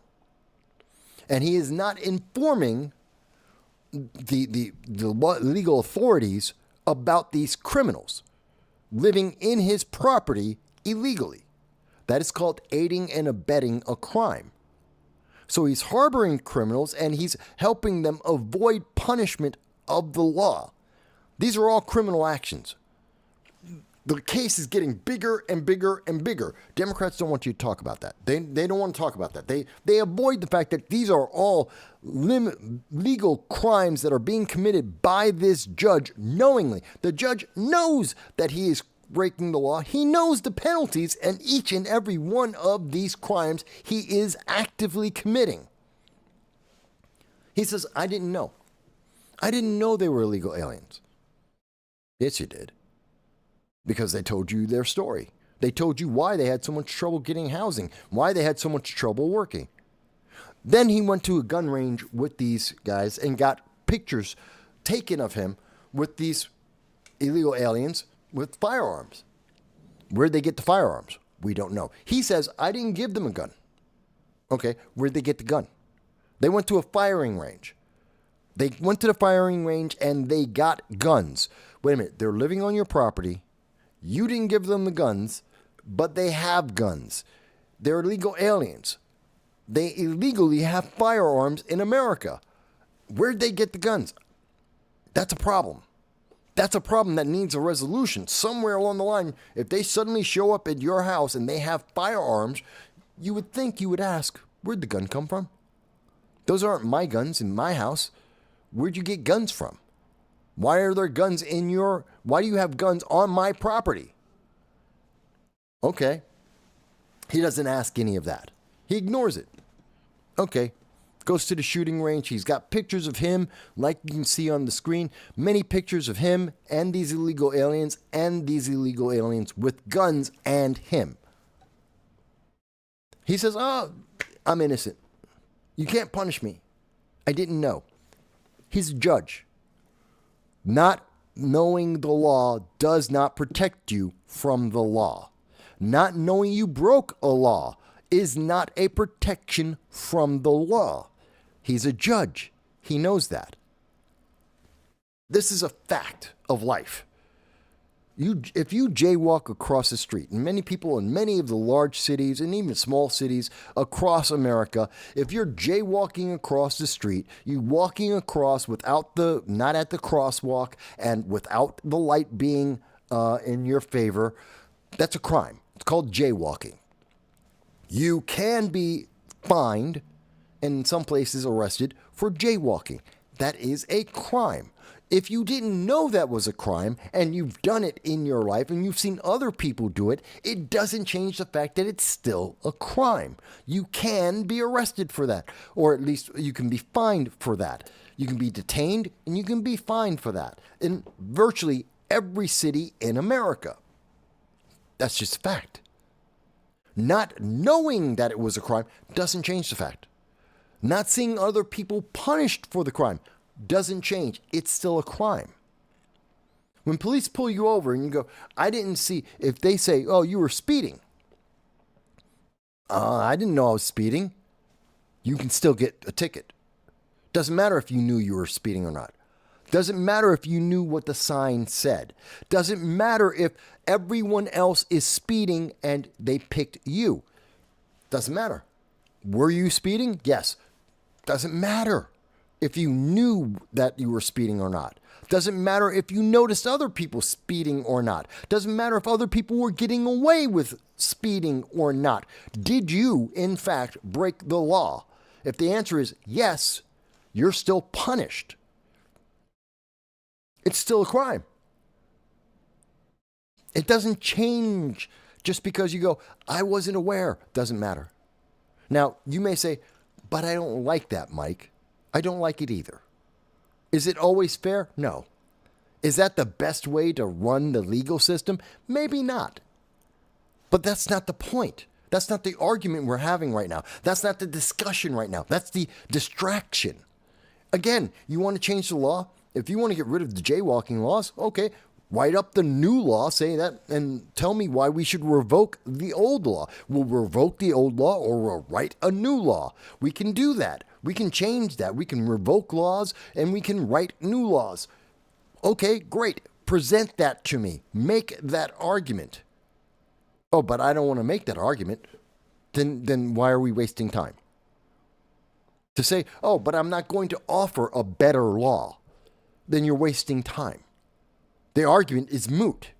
If you're not willing to provide a better law and you don't like the law that it is, that doesn't mean I should stop having the law. It doesn't mean that we shouldn't enforce the law that exists. It was written for a reason. Unless that reason has changed, that law exists. And until we change it, it's still enforceable. And there's no reason not to enforce that law. Doesn't it make sense? The left tells me, no, that doesn't make any sense. Mike, you can't do it that way. Why not? Why should we have multiple tiers of justice just to make leftists feel good? Why do we have to interpret the legal system different because he's a judge? He should be charged just like anyone else would. If I had illegal aliens in my house, and ICE came in and they saw them, I would be in trouble. I would be arrested. They wouldn't be being nice with me. I would go to jail. Why? Harboring a fugitive from the law, aiding and abetting a criminal in criminal activity and avoiding prosecution by the law. These are crimes, and I would be charged with those crimes. Just like you would be charged with those crimes. Why should this judge be any different? But he didn't know. Not an excuse. As a judge, he knows that. Not an excuse. If you walked into his courtroom and said, I didn't know the law, he will tell you that's not an excuse. That's not a reason to avoid punishment. You still broke the law. He would say that himself. The left is angry about this. Oh my God. They're saying, well, no. Trump is doing this because MAGA, because he wants to take over America. It's part of authoritarianism. But the judge committed the crime. The judge committed the crimes. We know that he did, in fact, commit crimes. And we know for a fact, whether you know that the crime, that you've broken the law or not, and as a judge, he knew the law. But whether you knew the law or not, you broke the law, you've committed the crime, so that's it. We're done. There is no other excuse here. And the left is like, oh my God, you can't do that. That's so unfair to treat him like anyone else. To enforce the law as it exists. Not how they fantasize it, but as it exists. And it's authoritarian. Enforcing the law that exists is authoritarian. How? Democrats voted for this law. Democrats have not presented a better law to replace this law. Democrats have not presented a better argument to the American people on why these laws shouldn't be revoked. They've made no argument.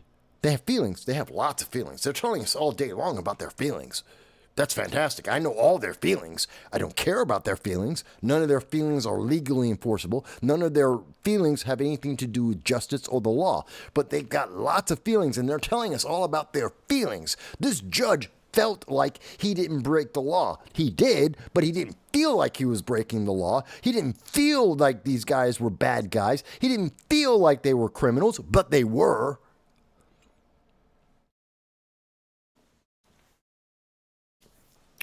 It's not. It is absolutely not authoritarian to enforce the law. The judge is being held to a standard judges should be held. A judge broke the very same law that he would punish other people on. He's being held to the same standard.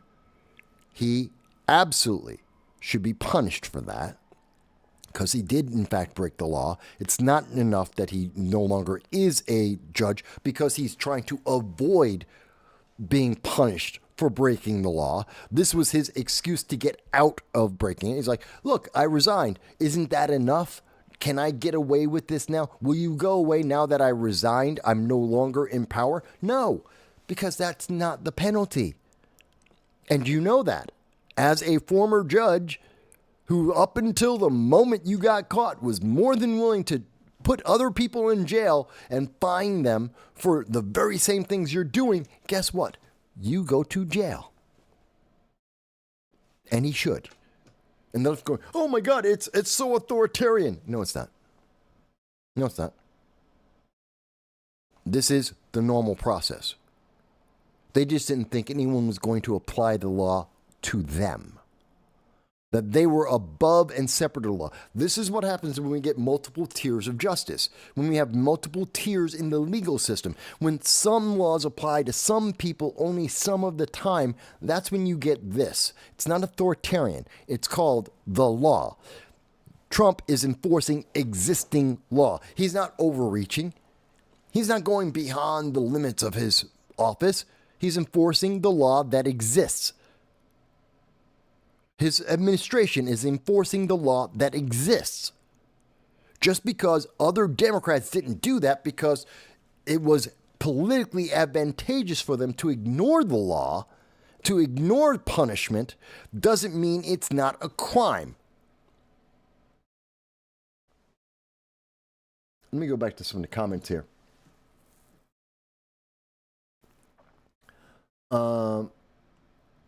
Thank you, John, for helping us in the algorithm. Thank you for stopping in and watching the program a little bit. I do appreciate that. I thank you for the help. Joel says, hired illegals pays under the table to avoid taxation. These are crimes. You're right. Alabama Barbie says, the judge challenged Trump to get him a few months back. Well, that's why they're saying this is personal. That's why they're saying, Alabama Barbie, you're right. And they're saying, well, this is personal. This is payback. This is Trump being a bad guy. He's being authoritarian. The answer I have for them is, did the judge break the law? Yes or no? Full stop. Forget about Trump. Forget about Democrat, Republican. Throw that all out the window. None of that is important. Answer the simple, direct, single question. Did the judge break the law? It's a yes or a no. The law is very clear about it. It's a yes, he did, or no, he didn't. If he did break let's go the other way. If he didn't break the law, if no laws were broken, absolutely, Trump is being authoritarian. It's unfair. This is the equivalent of Letitia James when she was railroading Trump. I would be all on board. I'd scream to the top of my lungs saying, this is injustice and we can't allow that in America. But, did he break the law? The answer is yes. Trump's not being authoritarian. It's just that simple. Trump isn't an authoritarian. He's enforcing the law, and this judge is a criminal. This judge, if he'll go to court, he'll provide his evidence, but based on everything that's been said so far, based on the statements by the judge himself, he broke the law. That's it. Full stop. This isn't authoritarian. You can't claim it's authoritarian. The Democrats don't like that it's actually criminal. They don't like that Trump is right. They don't like that when the legal system is enforced, they're on the wrong end of it because there aren't multiple tiers of justice. There's only one tier of justice when it's applied properly. And this is one of those cases.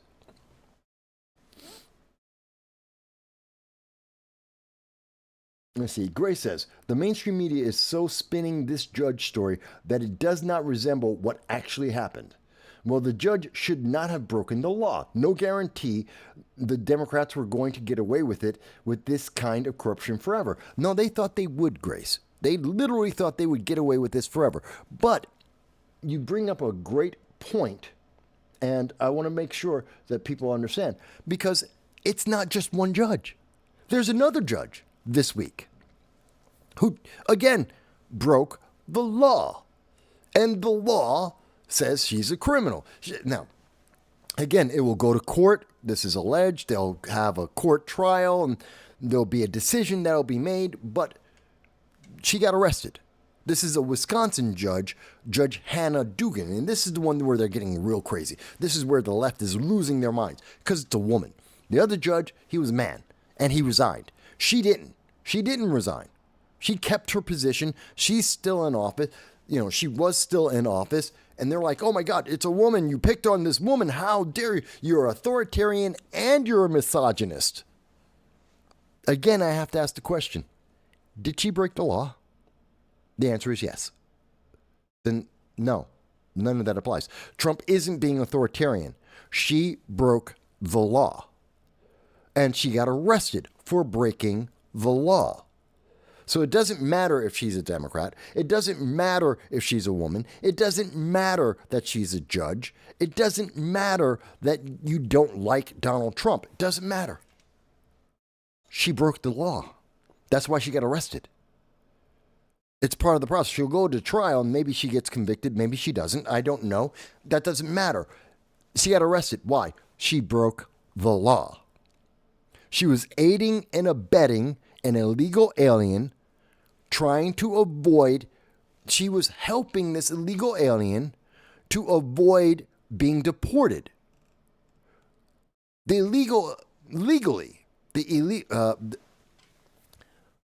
government had the right to deport this guy. They were going to take him. They knew he was in the courtroom. They knew he was in the building. They knew that he could be deported. They were going to take him and deport him, as is the law. That is what the enforcement under the Trump administration, any administration, they have the right to deport illegal aliens. Full stop. That is a fact. Doesn't matter if you like it or not. We're not talking about feelings. That's the law. They were there when that guy got out of the courtroom. They were going to grab him and deport him as they should, as the law requires them to do. The judge, knowing that this guy was going to be deported, closed the courtroom to prevent anyone from being able to reach this guy. That's obstruction. That's instantly obstruction. If she did nothing else, she's still guilty of obstruction. She closed the courtroom so that that guy could not be reached by law enforcement. That is obstruction. Full stop. Full stop. She then enabled this guy to leave the building in a manner unbeknownst to law enforcement. She helped him to escape. She was aiding and abetting in his ability to escape punishment by the law, according to the rules of the law. Trump didn't create a brand new law. Trump didn't go out there and find a new way to do it. This is in the law. They didn't do anything than what the law says they can do. This is the thing I want to get across. And so many on the left are so crazy about this. They're like, Trump's overreaching. It's in the law. This is the rules that have been created. He's following the rules as they exist. You may not like those rules. Write new rules. Write new rules to be enforced. Democrats aren't doing that. They're not even suggesting that. They're not even offering that. They just don't like it. They want the rules that they wrote in the first place to be enforced against people they don't like, and they don't want to enforce the rules against people they do like. They want to pick and choose when the laws apply. It's kind of like sanctuary cities. Well, they want the federal money, but they don't want to follow the federal law. You can't do that. That isn't the way the system is built. You can't pick and choose when a law applies and who the law applies to and how much it's going to apply to them. That's not called a legal system. That's called anarchy. That's called corruption. And what Democrats are looking for is corruption. Oh, you can't arrest this judge for breaking the law, which she did. It doesn't matter that she's a Democrat. Doesn't matter that she's a woman. Doesn't matter the color of her skin. Doesn't matter her religion. Doesn't matter what her sexual persuasion is. None of that is important. None of that counts. None of that is a factor, because the answer is, did she break the law? Full stop. That's it. When you say the answer is yes, she broke multiple laws. Not just one, she broke multiple laws. Done. It's over. Every other checkbox you may want, any checkbox that the left is trying to drum up and say, that's just emotional manipulation. It is meant to be a distraction. It's a way to avoid saying, yes, she broke the law. That's all it is. It's a way to say anything but, yes, she was committing a crime. They don't want to have that conversation. If they were being absolutely honest, they say, yeah, she broke the law, but we don't like the law. This is our way of protesting the law. Let's fight against the law. That would be the best way that the Democrats could handle it. But it would still mean this judge still goes to jail. She would still be tried. And based on the evidence we have, she would be found guilty and she would lose her license. She would lose her power and she would go to jail as a criminal. And Democrats don't want to lose that power. They're more interested in the power than they are about the law. They're more invested in maintaining and growing power than they are about applying the law fairly, evenly, and accurately. I hate these people who are like, oh my God, you look at these people. Free Judge Dugan. She's a criminal. She broke the law. And the law should be, and very often the law is enforced even harsher against attorneys and against judges because they know. Because they know better. It's their job. They don't get the excuse, I didn't know. They do know. And these people are like, oh no, but Trump is so mean for enforcing the existing law. It's crazy. Let me go back to some of the comments here. Grace says, to quote Larry Sharp, don't get upset when your enemies hold your mistakes against you. He said about Clinton and Lewinsky, but it is how I feel if Trump did go retaliate. I mean, even if Trump wanted, the question isn't, did Trump retaliate? Is Trump picking on Democrats? Is he attacking them? That's not the question. Not when they're criminal. Not when they have committed crimes. It's one thing if you tell me, oh, but Mike, they did nothing wrong. Then I'm on your side. Then I will say, Trump is doing the wrong thing. He's picking on innocent people. We've got to stop him. That's an overreach of power. That is an abuse of power. We've got to do something. That's not the case. These are people who have committed crimes. The left has to change the argument. They have to try and find a new way to present this. They have to avoid mentioning, yes, this was criminal.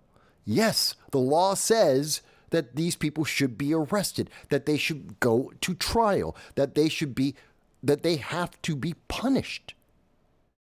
They're desperate to avoid that. They will throw up anything. Oh, you're being racist, you're being sexist, you're being an ist and a phobe, and you just don't understand. We understand. It's very clear. It's black and white. Trump is evil, orange man bad. Doesn't matter. Doesn't matter. Does not matter. I don't like Trump. I don't care. I hate orange man bad. Doesn't matter. Not applicable. No one cares. No one cares. Because the law is black and white. It's very clear.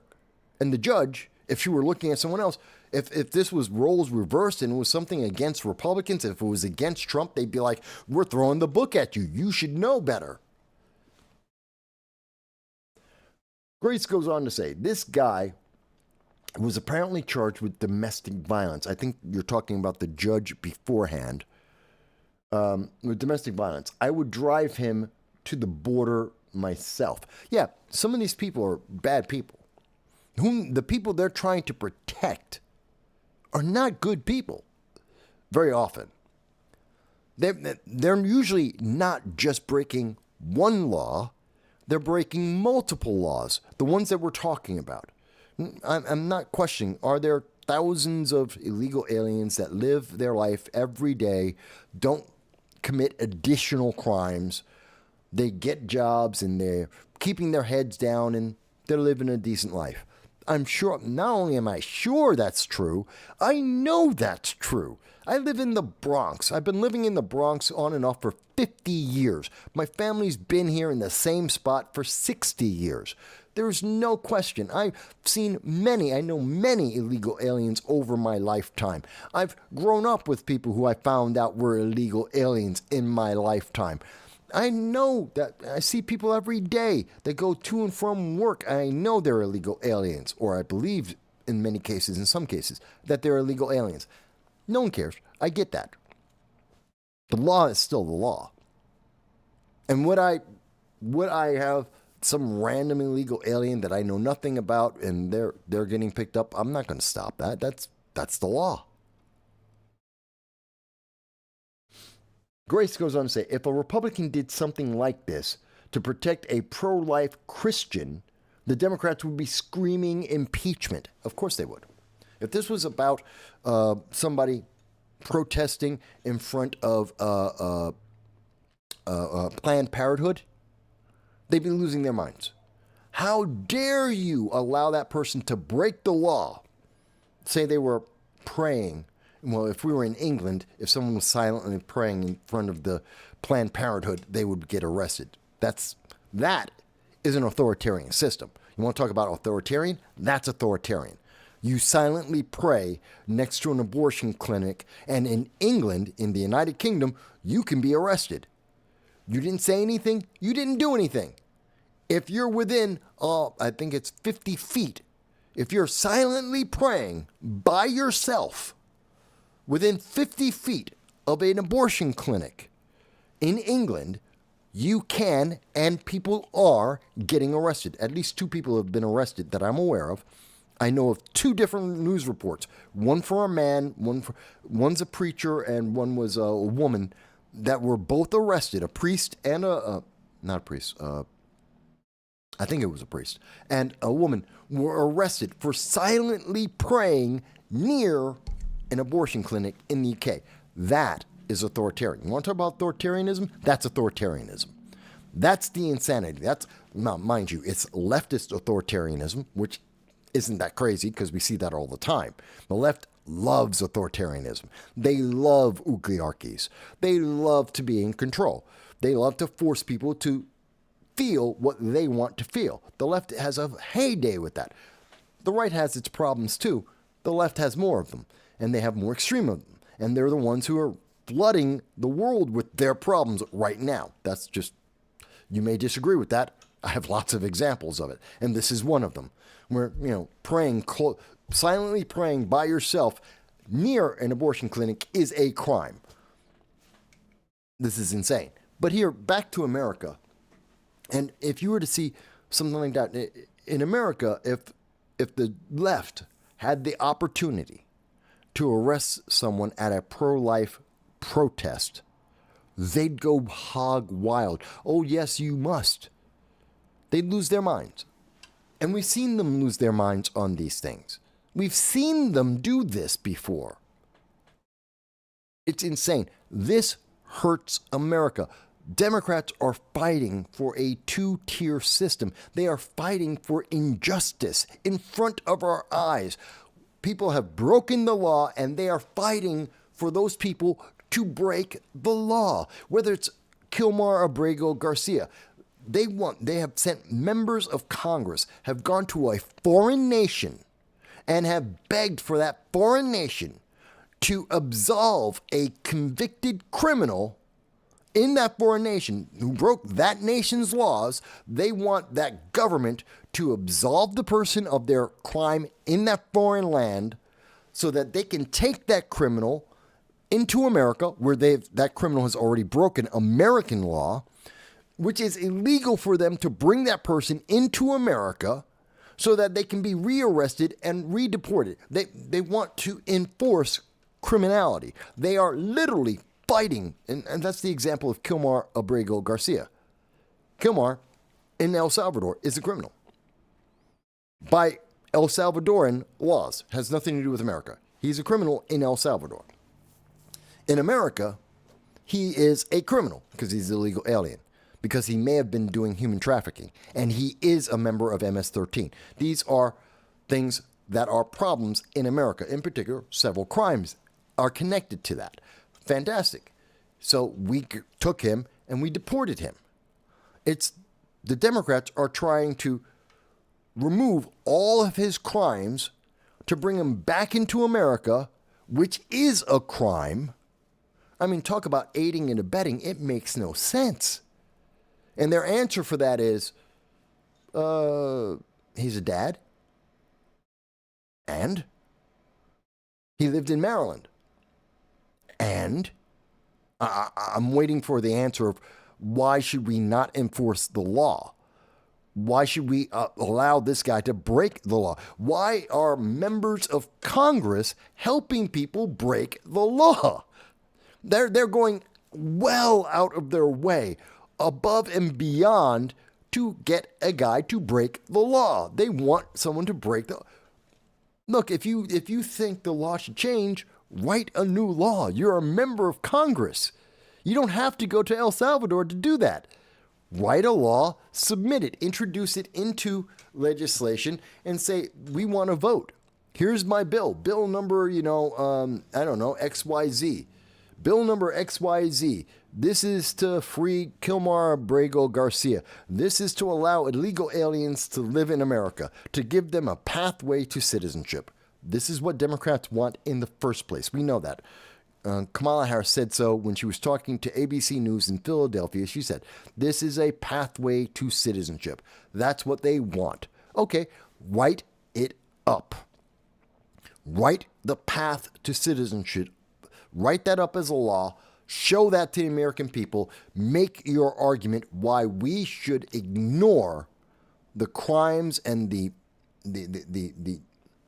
difficulties, crimes and difficulties associated with these illegal aliens becoming a burden in America. Make your case. I can tell you right now, knowing the law, seeing these examples, these cases, these deportations, seeing these judges, the majority of American people, that's like 70%, we're talking about majority, 70% of Americans agree on the mass deportations. The majority of Americans agree that there shouldn't be a two-tier justice system. The majority of Americans agree that it is dangerous to America to treat certain people better or different legally than other people. Most Americans agree with that. Democrats, you're losing. And you're losing, it's your own fault. You're doing it to yourselves. And I'm glad. But I want to make sure people understand with clarity, because the news media is trying their damn best to word this in a way that makes it look like they're the good guys, that the left is doing something great. Oh, don't you feel bad for this woman? No, I don't. Don't you feel bad for this judge? No, I don't. Don't you feel bad for this Maryland dad? No, I don't. And I shouldn't. It's not because I don't have empathy, not that I have to. It's not because I don't have sympathy, not that I have to. That's not a requirement on me. I don't have to feel like the progressives do. I don't have to feel like the Democrats do. I don't have to feel what they feel. That's not a requirement. Unless you're in an authoritarian dictatorship, and then I have to because I have no choice. That's what Democrats are offering us. They're offering us a authoritarian dictatorship or an oligarchy. The very thing that you see AOC and Bernie Sanders running around saying, we want to stop an oligarchy. The Democrats are trying to create one. They're trying to create an oligarchy. It doesn't exist right now. Trump's overreaching. Where? What law has he gone beyond? He has shown us over and over again with more transparency than all of the for the last 20 years, we've had presidents who have come nowhere near as much transparency as we have right now. And he is showing us and telling us and detailing the laws. His teams and his cabinet are showing us the laws they are using, the rules and regulations that are in place that they are following. They are following the law. It's the only reason why this is surprising to anyone under the age of 35 is because you've never been alive to see someone enforce the law. The shock in the kids in colleges right now is only because no one has ever enforced the law before. It's like their argument about student loans. They're like, what do you mean I have to pay back the loan? Yes, you have to pay. You took out a student loan. I didn't take one out. Excuse me. I did take one out. I paid it off. I took out a student loan. I paid it off. No one else had to pay my student loan. I did. I made a decision. I signed my name on the loan. It's my debt, not your debt. These guys, they go, oh, well, I haven't had to pay 5 years. That's the government. It's still your debt. I'm not going to pay that. Yes, you do. It's your debt. You signed for it. You agreed to it. It wasn't my fault that you decided to have, racial basket weaving as your career. Not my choice. I don't care. You picked a bad choice for what you would learn. I don't care. Not for me. You made that decision. You have to live with the consequences of that decision. But it's so much money. You decided it. Doesn't matter how much money it is. You said yes. It's your debt. I didn't make the decision for you.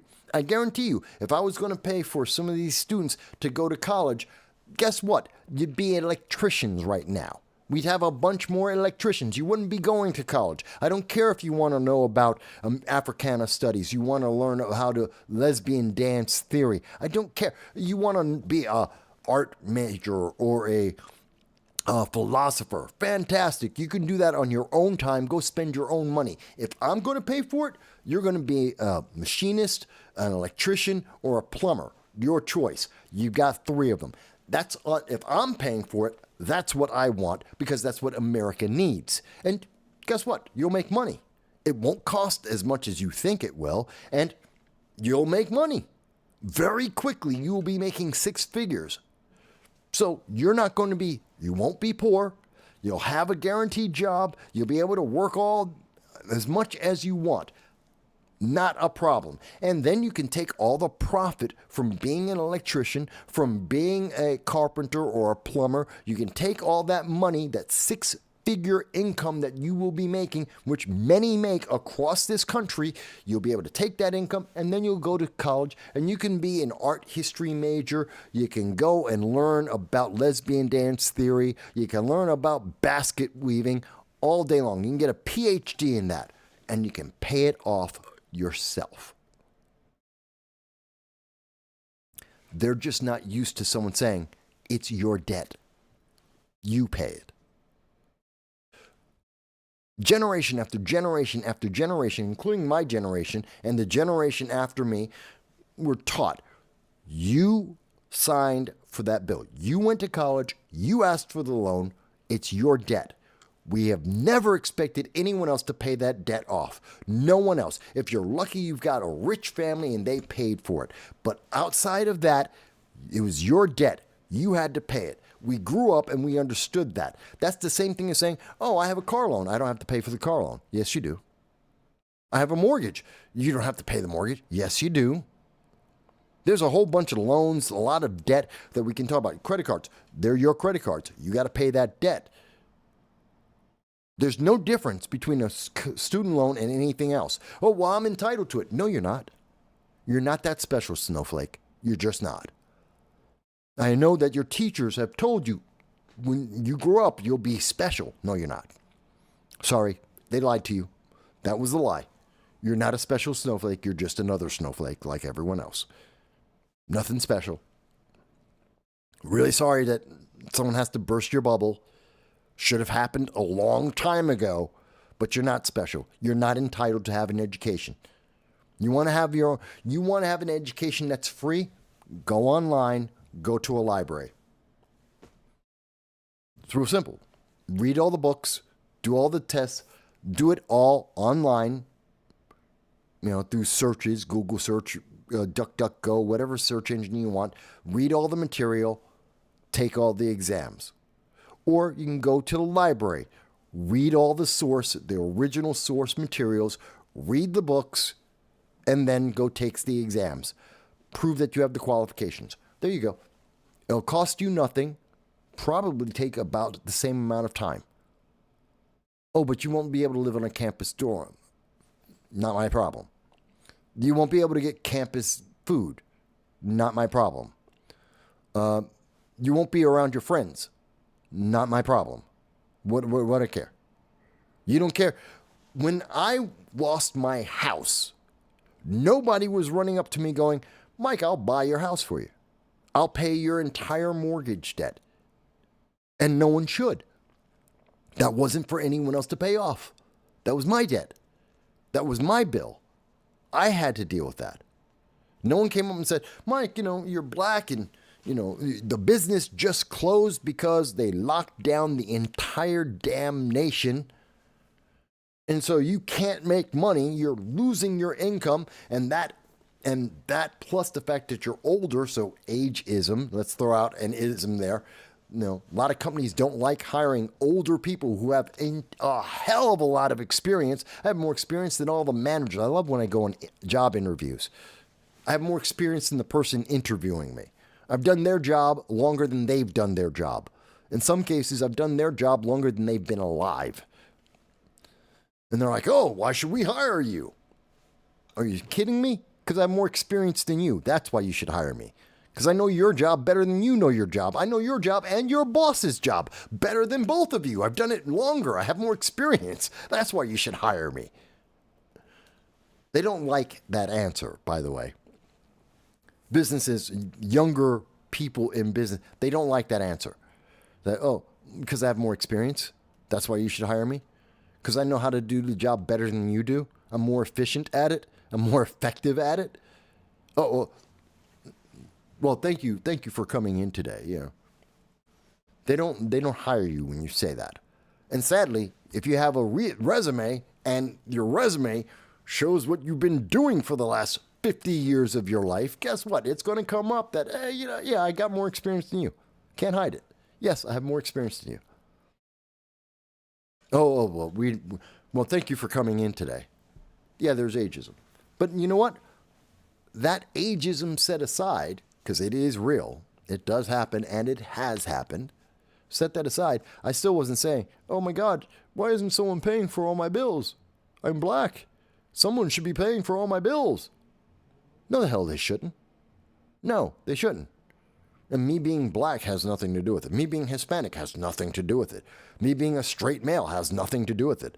There's absolutely no reason in the universe, unless you happen to be dating me, unless you just love me as a human being and you happen to be excessively wealthy, there's no reason for you to give me to pay all my bills.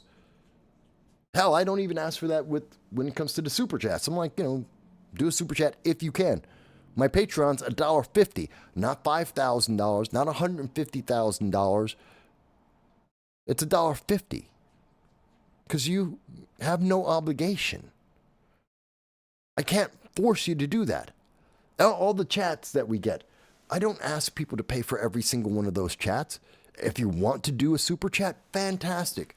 You can do a super chat for $1.99. I'm just as happy as if you did it for $100.99. Well, that's not entirely true. Let's be honest there. I would like the more money than less money, but I appreciate it the same. I appreciate that you're giving me money that you don't have to do. But yet we're told we have to expect this, that this younger generation's entitled. No, they're not. Kiss my ass. All right, let me go on. Soapbox, let me move forward. So yeah, this judge in Wisconsin. And for those who thought, well, Mike, you said a lot, but the Democrats aren't going crazy. Here it is. This is from the Milwaukee Journal-Sentinel. Again, credible source. Wisconsin Democrats denounce the arrest of Milwaukee judge in ICE case as some Republicans cheer. You can say, well, that's just not nice. That's just mean to be all cheerful and happy that this judge got arrested. Maybe, but that doesn't change the law. Whether I'm gleeful in enforcing the law or not, it's still the law. So let's see. Top Wisconsin Democrats strongly denounced the arrest on Friday of Milwaukee County judge for allegedly obstructing federal immigration enforcement efforts. Not so alleged, but okay. Labeling the arrest an overstep. It's an overstep. Even as some of the Republicans in the state cheered. She was arrested because there's evidence and reason to believe she broke the law. That's not overstepping by anyone. The Trump administration did not overstep if if she did break the law, and there's evidence that she broke the law. Doesn't matter if someone's happy about it. That is the rule. Milwaukee County Circuit Judge Hannah Dugan was arrested and charged early Friday with 2 felonies: obstructing and concealing an individual for allegedly helping an undocumented I hate this. Stop saying this. It's not an undocumented immigrant. The documents they lack are any authorization to be in America. They have no right, no authorization to be here. They are illegally here, and they are aliens. It's the full definition of the word. They have broken the law, and they are not native to America. Not North America. America, the country, not the continent. So guess what? They are an illegal alien. That's why it's a legal term used across the entire globe. It is a legal standard internationally. They are not undocumented migrants. They aren't immigrating. They aren't undocumented. They are illegal. Stop using this term. It is a great way of trying to make it sound nice for being as criminal as they are. Please stop this nonsense. Senator Tammy Baldwin called the arrest gravely serious and a drastic move. I agree, it is gravely serious when a judge, a sitting judge, is breaking the law. Yes, that is gravely serious. Is it a drastic move? No. It's called law enforcement. It's just enforcing the law. It's drastic if it would be drastic if it weren't true. It would be drastic if there's no evidence. It would be drastic if this was all completely fabricated. But it's not. And we all know that. And the evidence has shown us that. It's not fabricated. There is a basis. There is a solid, core, absolute basis for the arrest. This is perfectly in line with the law. Tammy doesn't like it. I don't care, Tammy. I don't care. Tammy, your feelings aren't the law. Your feelings don't get to excuse people when they commit crimes. This threatens to, according to Tammy, this threatens to breach the government's constitutional separation of powers.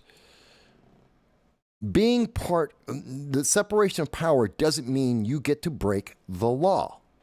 A congressman doesn't get to go speeding down the highway because they're a member of Congress, and when a cop comes to a cop or a FBI agent or anyone in the federal government, if someone from the executive branch says, you're speeding, you're going to get a speeding ticket, the member of Congress can't go, I'm a member of Congress, you can't enforce the law against me. Yes, they can. If you're human trafficking, if you are, better yet, it was New Jersey Senator, what is his name? New Jersey Senator M, it starts with an M.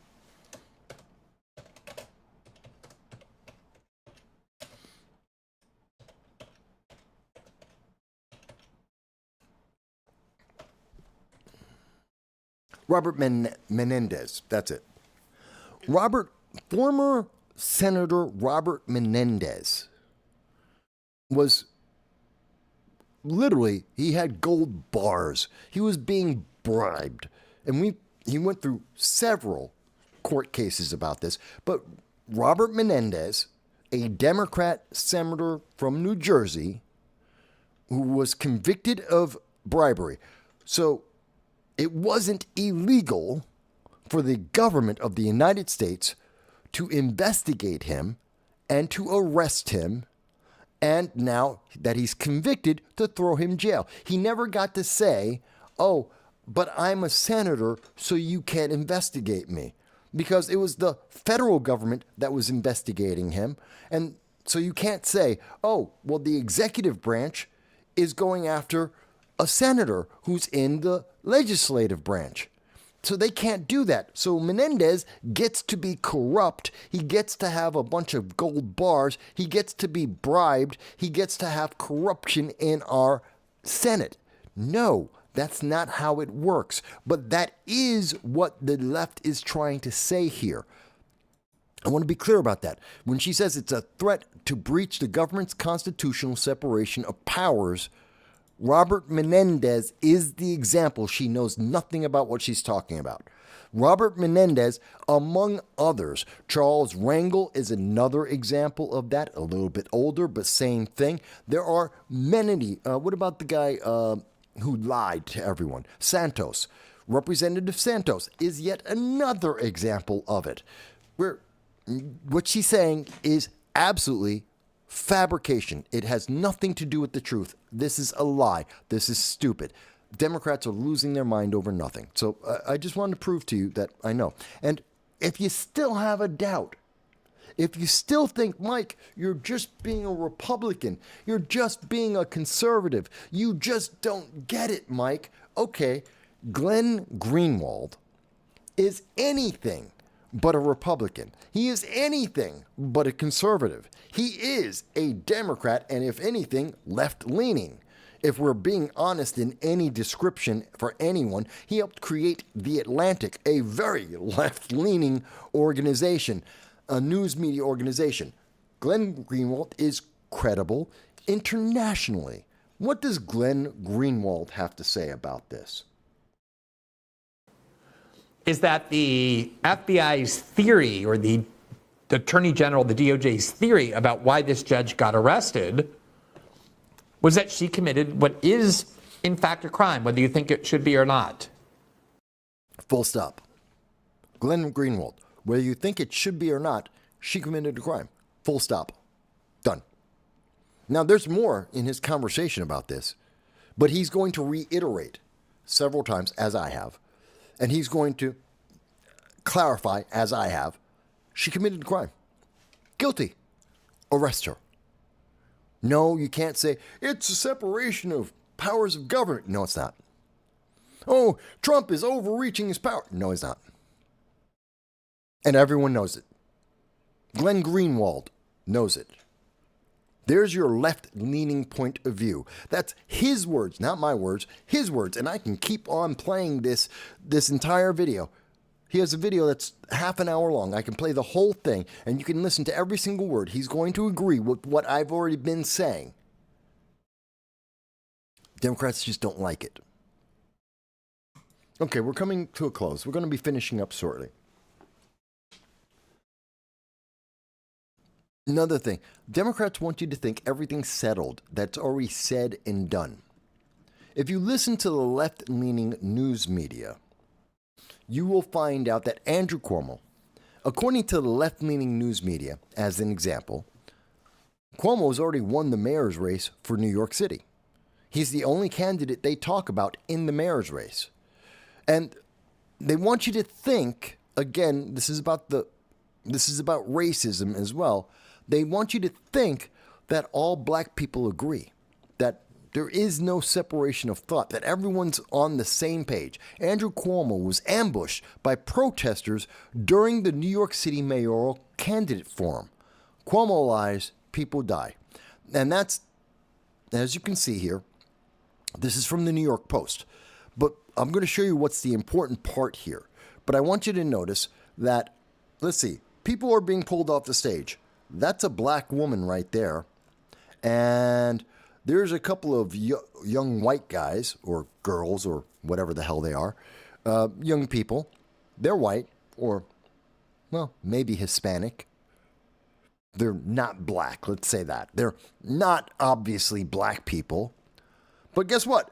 Here's some more of the people who are being arrested. She's Hispanic. I think one of these women is black. And, of course, there's that white guy right there. And they're being escorted out. They're being brought out. Now, I'm saying this for a specific reason. See, there was a comment on this by not Andrew Cuomo, but the Democratic Party. Now, Andrew Cuomo said That's part of the problem in the system. This is the problem in the system. Too much politics, not enough substance, not enough decision, not enough discussion. Andrew, this is your party. You're the ones who taught these kids how to protest. You're the one who said it was good. You were the guys who were jumping behind them when they were going around in 2020 trying to take over Brooklyn. You were the guys who helped them to do this. You're the guys who taught them to do this. You want to say that this is too much. You can't protest me. Andrew, you didn't complain when they were protesting the Republicans. You didn't have a problem when they were doing this to Donald Trump and to every Republican candidate in New York State. You had no problem with that.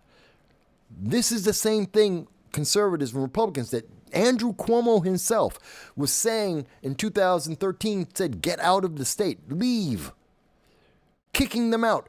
Where do you think these kids got the idea of getting rid of politicians they don't like, getting rid of people they don't like? They got it from you, Andrew Cuomo.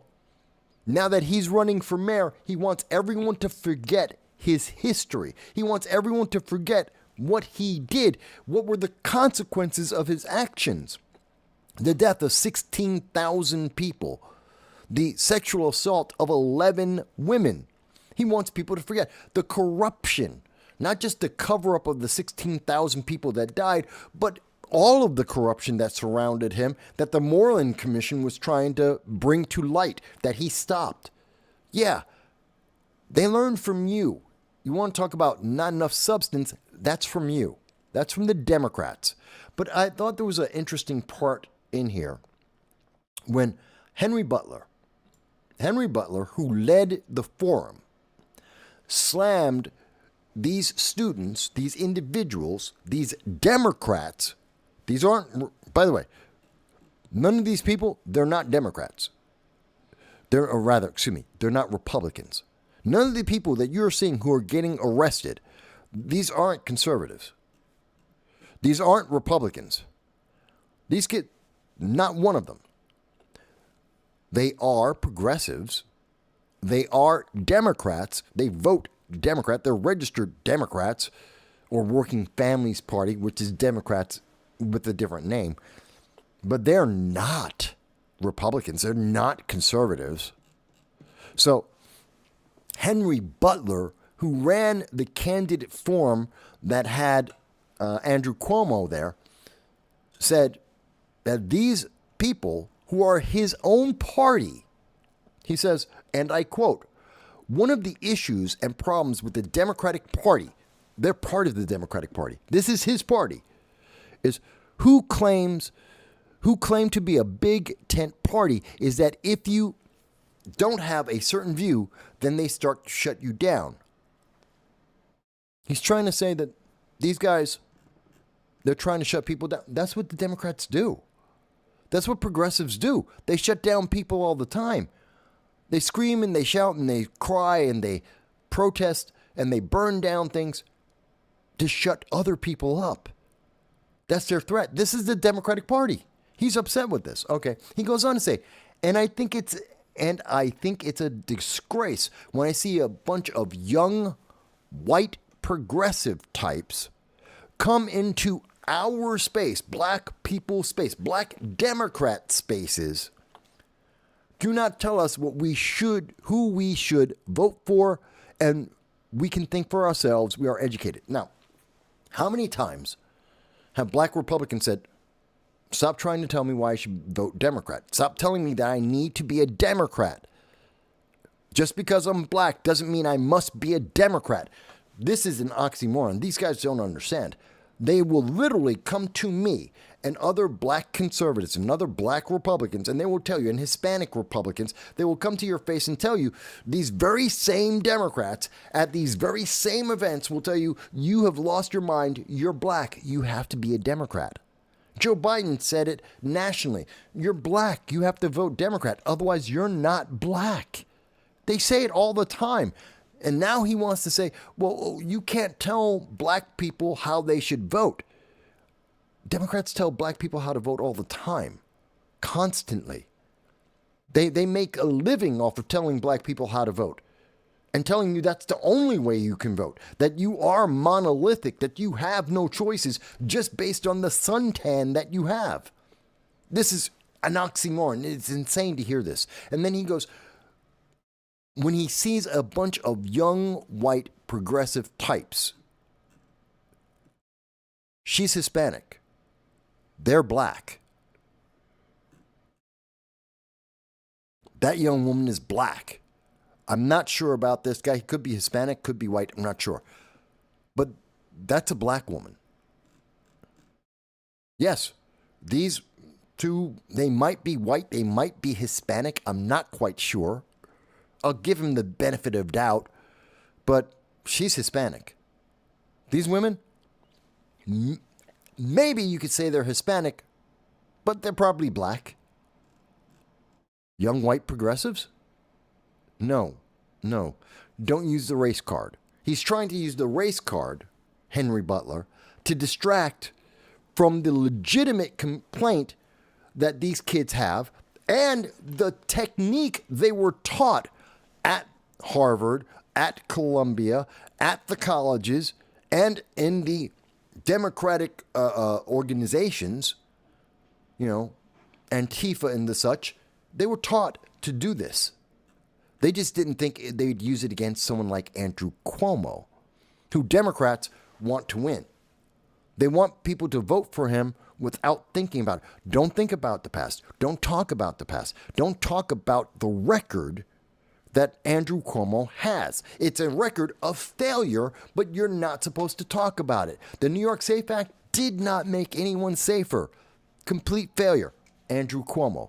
Red flag laws did not make anyone safer. That's Andrew Cuomo.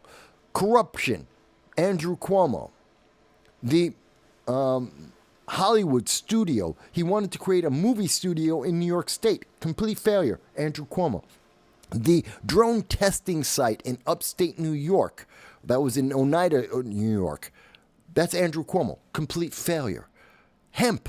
That was actually Kathy Hochul. Started under Trump, under Andrew Cuomo. Finished under Kathy Hochul. Complete failure. These are his failures. He does. You can't blame him, though. Don't you dare blame him. It's got to be a race thing, too. You know what? It's those white kids, those white progressives. How dare they attack Andrew Cuomo? Well, Andrew Cuomo, he's white. So it's not racist. They're white people. According to Henry Butler, who's saying, they're white progressives. Well, they're white progressives protesting a white Democrat. I don't see the racism here. I don't see that's racist. By the way, black people are also protesting Cuomo. Is that racist? Because they're trying to make it sound like it's racist. I don't get this stuff. I don't understand the left. The logic does. The second you stop to break this down, the second you stop to think about this, it doesn't make any sense.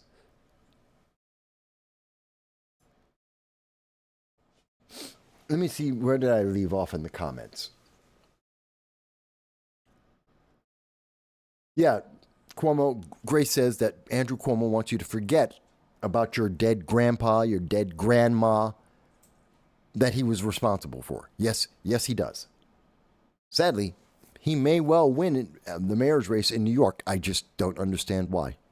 I mean, we have horrible choices in New York. Horrible choice in terms of Democrats. You've got Zindani, the communist. Horrible choice. That's what the Democrats have right now. They have hardline communists and they have Andrew Cuomo. Horrible choices in terms of Democrats. Curtis Sliwa is like the best candidate running for mayor of New York. Absolutely. He's not a communist. He's not a disgraced Democrat. He didn't kill 16,000 people. He's been trying to save people's lives for 40 years. You know what? That's someone I'd rather take a risk on. I'd rather jump in bed with Curtis Sliwa than I can't trust Andrew Cuomo. There's no way I can trust Andrew Cuomo. There's no reason why anyone should trust Andrew Cuomo. Besides the corruption, besides the sexual abuse, which isn't, again, that has nothing to do with me. I'm not making accusations of sexual assault on Andrew Cuomo. I'm quoting Letitia James, who verified that there were 11 separate cases of sexual assault attributable to Andrew Cuomo. Letitia James, the Attorney General of New York, came out and publicly said that. I didn't. She did. I'm just quoting what she said. So, yeah, I don't get these people. Grace goes, well, Cuomo wanted all of the conservatives out of New York, and now he has the progressives. And the progressives hate him just as much as the conservatives did. Congratulations, Cuomo. This is the New York you wanted to have. This is how you wanted to see the breakdown. You thought you'd never lose because progressives will support him as much as Democrats do. Apparently not. Apparently not. Grace says, so was this an example of a white-on-white crime? Yes. It's a white-on-white crime. And Henry Butler is complaining because black people got to witness a white-on-white crime. That somehow watching a white-on-white crime is somehow detrimental to black people. I don't know how. I don't get it. Somehow that affects black people voting. Assuming that black people all vote Democrat because, black people don't have any other choices. I don't get it. I don't get it. Grace says that those sexual assault claims were credible. According to Letitia James, absolutely credible. Again, that's the Attorney General of New York, not me. That's her words. That was her determination. That's why Andrew Cuomo resigned in disgrace, because of the 11 sexual assault cases. And if he didn't walk away, because he was already in trouble for 16,000 people being killed and the cover-up that he tried to put in front of the federal government so he wouldn't get in trouble. Yes, we do know all of this has been verified. It's already been out in the news. It's already been reviewed. We know that. And that's why, and he wasn't going to go. He said, no, I could become the next president. And then they said, no, you know what? You can't. And by the way, there's sexual assault cases. You're going to lose. You will lose that, or you can resign. So he resigned. All right. So we've been at this for a while, folks. It is now, it's 9 o'clock. We've been on for 6.5 hours.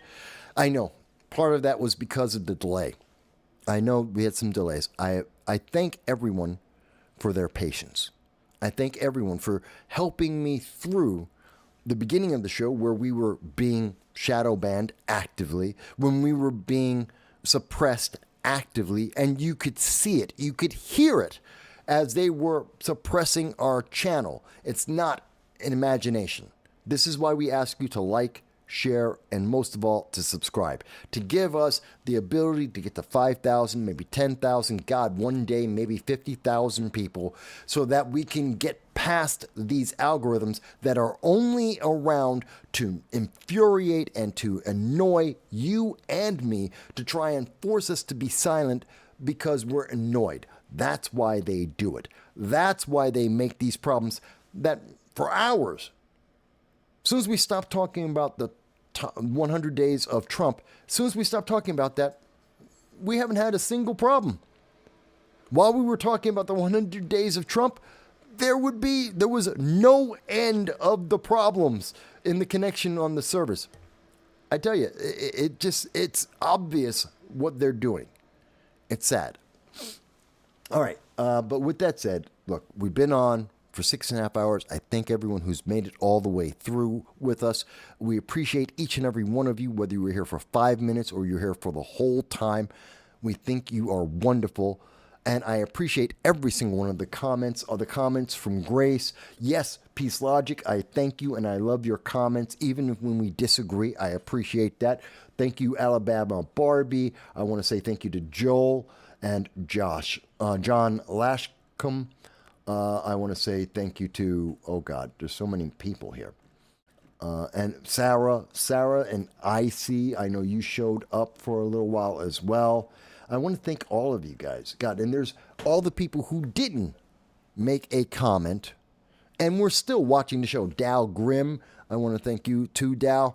All of you guys. You're wonderful people. I appreciate each and every member of our audience and the hundreds, literally the hundreds of people that were on Twitter and on Rumble that saw at least part of the show, if not the whole thing. I appreciate each and every one of you guys too. Thank you for giving us part of your time. Thank you for each and every one of your comments. I look forward to seeing comments after the live show. I will have up the links to everything that we've shown you so you can see it for yourself, so that you can make up your own mind. If you think, Mike, you went too far, you were exaggerating, fantastic. I'm going to have the link. You can go and see it for yourself. In the meantime, I'm going to go walk my dog. I'm going to get something to eat because I haven't eaten all day. And I want you guys to have a great rest of your evening. Don't worry, Monday will pass by fast. I know Mondays suck, but we'll get through it together. All right. And don't forget, Wednesday, me, Larry Sharp, and Dan the Internet. Dan from the Internet. Let me show you that one real quick. I heard him. Yep. Dan from the Internet. That's going to be on the 30th at 7 p.m. Please join us. A libertarian, a leftist, and me talking about the top 100 days or the past 100 days of Donald Trump's 47th presidency.